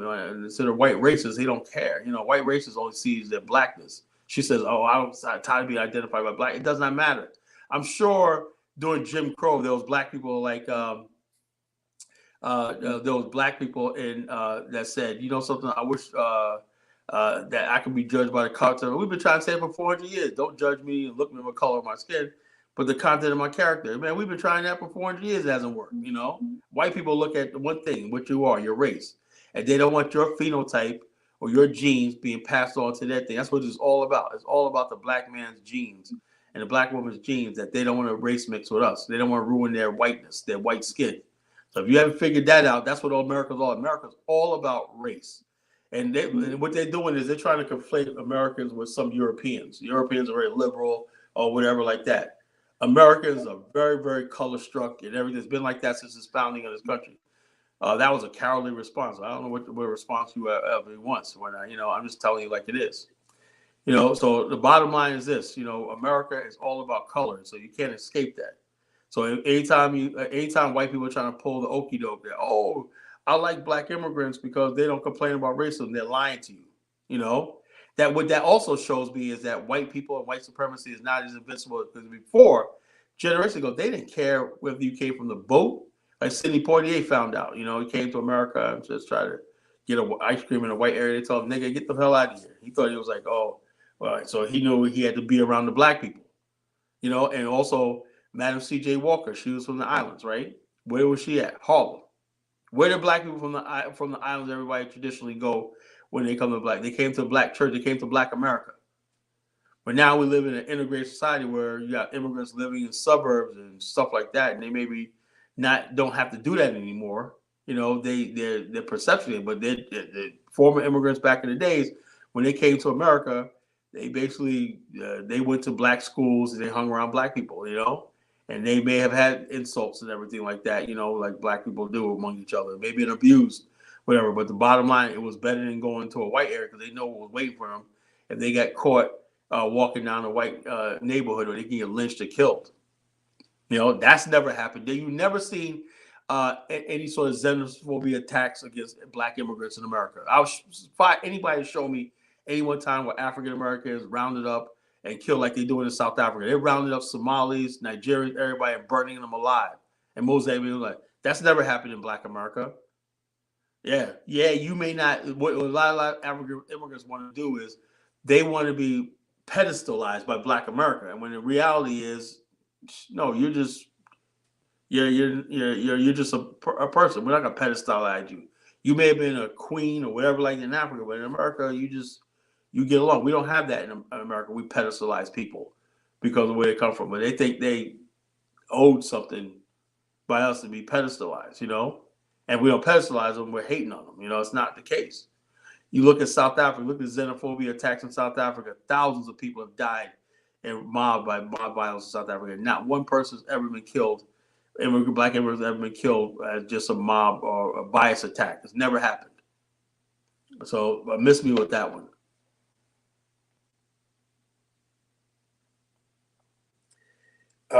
Talk to Black Brits. Yeah, Black Brits been there since the 1940s with the Windrush boat thing, and they're basically Negropeans and stuff like that. So the thing about the Black Brits is they voluntarily went over there. They voluntarily went to the UK because they think they're part of the British Commonwealth, they're British subjects and all this kind of stuff like this, right? Now the British now they want to advance. They said, well, status hasn't changed. We want this, we want that, racism and everything. They're just now speaking up against racism, right?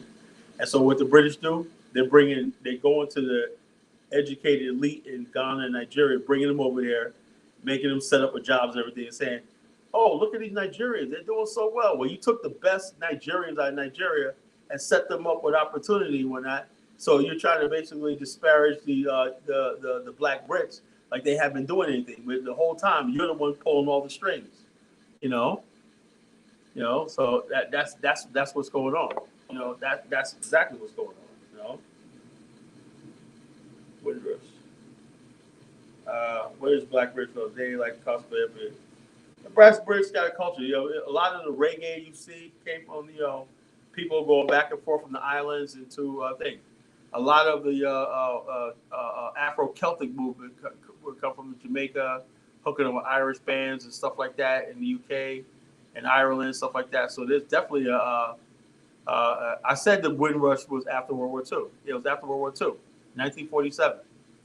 And so the UK is basically have the reggae and they have different things. They do their thing, and a lot of them basically really, and they're more. I would say when a lot of Black British people, they're really in tune with being British, whereas Black America, we're African Americans. We're a different culture than white Americans, right?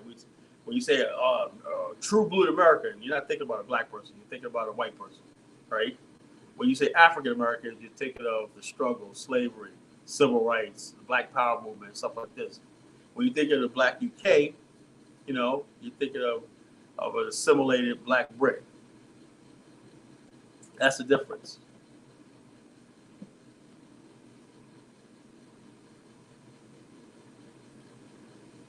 Yeah, Black culture in America. I don't like to use the term FBA because it's a term I only see in online. Nobody uses it. I don't use it.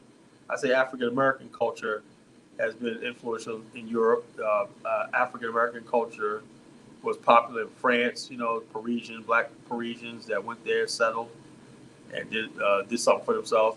People don't even notice that there was African since like the 1910s and 20s. There's an African American community was in Russia called Black Russians. You know how they got there? The Russians were like, yeah, we want to grow corn and some of these other things. Who would they go to bring all these crops that they want to grow, had knowledge and stuff like that, of farming and stuff like that? The Russians recruited African Americans. Their descendants still live there, and they recruited African Americans. They didn't recruit nobody else. They said these guys were good farmers and everything. We want to learn their farming techniques, in Russia. And some of the Russians were prejudiced, but it was nothing like this. It was like you can walk to a rural area of Russia and not worry about a Klansman or something like that. So eventually the Russians accepted them, and they became part of Russian society. At the same time, those black people were ostracized in America. So I don't know what the foundational black America is talking about, right? We're just now in the 2023 somewhat accepted in America. So what are you foundational about? I'm proud of the African American culture, 400 years of us building among ourselves. You know, this idea of us trying to be part of America, that's what it's all about. These people think because they're born in America and they're Americans like white people are. White people are never going to let you enjoy America the way they enjoy it. It's not going to happen. You know, when you're driving down the road, you're walking down the road and say, hey, nigga, and stuff like that. That's basically to break your spirit, to make you realize you're not American. White people some white people get pleasure at seeing black people being beat up by the police. That lets you know that, you know, the America that they live in and America that you live in are two different things. So what is the foundational black American holding on to? White people make sure that there's two Americas, one black, one white. Their reality is they got white privilege. It's not even white privilege, it's white normality. We call it white privilege. That's a new word. White normality. That means white people go in there knowing that they give them the benefit of the doubt and everything, all cases and everything, and they're not judged by the color of the skin. That's not privilege. That's what should be for every human being. But black people were judged by what we look like and who we are. So this idea that there's white privilege, no, America is just acting the way it was designed to act. White people are favored, you know?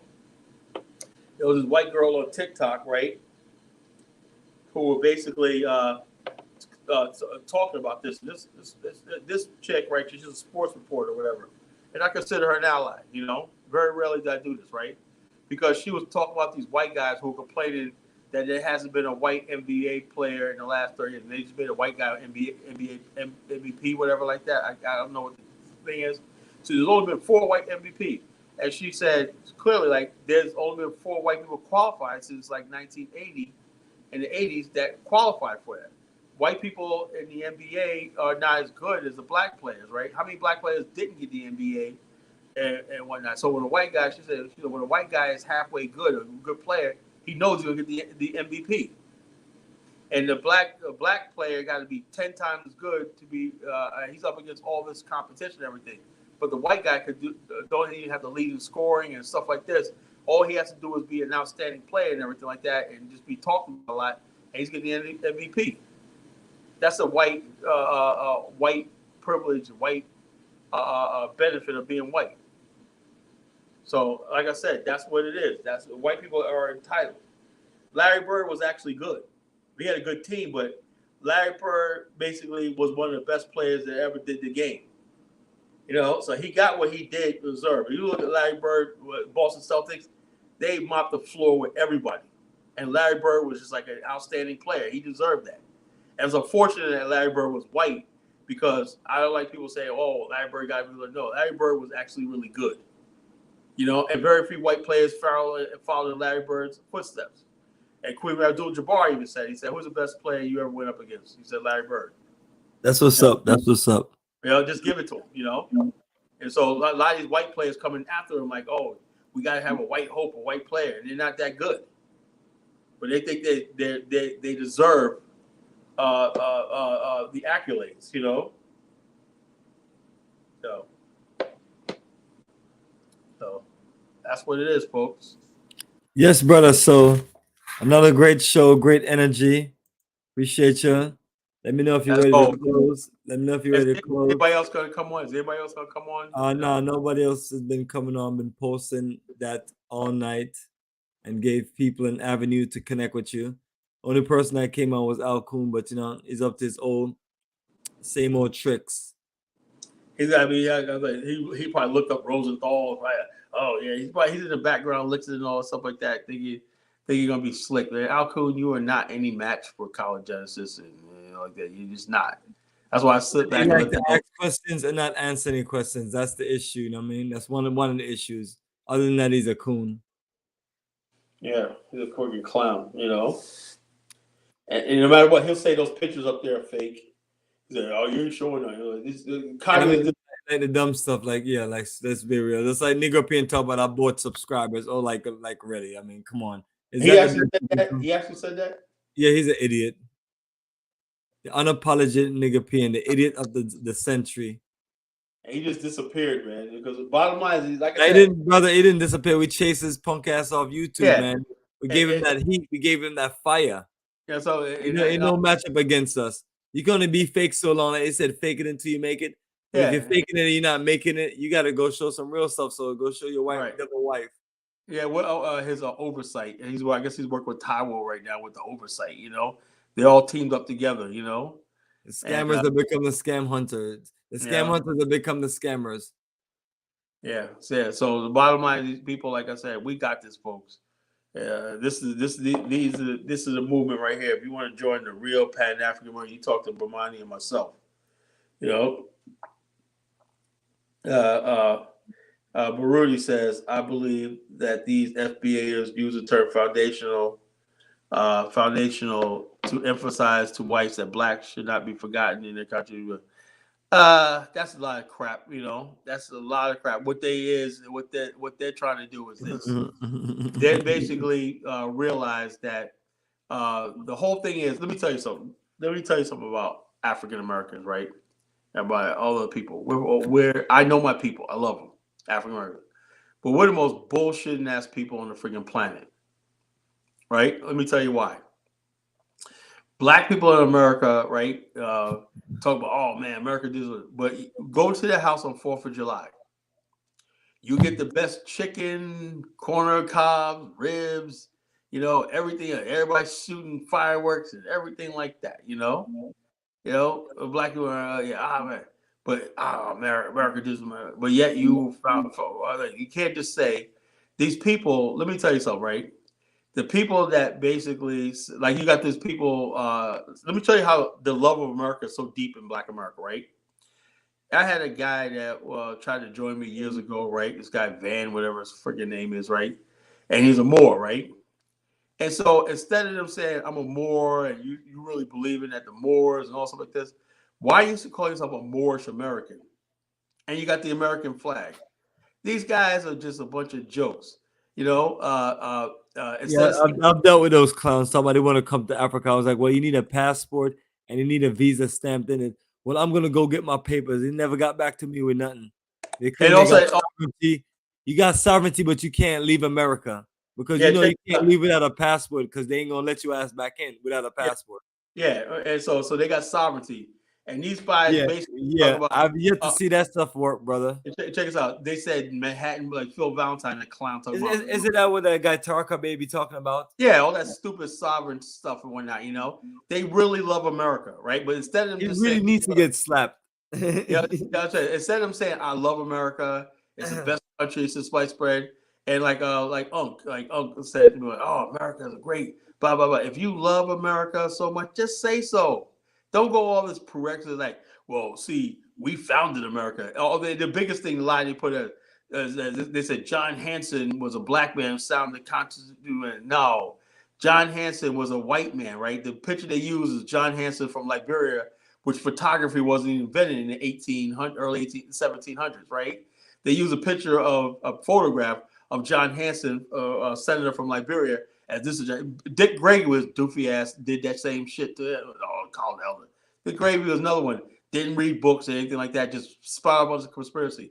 Black people were already here in America, and we're Moors, and we sailed to America and all this kind of, because these people love America. That's why they create this narrative that we were already here, and we were Moors, and we negotiated with George Washington and all stuff like this. This is all basically these people watching too many freaking cowboy movies and shit like that, and they love America so much. When instead of just saying, look, I love America, this is my land, this is my great country and everything like that, right? Fine. I'll be like, hey, look, fine.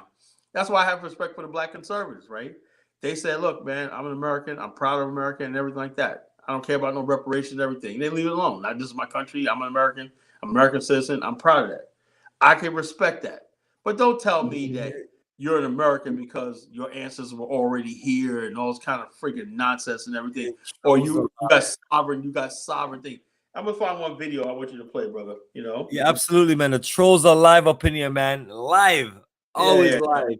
They're asking questions but don't have answers. I'm gonna play his video. You know, say let me see. I'm gonna play his video. It's funny. You know, more in court in The Scientific Moorish Temple.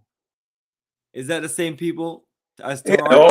all this kind of stupid. Taraka Bay is just a perpetrator. He called it, Tui calls it a plebiscite. I don't know what the fuck that means. Plebiscite. What the fuck does that mean? Plebiscite. Yo, that Muchi Beer Part 3 was hilarious, man. My belly was about to drop out my stomach, man. Yeah. It was about to drop out my belly. I mean, the plebiscite, you know. Plebiscite. You know? I'm offender. Offender. What's the plebiscite? I mean, I don't even like laughing at Tariq shit, but I fucking busted up laughing at that. You gotta say that he was a sex offender. Sex offender, yeah, something like that. Actually, I was busting up laughing, man. Yeah, that shit was so fucking funny, man. You know? Man. Oh man, this dude is a fool, man. Yeah. Okay, let me see. I'm gonna try to find this one. There's a whole bunch of Moors making a fool out of themselves in court. You know, there's a bunch of them. Let's see. Yeah. This Targa Bay was out there hustling for some money for a plane ticket. That's funny. Man, these YouTube clowns, man, they just like you said, Kala Genesis, when we did that show, man, Deadly Clowns, man. We thought we were joking with all them clowns. That's all we got, man. We're not YouTube is like the circus. I'm the ringmaster, you know, in a circus of deadly clowns, you know. You know, I gotta find this one video. Look at this comment right here. Oh, I'm a Brandon's my boy, offender. Check us out, because like I was watching that video of Tariq and Roland Martin. I dance. You ever seen that one? Have you ever seen that one? Oh no. Oh man, we gotta play. I'm sure it's funny, man. Yeah, you gotta see this one. That's why I said I would never want to mess with Tariq, you know. He do be buck dancing though, man. Yeah. So you get Roland Martin. A plebiscite. A plebiscite. What the fuck is a plebiscite? I didn't know what the fuck that is, man. You know? Oh man. Yeah, I'm sure the grand finale, the season finale is gonna be incredible. That's only part 3 of season 1. A plebiscite, you know. What the fuck that is, man? That's just funny. Just the way he says it, you know. Let's see, Roland Martin, Tariq comedy, you know. Like I said, I would not get it. Tariq's a clown, man. You never argue with a damn clown, man, because you look like fucking. Yeah, some of these YouTubers got to be more original, man. Yeah, you don't argue with it. If you say this is serious, man, you don't get into a debate with Tariq. You just leave that motherfucker alone. Yeah, like Taraka Babe, his animation is incredible. You got a big ass head. That shit, his head like a football. Dude, yeah, I mean, and it really looks like him too. It looked like his head like a football. I'm like, damn, man. All right, here it goes, bro, Mike. Here it goes.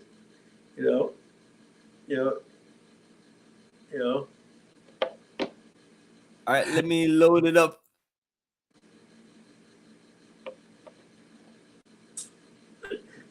I can't think of plebiscite.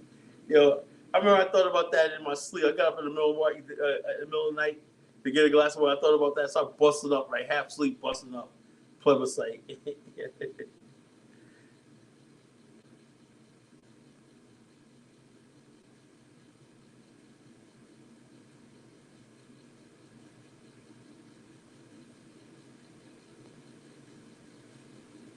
I think I answered this for the person that asked, would you trade Jamaica for Africa? No.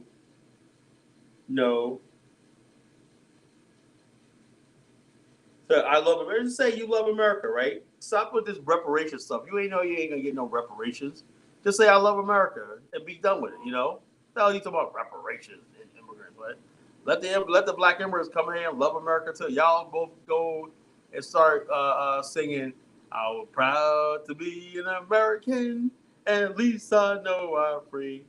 Or this land is your land, this land is my land. I may be a plebiscite idiot, and a babbling tether. But this land is my land, this land is your land. This land was made for you and me. Come on, tethers, come on in. Just join with the tethers and all the people like that, and y'all just enjoy America and whatnot. Just do it, man. What's up there? Y'all love America so much. There ain't nothing wrong with it. America is good, man. America got a lot of life. But we in the Pan-African movement, there's something we want. We want more. We want what's ours in this world. We're not satisfied with some crumbs from America's table. We want the whole world. We could take over the whole world, I would, But we since we can't take over the whole world, we want at least what's ours. That's the mother continent of Africa. That's what these stupid FBA people don't seem to freaking understand. I got the American stuff. We got it. You and I both got good careers in America, right? We got that shit. I had a good life in America my whole freaking life. Tell me something I don't know.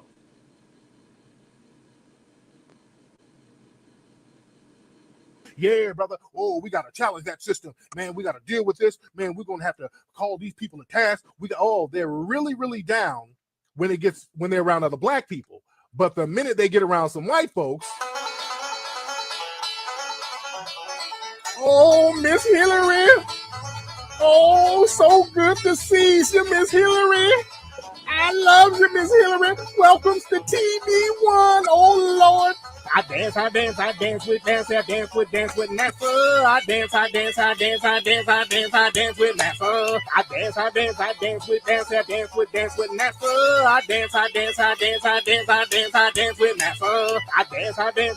with NASA. I dance with NASA. Welcome to TV1. My name is Boule Bird Roley. How's everybody doing? Welcome to TV1. We got a few things to talk about real quickly. First of all, I'd like to welcome everybody to the show. Thank you so much for tuning in. I am your balding owl with an S curl. I have on my ascot, as you can see. I was just buck dancing for the Hillary Clinton, but that was for levity. I'm not going to be here too long. But first of all, can somebody please bring some pink oil moisturizer for my S curl? Hold on, wait. Thank you so much. Yep. Anyway, how's my S curl looking? Yep. Is my S curl and my ascot looking okay? Yep. Anyway, we're gonna go back to the regular show. I just wanted to let you know that we're gonna have some more buck dancing on TV. TV1. So we'll be right back after these messages. I dance with Massa. Oh, let's cut a jig for you, Massa. I love you. Ray! Oh, Lord. Challenge the system. Yeah. Oh, my God, man. Like I said, man, that shit was fucking funny. He destroyed Roland after that, man. You can't come back from that shit, man. Oh no. Here we go. Bomani, why are you gonna do this? Oh Lord. We're having fun tonight. I'm a talentless, scandalous, plebiscite family. Can't nobody stand me. I beat up on my own family. I'm a registered offender. Yeah. A registered offender. Yeah. A registered offender. That's right. You know it's true. Come on. I'm a registered offender. Sucker. A registered offender. Chump. A registered offender. Jive turkey. You know how I do. Hey guys, we gotta get ready to carry out our mission and target the museum. I've been ready for a while, but Munchie X won't stop eating all the food long enough to focus. Don't worry about me, jive sucker. Your KFC buckethead ass is the one that needs to be focused, chump. Well, there's a button on her waist trainer that'll make her bad-built bionic body disintegrate the food.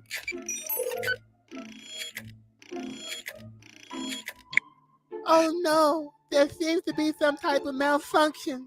I need to bring this issue up with my FBI chief tomorrow. Hey, what are you niggas doing here? The real question is, what are you doing here? I work here, and I'm on my lunch break right now, and I'm trying to eat my jollof in peace. Jollof? That sounds out of sight. Let me taste some of that. Jive sucker. Wait. That jollof is very spicy.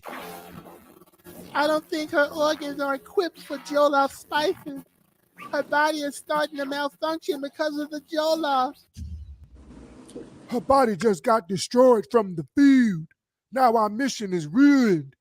What are we gonna do? Are we in the right place? Oh Lord, it's that done burr again. Oh, every time I go somewhere, it's that done burr.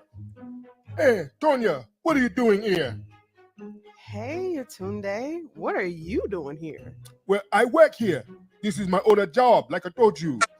Who is this old Frederick Douglass looking nigga you're with? Frederick Douglass? Oh, look at here, Kunti Kente. I take off one of them dusty flip-flops and beat the ass off you now. You better find somebody to play with, boy. Okay, enough, guys. Just stop. Just stop. Look, I just came here to interview Beyonce right now. All this other stuff we can sort out later. What? Hold on. Beyonce is in one of these studios in the other room? I did not know that. This is a blessing in disguise. She can help me get my green card. I have to go see her right away. I'm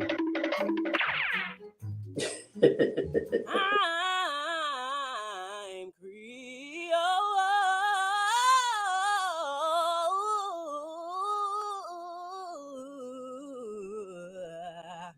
That's hot, B. You're in the zone right now. Hold up. I smell something musty. Hey, Beyonce. My name is Yutunde, and I need your help. Oh, goody, it's Beyonce. I'm your biggest fan. I'm even part of the Beehive. I stalk you as much as I stalk Tariq. Oh my God, it's a bear with wide hips. I've never seen that before. You bootylicious for real, huh? That's crazy. Oh, Beyonce, I need you to help me get a green card so I don't get deported. Forget about him, Beyonce. If I go to the restroom and take off my thong, will you sign it for me? Oh my God, that's so nasty. your crowns is bugging. You gotta bounce. Yeah, security.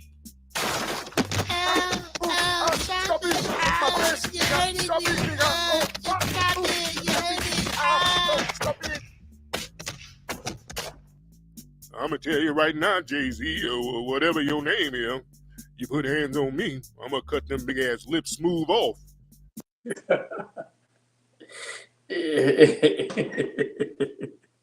Oh my God.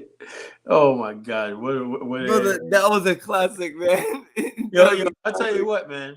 He's remember, you know how you watch these shows like South Park and stuff like that? That could be on the level of South Park. If Tariq really did stuff like that, really got into it, he could have a show like South Park. This is a Tarka suing him. Tarka, I'm a registered offender. Oh, it's suing him? Yo, that was wild, man. I'm a registered offender. A registered offender, a plebiscite vendor. So like, yo, I mean, goddamn, man. Like I said, yo, that animation looked just like his big, funny, ugly looking self, man. Yeah. And that, why they had to do Brandon like that, man? They had this butt elongated, whatnot. Be able to wide hip. Come on, why did you didn't have to go like that, man? Come on, Tariq. You didn't have to do it like that, man. Brandon ain't shaped like that. Come on, you know. He ain't shaped like that. That beard looked just like him, yo. That is a genius. Just like him, yo. That is a genius, yo. Yo, that Michi X, man. I love Michi X, but goddamn, she got a whole L for that one, man. Yo, Jollof rice. That's some Jollof rice, man. She stuck up her hand in there and scooped those with Jollof rice, man. That's some fun. Yo, I don't get it, man. Like I said, this is what we become. But like I said, but the Roland Martin shuffle was that shit. I was like, I know you were laughing. I wish you would show it your face, man. That shit was funny, right? Yeah, I dance. Yeah, cause Roland Martin be straight buck dancing, man. Yeah. Roland Martin right now is audition. He thinks he's gonna get back on CNN.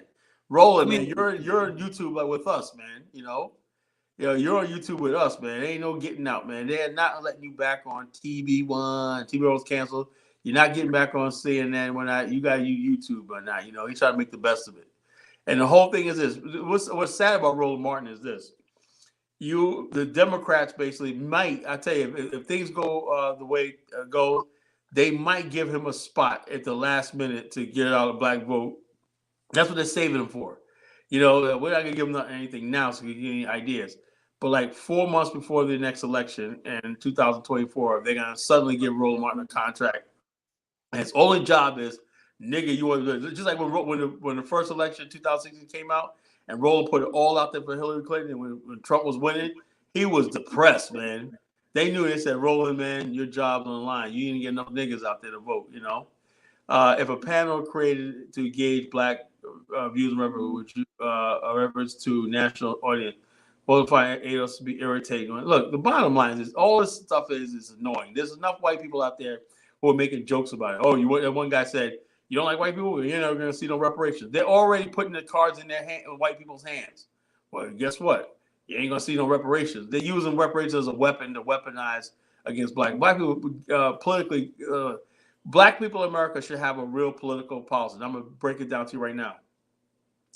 Back in the days, black people, how you got the black people to vote, a senator or congressman had to state how he felt about South Africa.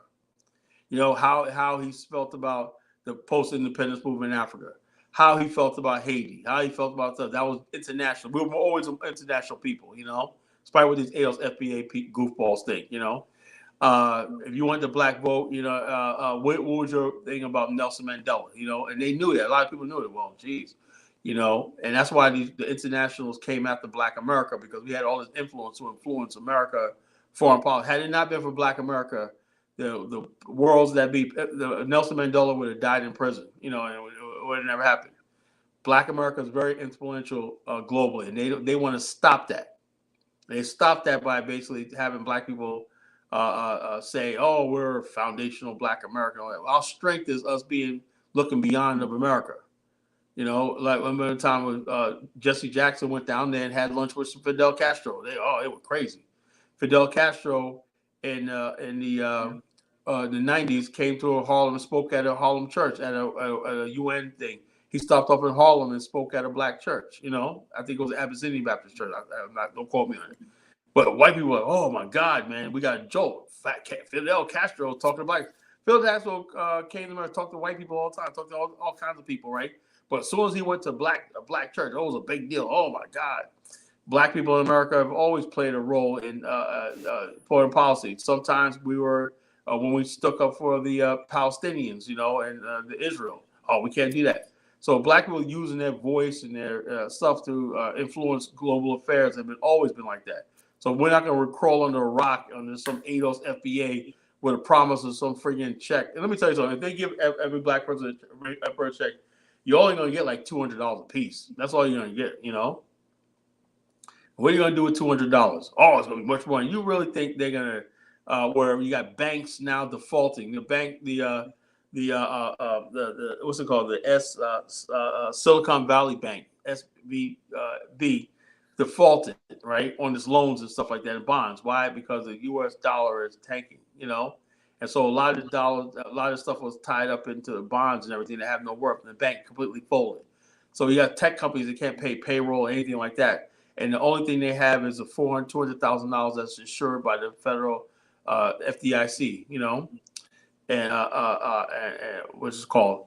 And so therefore, my point is, America doesn't have any money to give you any reparations. They can't print no more money. Joe Biden, we might have the Republicans are threatening to shut down the government with a debt ceiling because Joe Biden wants $6 trillion with old freaking stupid man to carry out his stupid green agenda. And all this country is in a runaway chaos. And if the Republicans don't get a hold of this stuff soon, this country is going to completely collapse. In that, you want a reparations check. Okay, that's on the list of priorities, like none, So therefore, these people putting their stuff around a fucking reparations agenda is the stupidest thing I would think. Kala wants to run, but people are going stupid enough to kill Kala. Bottom line is, I'm not running any place. You know? Yeah, I'm saying, I don't know where this troll came from, brother, but they've been on it.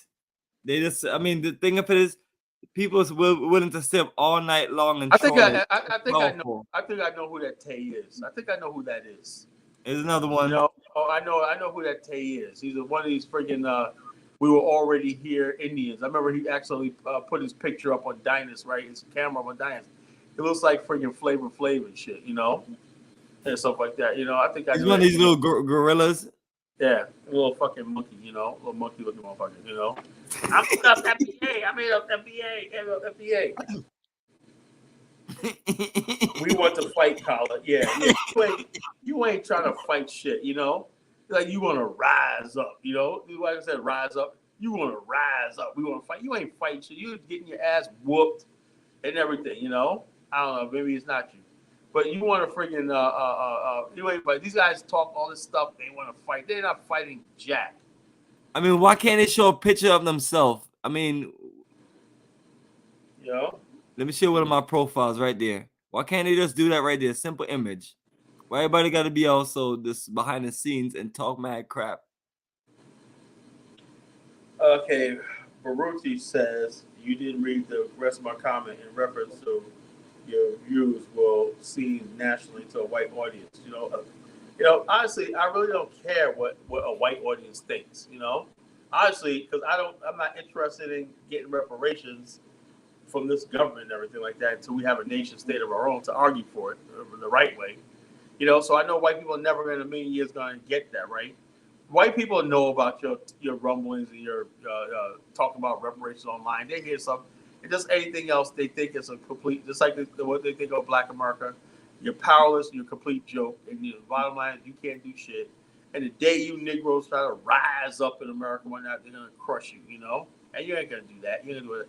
We don't even have control over our own communities. Our communities are war zones. We're not even safe in Black areas anymore, you know? We can't even have Black, like I said a couple of weeks ago, at an affluent Black neighborhood and whatnot, a teen party and whatnot, supposed to be a girl celebrating birthday. Somebody got shot and killed at a teenage birthday party. That's Black America for you right now. These FBA have nothing to say about that.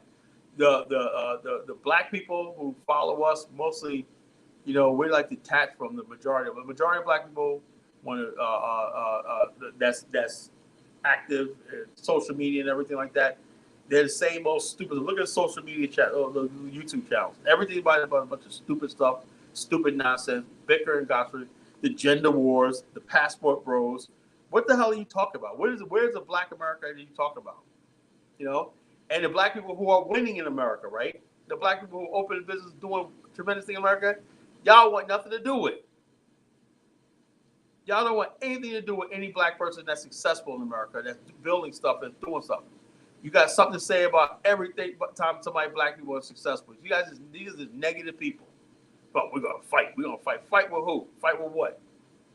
You know, fight for who? Sure the hell ain't fighting for the rest of us. You just running your mouth when not acting like this so-called fake battle called, what do you call it, fake war? It's a straw man tactic. You create, like you're doing something, you're building something, you're creating something like that.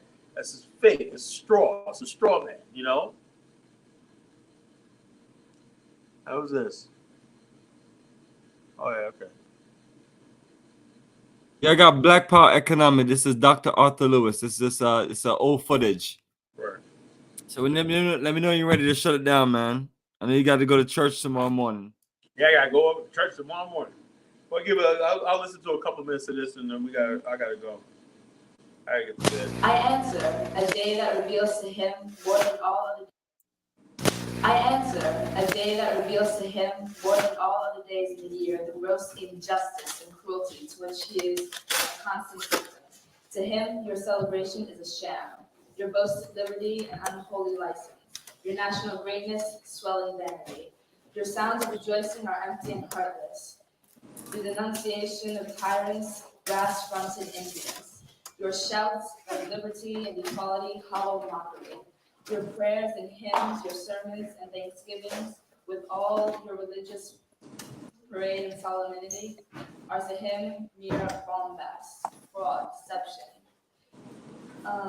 impiety and hypocrisy, a thin veil to cover up crimes which would disgrace a nation of savages. There is not a nation on the earth guilty of practices more shocking and bloody than are the people of these United States at this very hour. Yes, ma'am. Go where you may, search where you will, roam through all the monarchies and despotisms of the old world. All right. Travel through South America, search out every abuse, and when you have found the last, lay your facts by the side of the everyday practices of this nation. All right. And you will say with me that for revolting barbarity and shameless hypocrisy, America reigns with All right.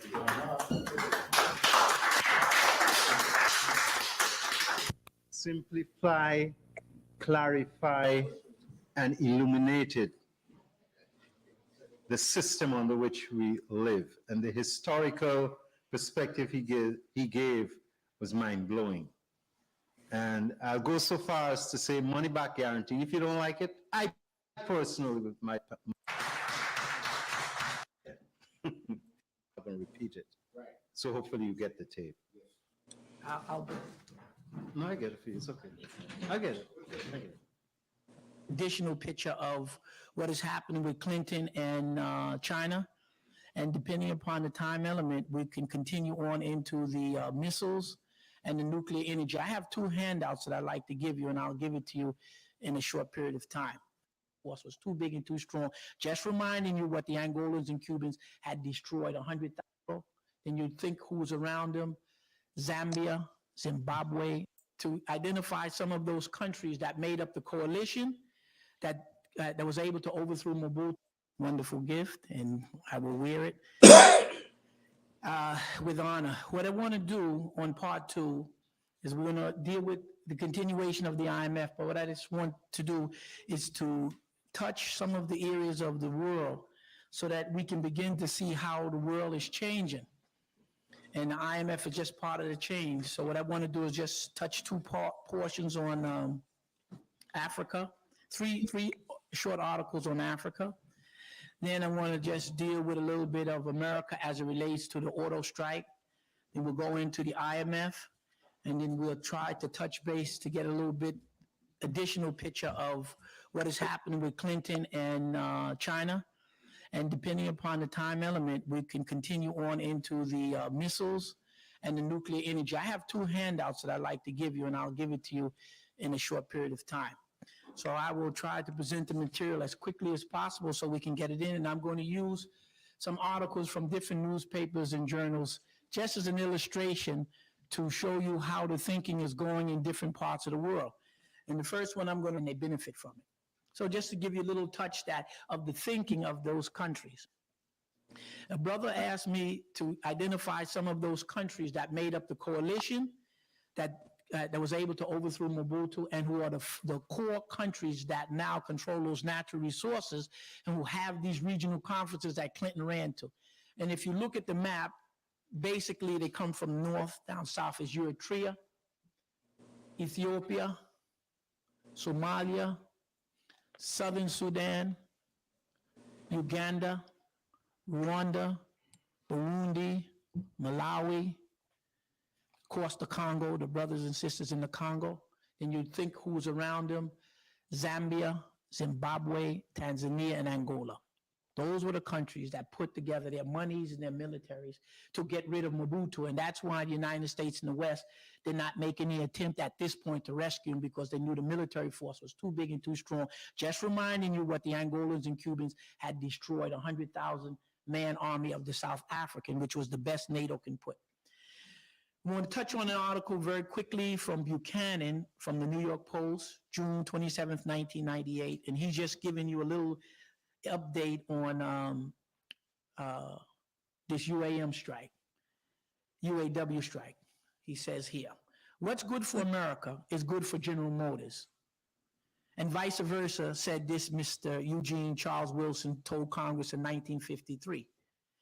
In 1950, General Motors employed more workers, paid the highest wages and the most taxes, and had done more to win World War II than any other company.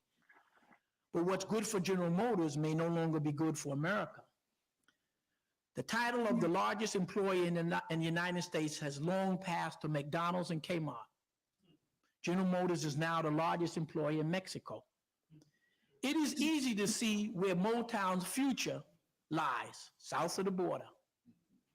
Since 1978, General Motors has built more than 50 plants in Mexico. Remember, the United States government bailed out Chrysler. And remember, the United States government gave Ford about $5 billion to upgrade plants in America. And Ford, what they did was they went to Korea, put the money there, and they hooked up and formed the company in Korea with the Kia, KIA. That's that Ford money. So you know where your tax monies have gone when it went to General Motors, Ford, and Chrysler. So General Motors have built more than 50 parts plants in Mexico since 1978, which today employs 72,000 workers, making it a part subsidiary of the Delphi Automotive Services, Mexico's largest private employer. In Matamoros, thousands of Mexican workers earn $1, $2, or $3 an hour, producing instrument panels and steering wheels for General Motors cars and trucks. The U.S. minimum wage is $40 an hour. The move to Mexico has become a target of the UAM charge that the General Motors is putting America last. 4 years after the NAFTA, which is just the North American Treaty, is just the excuse to move things out. 4 years after NAFTA, free trade agreement, lowered tariff barriers, these cities along the Mexican borders with Mexico which hope to benefit from this NAFTA degree, have become more than glorious truck stops as they watch the manufacturing jobs go south by the tens of thousands. And basically what has happened is if you draw the border between Mexico here, and you know for every city in Texas or California, there's a city that is equivalent to it in the Mexican border. And the people in Mexico are working, and the people in the Texas and California are massively unemployed. Unemployment in the border town is higher than in Suarez, 2 to 3 times higher than the U.S. average. So it's already at 15% already depression levels for those people living along the Mexican border and the Texas border. Not only General Motors is making the new Motown in Mexico, Ford has 11 plants there. Chrysler now partnered with Mercedes, will follow suit. Rival Volkswagen has already shuttered a U.S. plant in Pennsylvania and moved production to its new Beetle plant in Mexico. Mexico is rapidly becoming the hottest destination for auto production. Remember, automobile is the basic foundation industry of the country. 1 in 5 jobs dependent upon it. It is next door to the world's largest auto market, which is, of course, United States. It offers wages that makes the workers cringe from Detroit to Stuttgart. $8 billion have been invested in auto factories and plants in Mexico as a result of NAFTA in the last 4 years. Another $8 billion is expected to be invested by year 2000. So now you know where $16 billion of your tax dollars is going. Auto and truck exports from Mexico to U.S. is 800,000 last year. It's going to 1 million this year. Volkswagen alone will produce 450,000 vehicles in Mexico in 1998, and Japan will follow suit. For what is happening is clear. All manufacturing that requires large pools of labor is going to leave America. U.S. workers cannot compete with Mexican who earn $1, $2, and $3. No U.S. worker can live on that wage. An employer who tries to pay the U.S. worker that wage would be indicted for violating federal and state laws. Yes, Brother Kala, and Big Black was on, but he didn't stay long enough for the sermon, the after effects. Yes, that's a little taste from one of our, one of these conscious series videos where it's just a whole lot of education. Those things were played on, like, was that on C-SPAN? Those things that they played on C-SPAN back in the days were dynamite, and stuff like that. C-SPAN didn't give a fuck. They would go to all Black Power stuff. Black Power. So I got a lot of information from those conferences, stuff like that, brothers like this. But you notice how you don't see this stuff from it anymore. You don't even get this now with the social media because our attention span is so based on entertainment and stuff like this. I used to watch these discussions like this back in the 90s all the time, so I live for these things. It's a real lecture, exactly. And now it's time to do the work. But this is one of the series, and this is just I got a whole bunch of them on here. This is whole full two-day program. What he was saying about NAFTA and everything like that, it went over a lot of people's head. You know, so basically all the stuff you see right now, the deindustrialization of Black America and stuff like that. What is the ADOS FBA fighting for? You know, they've taken jobs, and a whole generation of Black people don't have any industrial jobs and everything like that.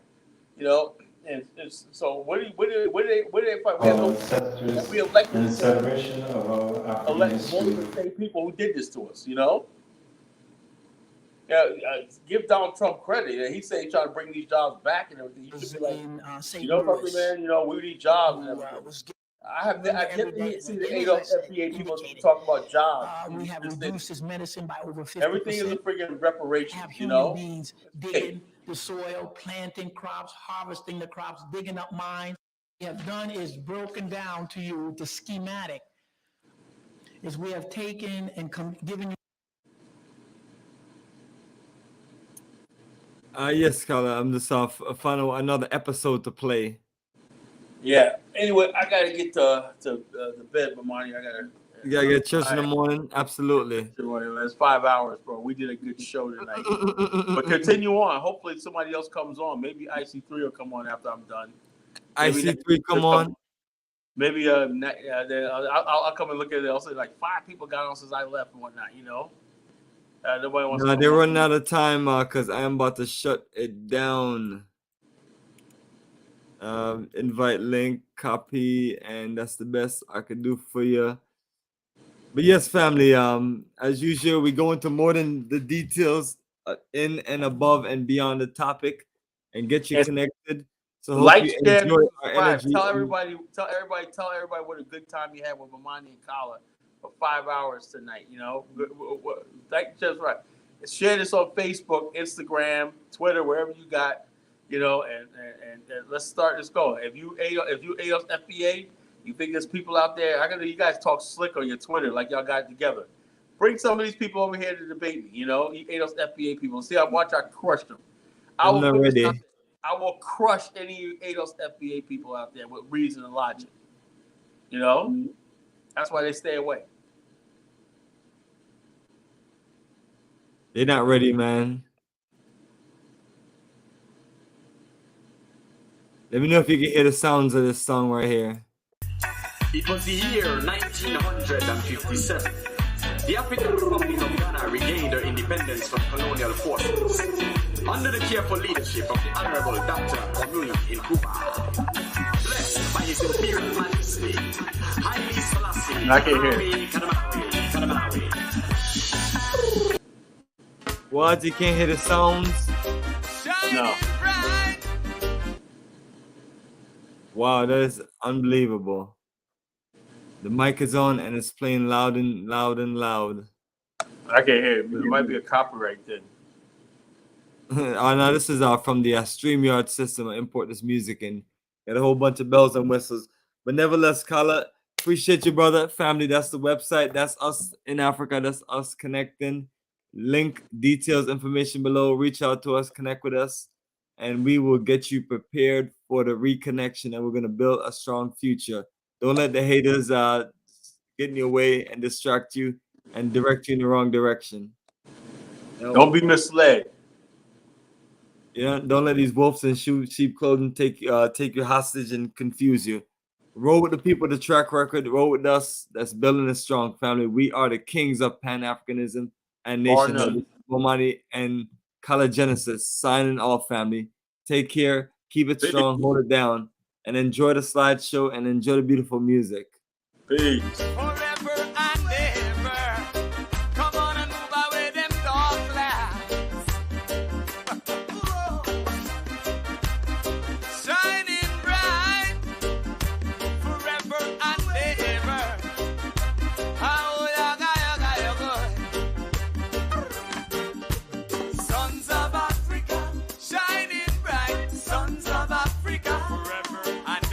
Sons of Africa, oh, sons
was the year 1957.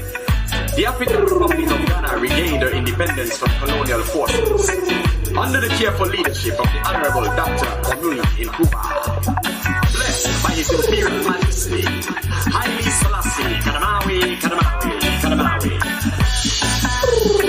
Hey, hey.